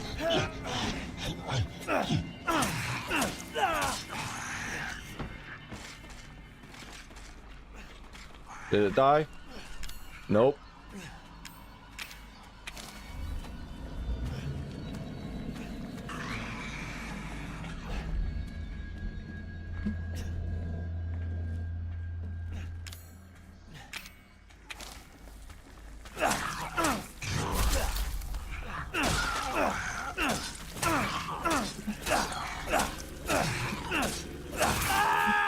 Damn, dude. Holy shit. Fuck this. Fuck this. As soon as I get done with this part, I am done. I am going to bed. This is fucking insane. I am so tired of doing this over and over again.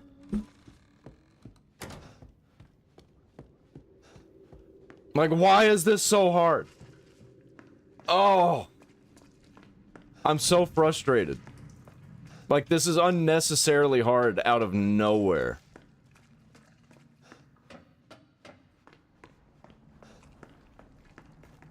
And I have to go through here. Otherwise, I just don't have enough. Maybe I kill this guy only with pistol. Maybe that's what has to happen here.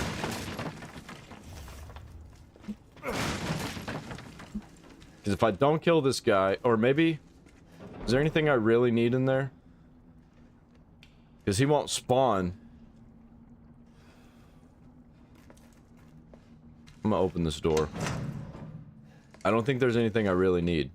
So I got all the ammo right here. So I can just not kill that guy. I can wait on him. And I think that'll give me more ammo. If I go down here, grab that handgun ammo. And I can kill these 3. Not have to worry about it.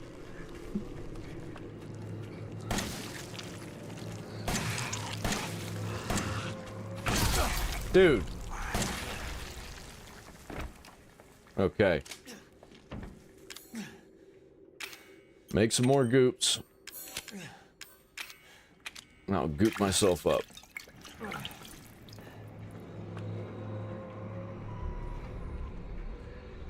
Oh, what is happening?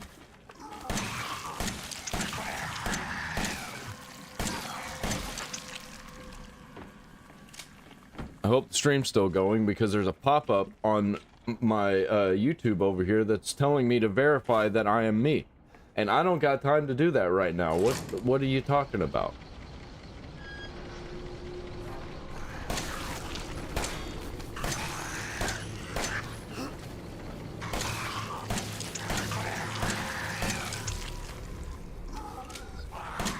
Just die! Holy shit. Okay. Well, I got even less bullets this time.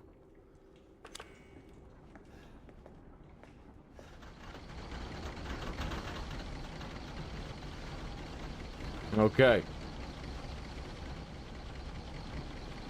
We going for this one? Of course, I missed two.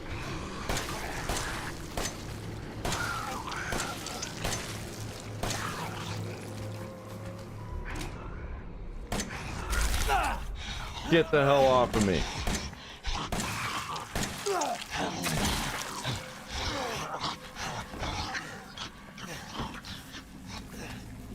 Oh, this ain't good.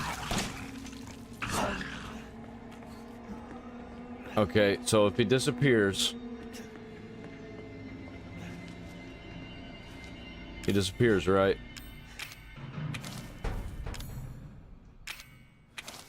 Okay, just gonna have to waste both of those. There's one guy left. There's only one. Hopefully. Yeah? Killed the other one. Where is he? Where's he at? There he is.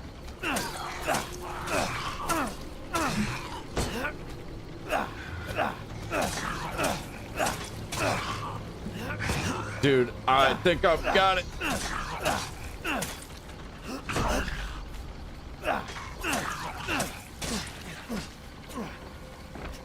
Oh, bitch. Oh, bitch. Oh, barely. Barely I got it. Oh, man.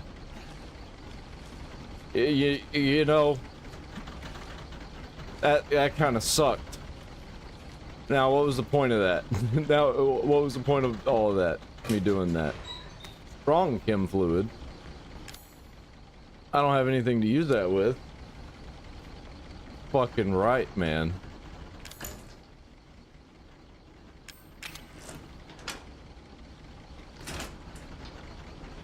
Watch me die and lose all progress.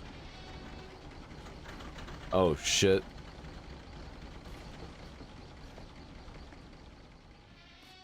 I'm gonna hold off on that. Shotgun shells, alright.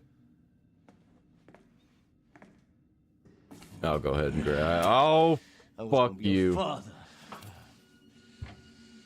Now she says he will be her father. Really? No. I'll really? find him, and I will make him suffer. Fuck this game, dude. Oh. You, my friend. Alright.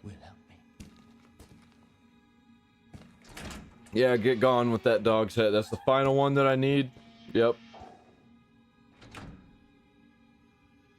Well, damn. Well, that's gonna be a thing. Should I go save? Oh, shit. I'm kind of curious. I want to see what's gonna happen here. Oh, there's a bunch of stuff. Shotgun shells. I don't have a shotgun yet. Am I supposed to have a shotgun?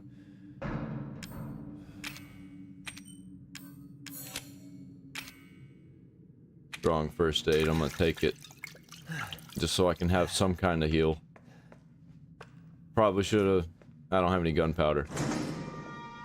Oh. Oh, man. Alright. This don't look good.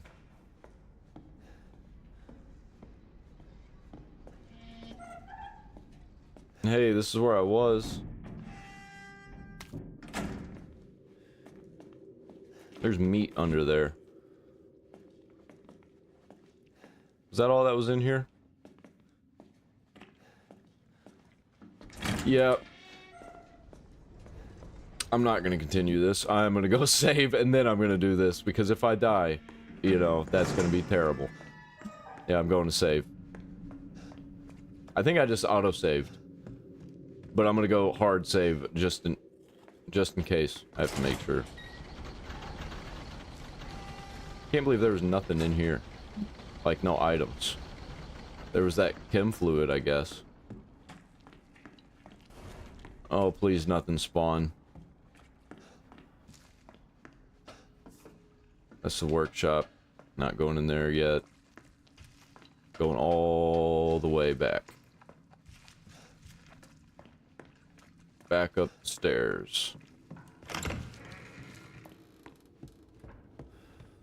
Smart, because the bosses are wacky. Yeah.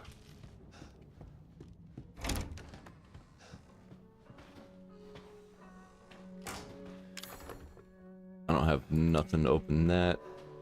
I'm gonna put away some items. I don't need you. Don't need you.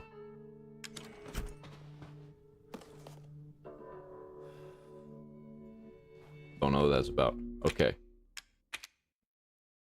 Saving. Saving. Alright, let's go. Let's go. What is... Okay.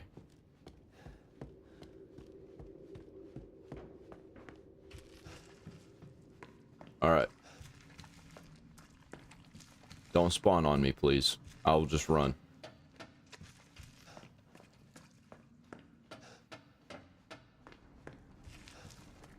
Goes this way.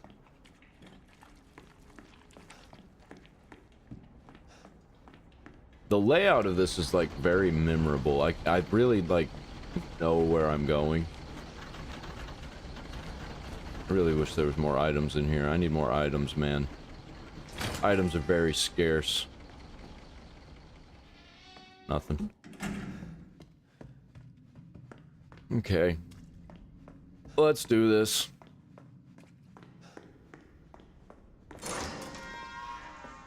I don't like the doors closing by themselves. Shit's creepy. Okay, what's going on here?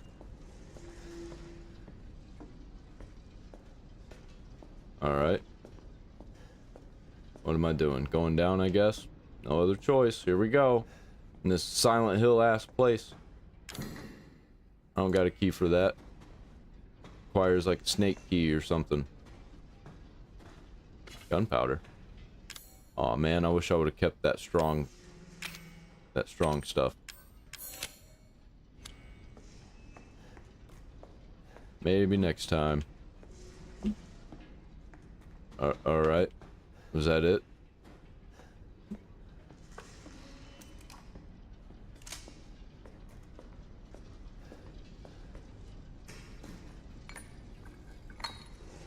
Hey, I got it. Well, that was easy. Nope, never mind. Yep. I'm probably gonna die a bunch. Oh.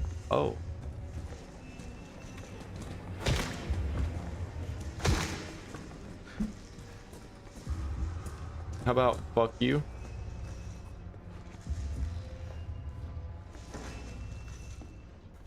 I don't know what I'm doing here.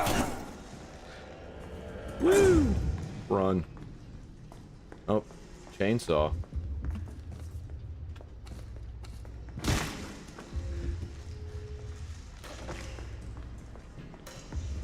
I don't know what I'm supposed to do about that. Woo! Hey.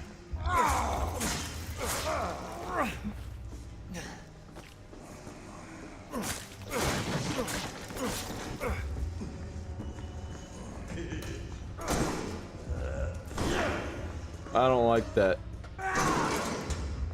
Need something heavy duty to open that. Grow a pair, Ethan.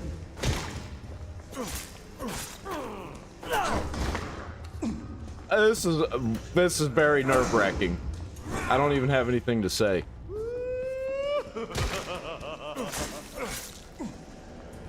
Shit, fuck off. Fuck you. Hey, hey, hey.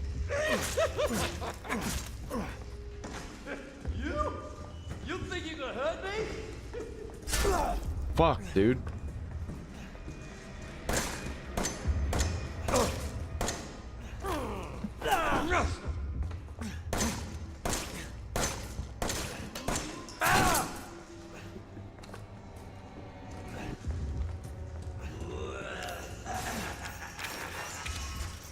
Oh, here we go. That's what I'm looking for, man. Oh. Oh. This is like Sweet Home. I'll take that.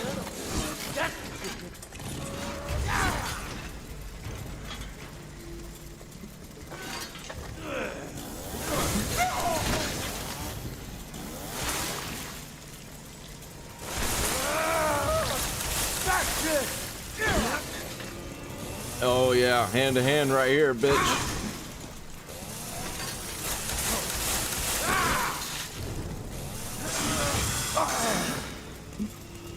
This is fun.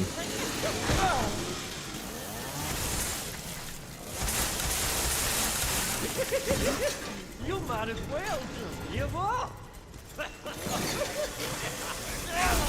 Damn it. Got him. Is that it? Did I get him? Nope.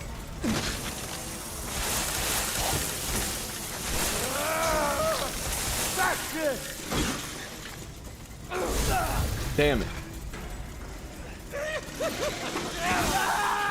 Okay. Okay. Well, that was crazy. Let's try that again. Damn. Makes you start the whole fight over again. Don't think that I actually needed the pistol for anything. We got that.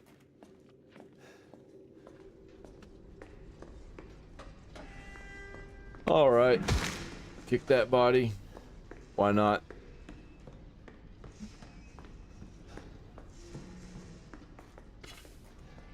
Gunpowder, I kind of don't need it. I wish I had time to be able to, like, heal. Alright, welcome to the family, son. Here we go. Welcome me to the family right now. I'm welcomed. I'm not even going to use my pistol, there's no point. You ain't getting away. Damn it.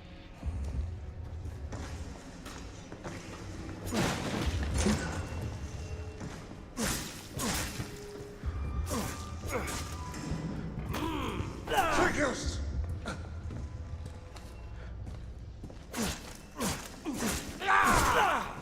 Damn it.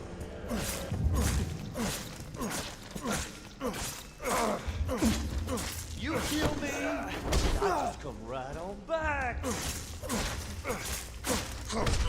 Damn, he's just gonna beat the shit out of me, I guess.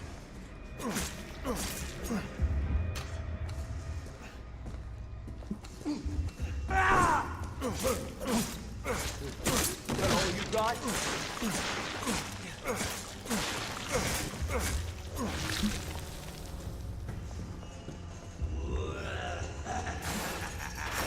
Okay, perfect time to heal. Oh, I don't have any heals. Okay. Woo!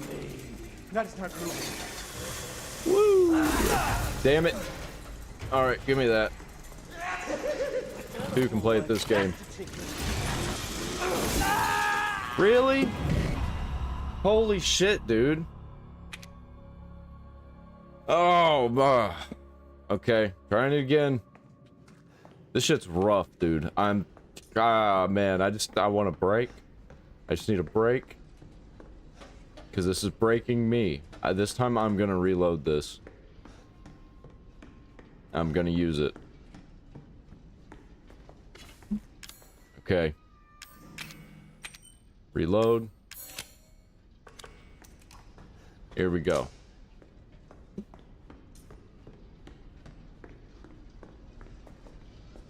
Alright. Whenever he gets the scissors, I'm probably gonna shoot him. Alright, kick me again. Yep. Was this the third time that I'm having to do this? Hey, get in the way!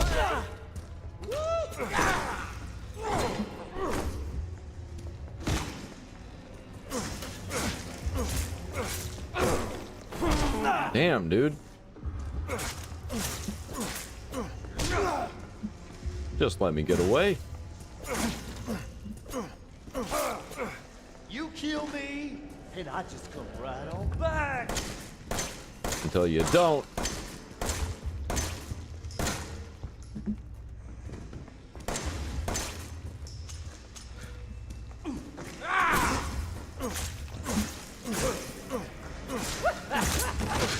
You think I'm gonna do you any good?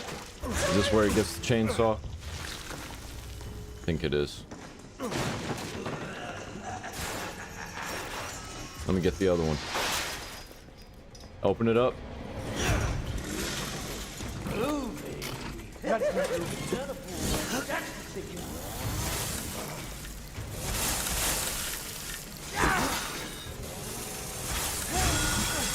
Yeah, baby. Ooh, yeah, baby.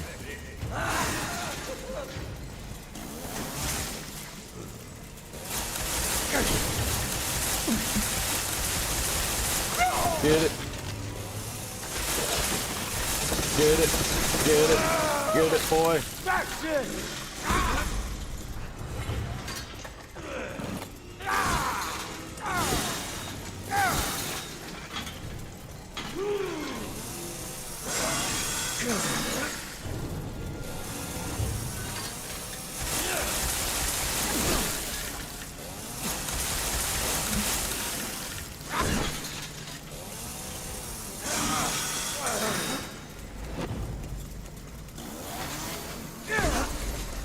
Damn.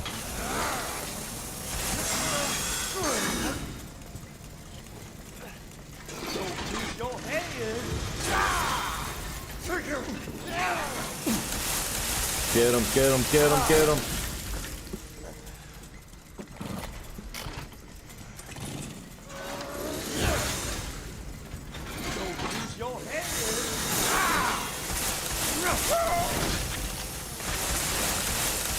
Yeah.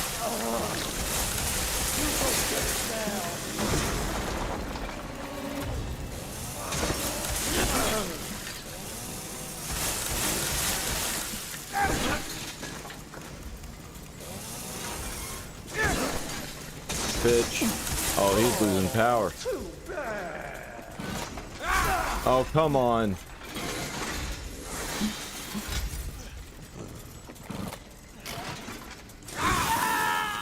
Are you fucking kidding me, dude? This whole fight sucks. This is not as cool as the first fight. And having to redo the whole fucking thing is so annoying. I mean, I still like this game a lot. This part is just really fucking annoying. With the dudes right before this, with the black goopy guys, and then this right after. Like, it wasn't good pacing. They should have had a lot more stuff to do here. A little bit more ammo and stuff. Be able to, like, actually fight this guy. Yep. Now, I know there's gonna be people in the comments that are gonna be like, oh, well, you just didn't do this. You didn't do this right. No, I'm on normal, bro.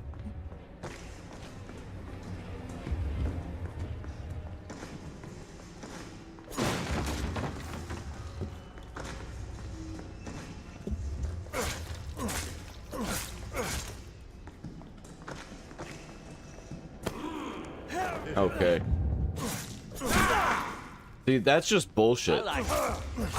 You kill me, and I just come right on back.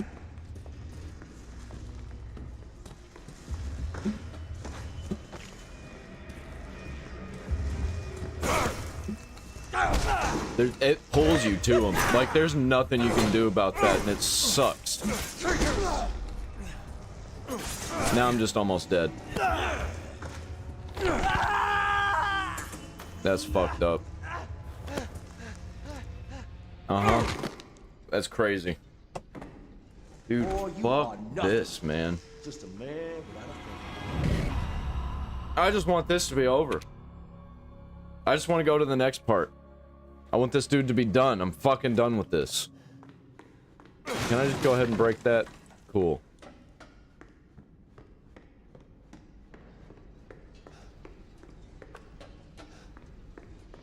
Alright. Go back down here and grab this. It's not even... I don't even think it's worth it to go down here to grab this. At least I got some health now. I can just use that. That's much needed. That's definitely going to help me. I think I got it this time. I think I remember seeing people be really frustrated with this part, doing this over and over again. Whenever I first watched gameplay.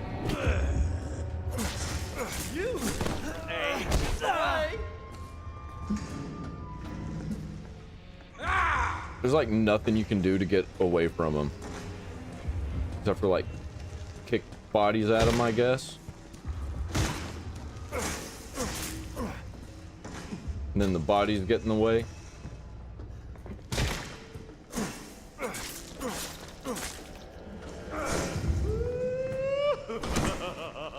Come on, bitch.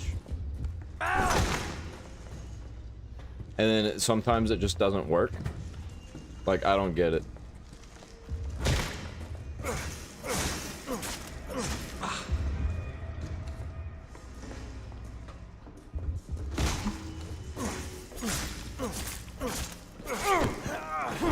Yep, that's a little unpredictable, but it's kind of predictable, I guess. I know when he's gonna do it.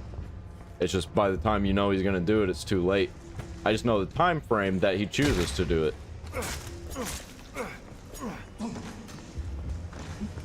Haven't been hit yet.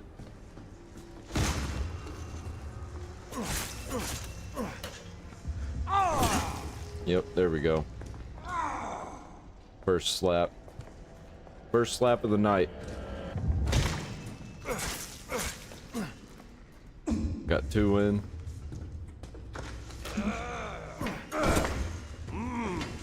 boy. You all right?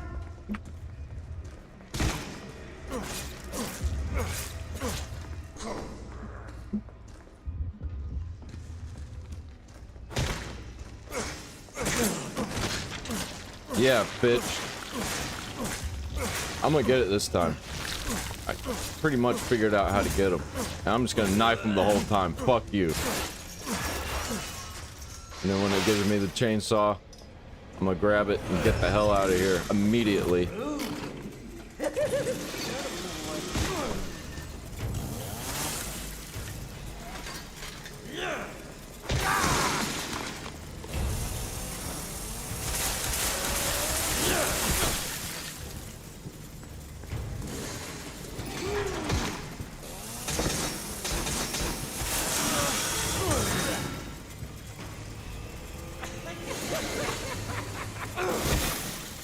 That was bullshit.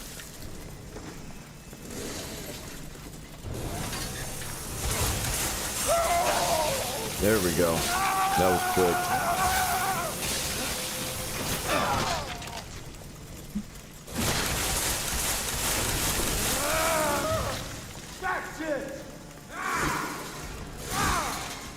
Come on. Oh, he broke one of the bodies.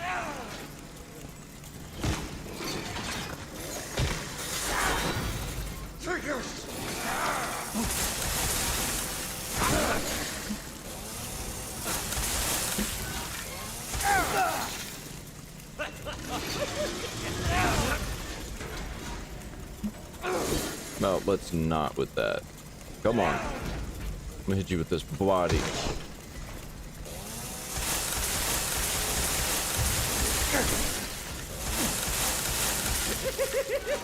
You might as well just give up.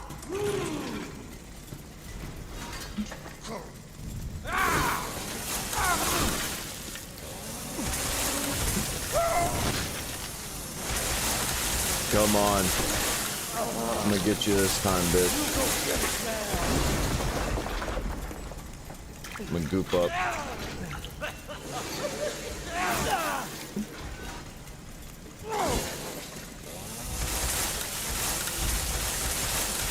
How you like this, bitch? Too bad. Come on, man. Are you fucking kidding me? There was nothing I could do about that. There was nothing I could do. It was just bad timing. Holy shit, man. I'm about to lose my fucking shit. This is taking way too long. I shouldn't have to do this many times in a row. Just like the last part. I hope the rest of this game is not like this. Because it's like literally just bullshit for bullshit's sake. They want me to do it perfectly how they want to. How they designed it, how they choreographed it. And it just does not feel good.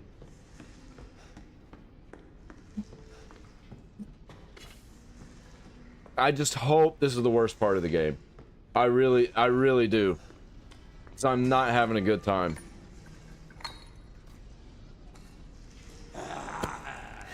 Yep, and having to watch the same cutscene over and over again, that's not helping.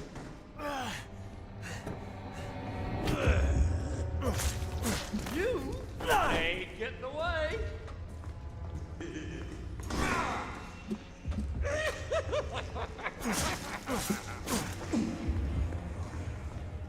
You're about to be afraid of me, bitch. You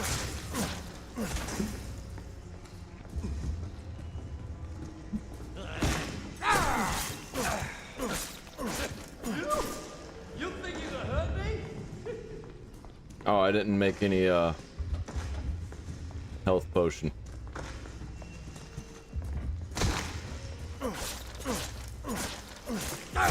Damn it, man. You got yourself a boo-boo.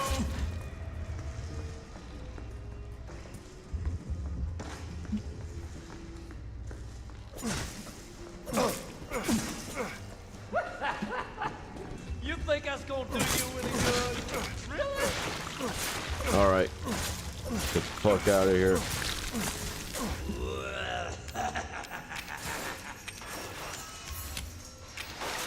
Not gonna use that yet.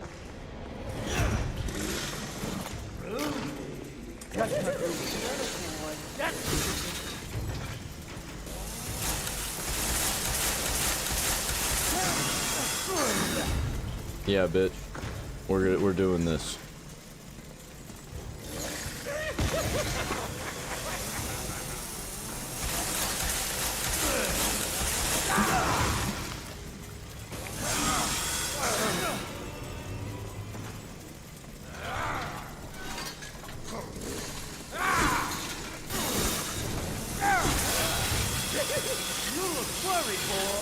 Oh, I don't like this stupid fight that we got going on here.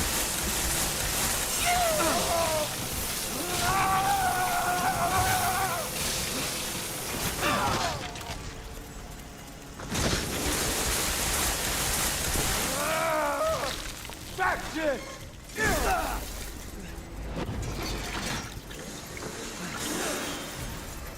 I hate having to restart the engine. That's so stupid. I mean, it kind of makes sense, I guess. I just don't like it.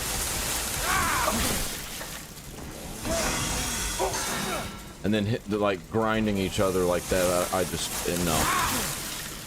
Not into it, man.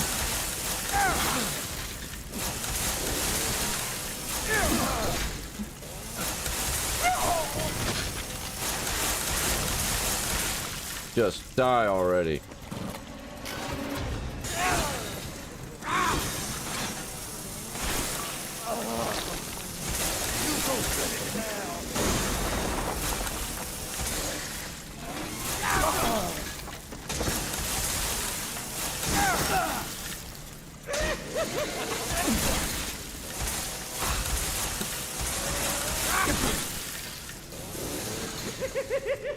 You might as well give up.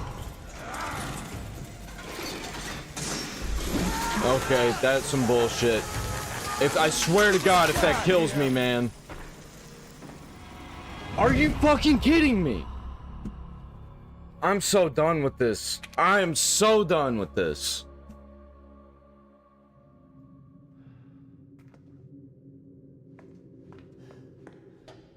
Why?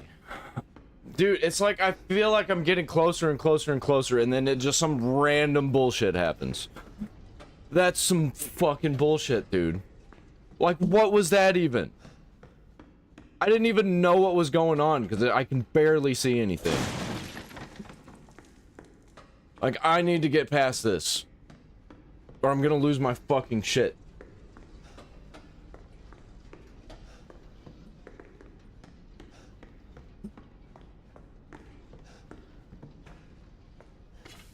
Okay. Now, as gunpowder, I don't want to do that. I want heals. Wait a minute. Why do I have so much ammo? That just did that give me ammo instead of heals that time?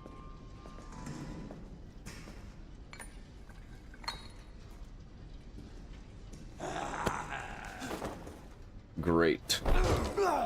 It totally did. You ain't getting away.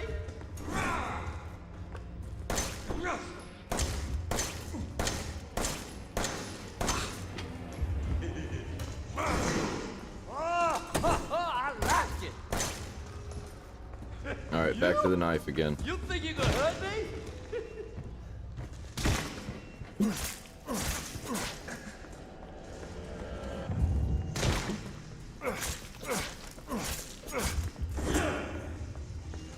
Time to grow a pair, Ethan.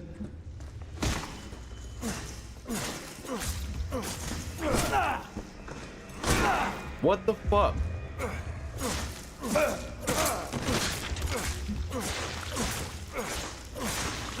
Alright, I'm just gonna slap him. I'm definitely not gonna. What the hell?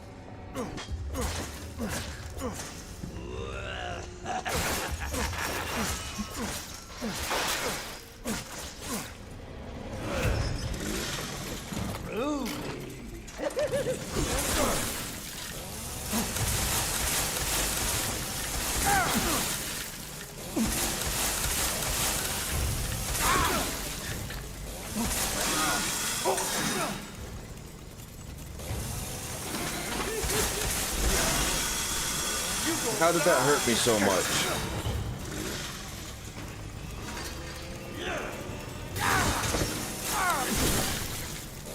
I'm not gonna be able to do it. I've got no way to heal. It only gives me one healing item, and it didn't even do it this time. Awesome. You go get it now.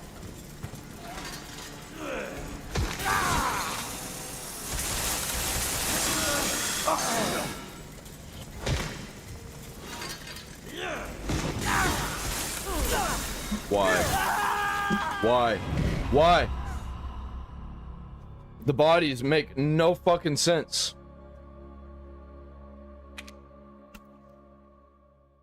Oh boy. I'm about to watch a video on how to cheese this. If there's a way to do it. It's like, fuck man. How long have I been doing this? Too long. It's been almost an hour of me doing this one fucking thing. Holy shit. This is I'm gonna keep complaining about it because this shit is terrible. This is just really bad game design. And hey, look at that. Now I've got a healing item. Because the items are just fucking random apparently.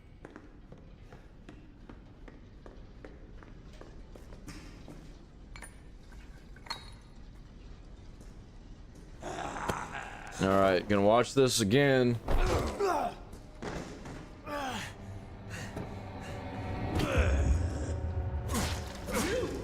Ain't getting away.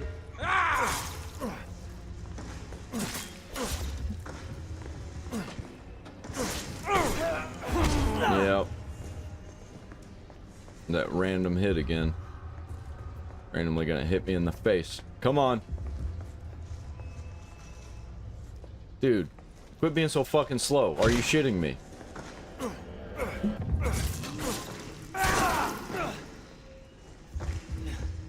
Such bullshit, man. You think you can hurt me?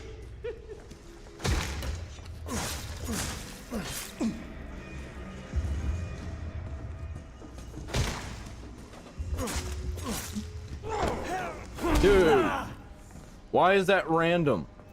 I thought he only did it once.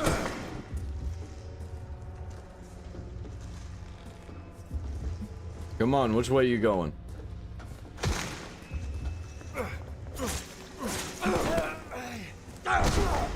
What the fuck, man? It's like now he's grabbing me more. It's like it's random.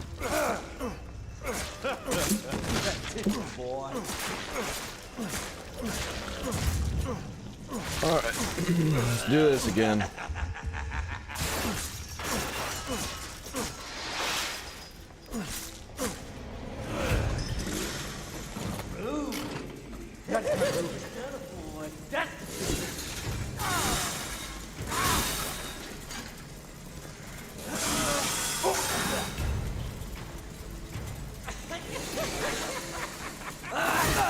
Why?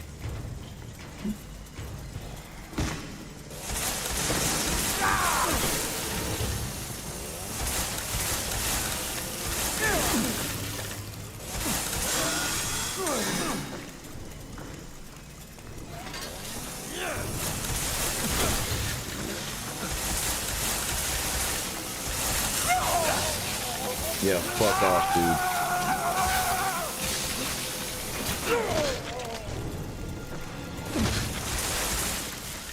Oh, the engine, man. That's the dumbest shit.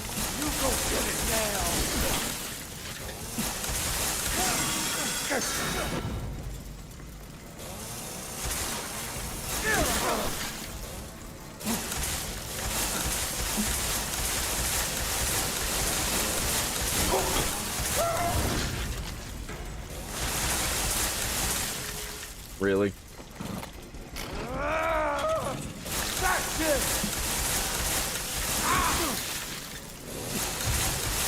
Let me get it this time, man.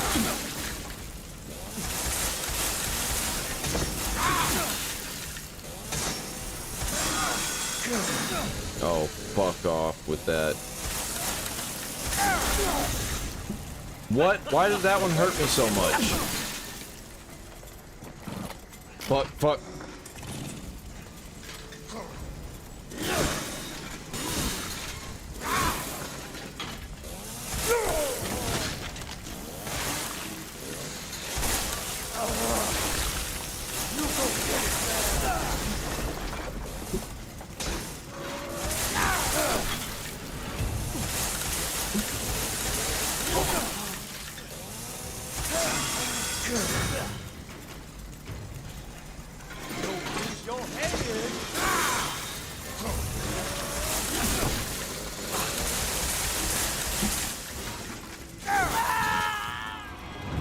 Timing.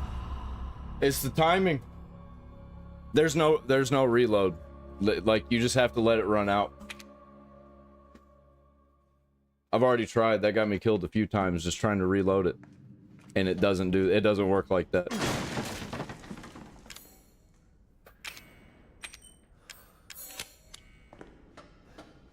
I'm so fucking tired of this.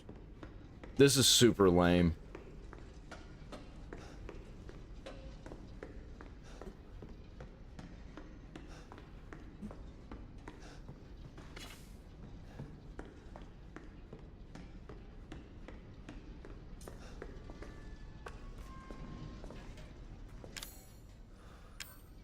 No, I don't have a way to actually make those. Okay, so I've just got knife. Yeah, I know I'm super close, man. It's just fucking... This shit's worse than Dark Souls. You ain't getting away.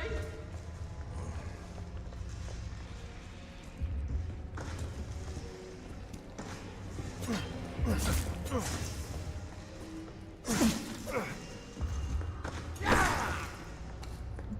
like you. Oh, that was fun. Awesome.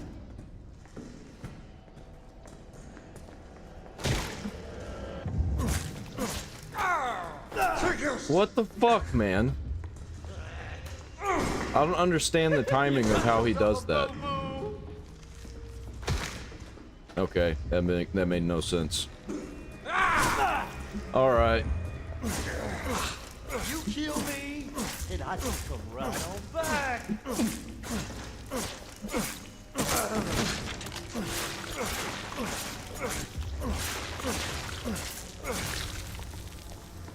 Get it.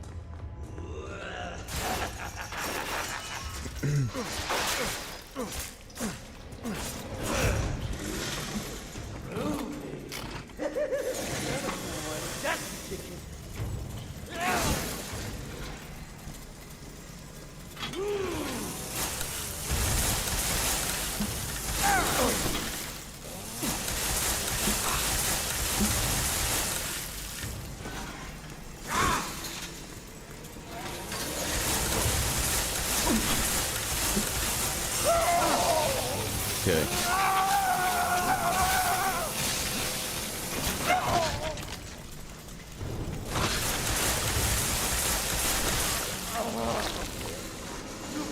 That time I timed it right.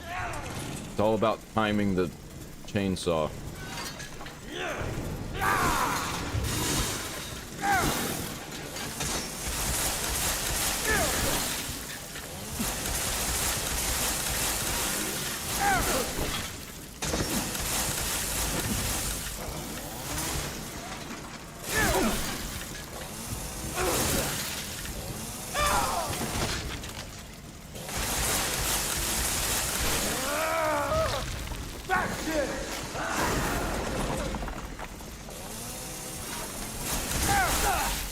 Okay, I gotta goop it.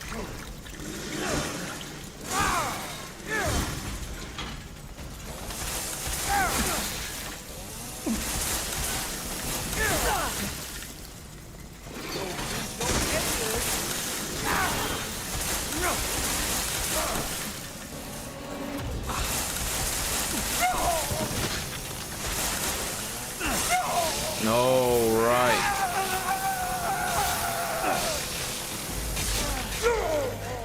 Does that do it? Yep. Okay. Awesome. Fucking thank you, man. Hey, no. Alright. That was the fucking worst. Alright, now what do I do? What do I open this now? I gotta cut it with the chainsaw, that makes sense. Alright, bro. That was the worst thing ever. Oh, free chainsaw. Yeah, it broke though. Yeah, they wouldn't let me have that. That would have been a nice reward. Like some Left 4 Dead 2 ass shit, man.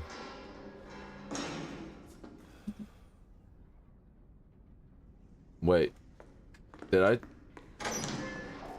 Do me a favor and stay dead. Is that it, man?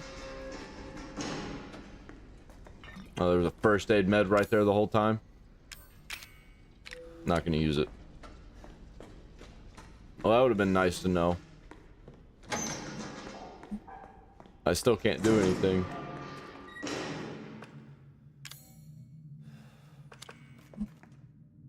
Now I've got all 3 of the dog heads. Guess it's time to get the hell out of here. I'm gonna go save.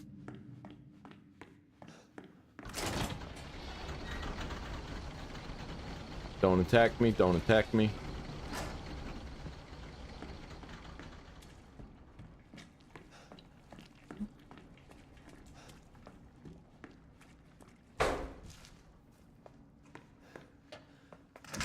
Locked from the other side. What's in here? Oh yeah, it's that room. There ain't nothing in there.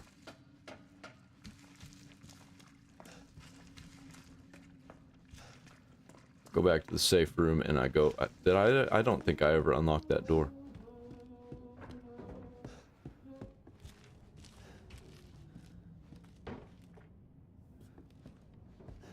Okay.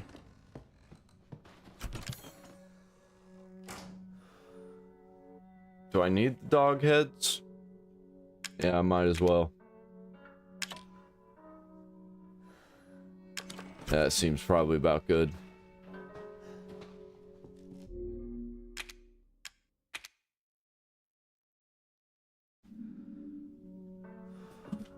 Yeah, I don't like Grandma. Grandma's kind of a bitch. And that's where I'm gonna leave off today's episode, man. I've been playing for about 2 hours. And I've been going for, I don't even know how long. How long has this stream been going?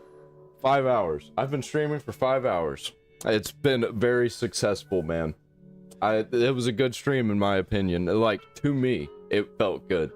I didn't have any viewers, so nobody else could really experience it with me. But like, dude, oh, yes. I'll be back tomorrow night at 9 p.m. Central every single night except Sunday. I'm not going to stream on Sundays. Maybe I might decide to stream on some Sundays. But yeah, dude, it's been real fun.